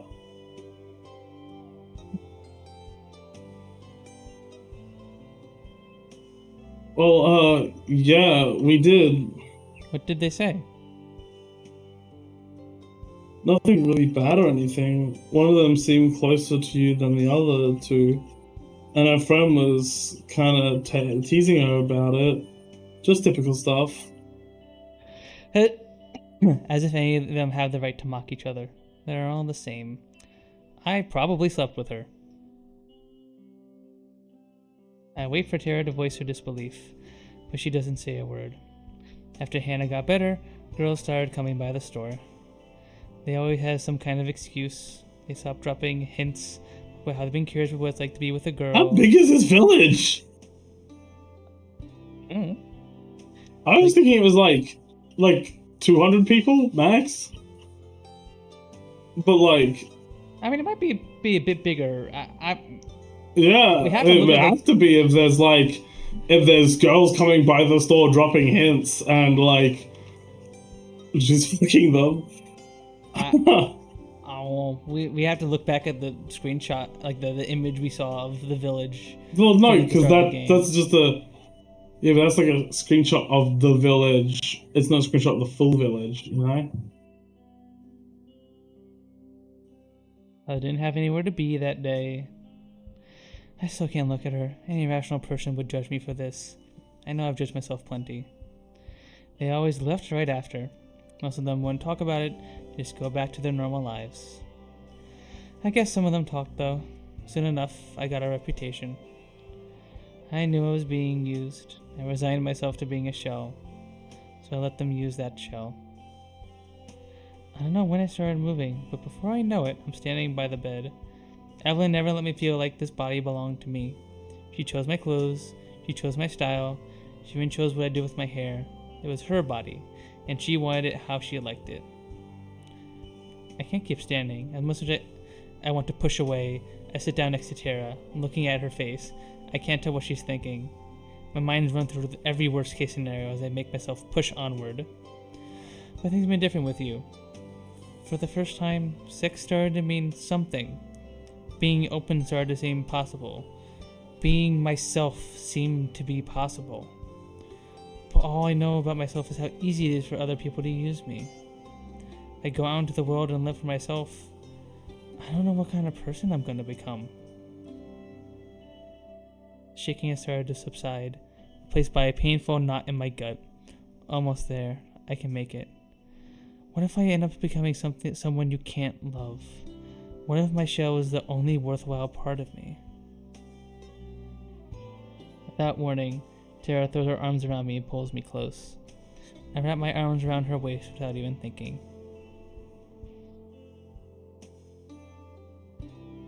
Yeah, I was gonna start it, and then I was like, that's not how I want to start the sentence. That's not what it says.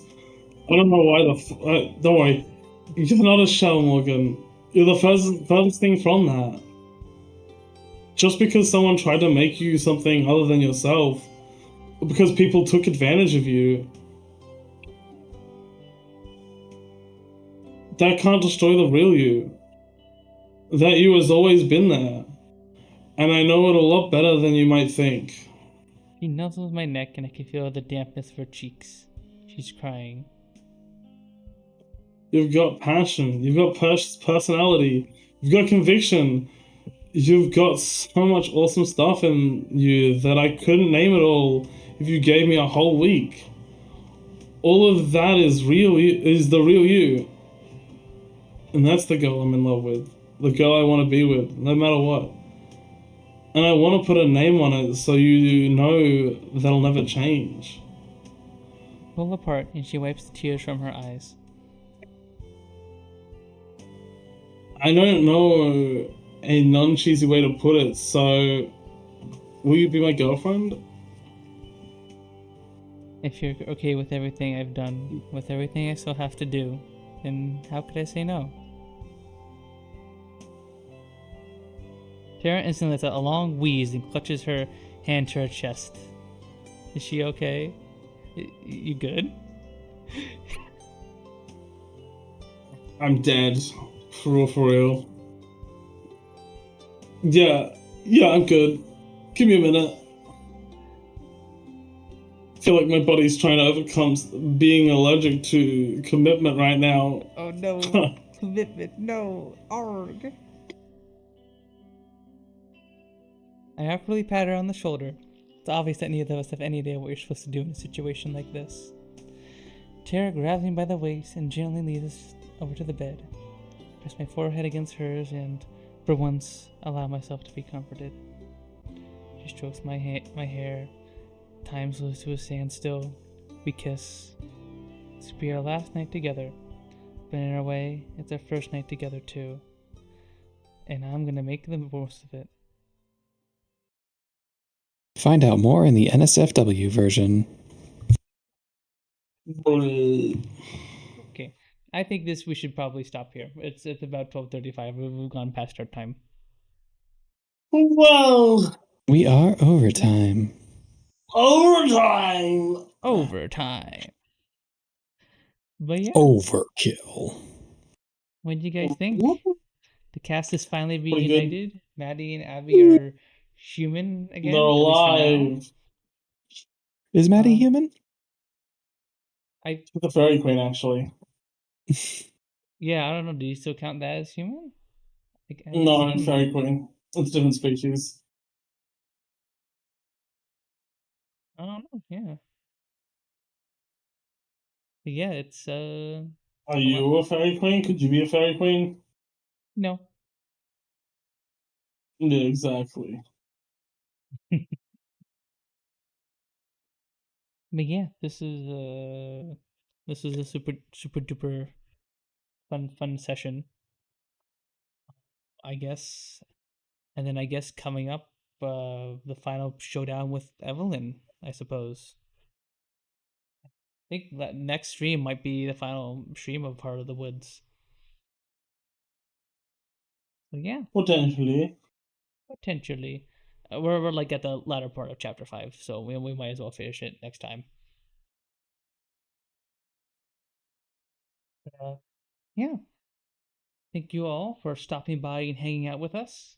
I still need to decide if we're doing this on Saturday or not, because next Saturday is my birthday, and I'm still deciding if I'm going to do a birthday stream or we're just going to do this again. So, I don't know. We might do this next Saturday, we might not. I'm still deciding. I'm indecisive piece of garbage, so I'm still trying to figure that out. But yeah, next time we stream this will be the finale, the final confrontation with Evelyn. Will Maddie be able to defeat Evelyn? Will they have a cool wizard battle? Will they be able to versus witch versus fairy? witch versus fairy? Wowie You wowie wow know. wow. Will the power of gayness beat the evil geriatric? True. 100%. The power of Yuri, anything's possible. Thank you all once again for stopping by and hanging out with us. Thank you, Lazy Moot, for the raid. Thank you, Nay, for the resub. Thank you, everyone in the chat, for hanging out with us. Thank you, of course, Soap and Yuki, for the two of you hanging out with me on stream and just being absolutely awesome and amazing as always. Thank you, thank you, thank you. And we will be doing this again next Saturday, maybe, or the Saturday after that. Either one. I'll let you guys know. If you guys want to get pinged when I go live, follow my Twitter or my Discord. I also have a YouTube and a TikTok. If you want to follow that, all the links are in the little about section there. And yeah, I'll hopefully see you guys around next time. Let's find someone to raid. Who to raid? Who to raid? Who the heck shall we raid? I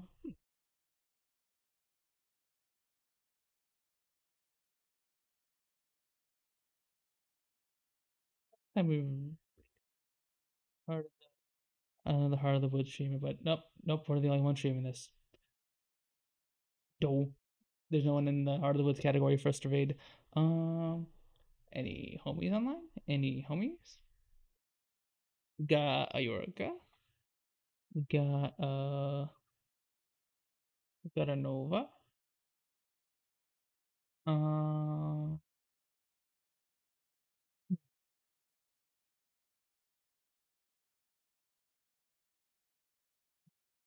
Speedy.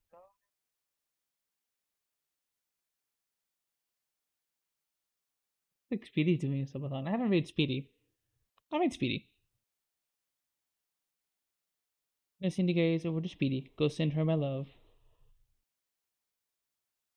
And send her like little raid. Where are you? Where are you? Boop and boop and we boop.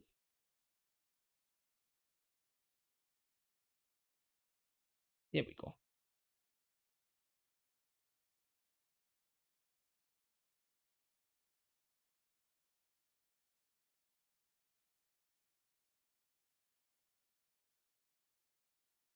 But yeah, thank you all once again for stopping by and hanging out with us. Go Sense being my love. And I can't wait for the finale of this. Either this Saturday or next Saturday.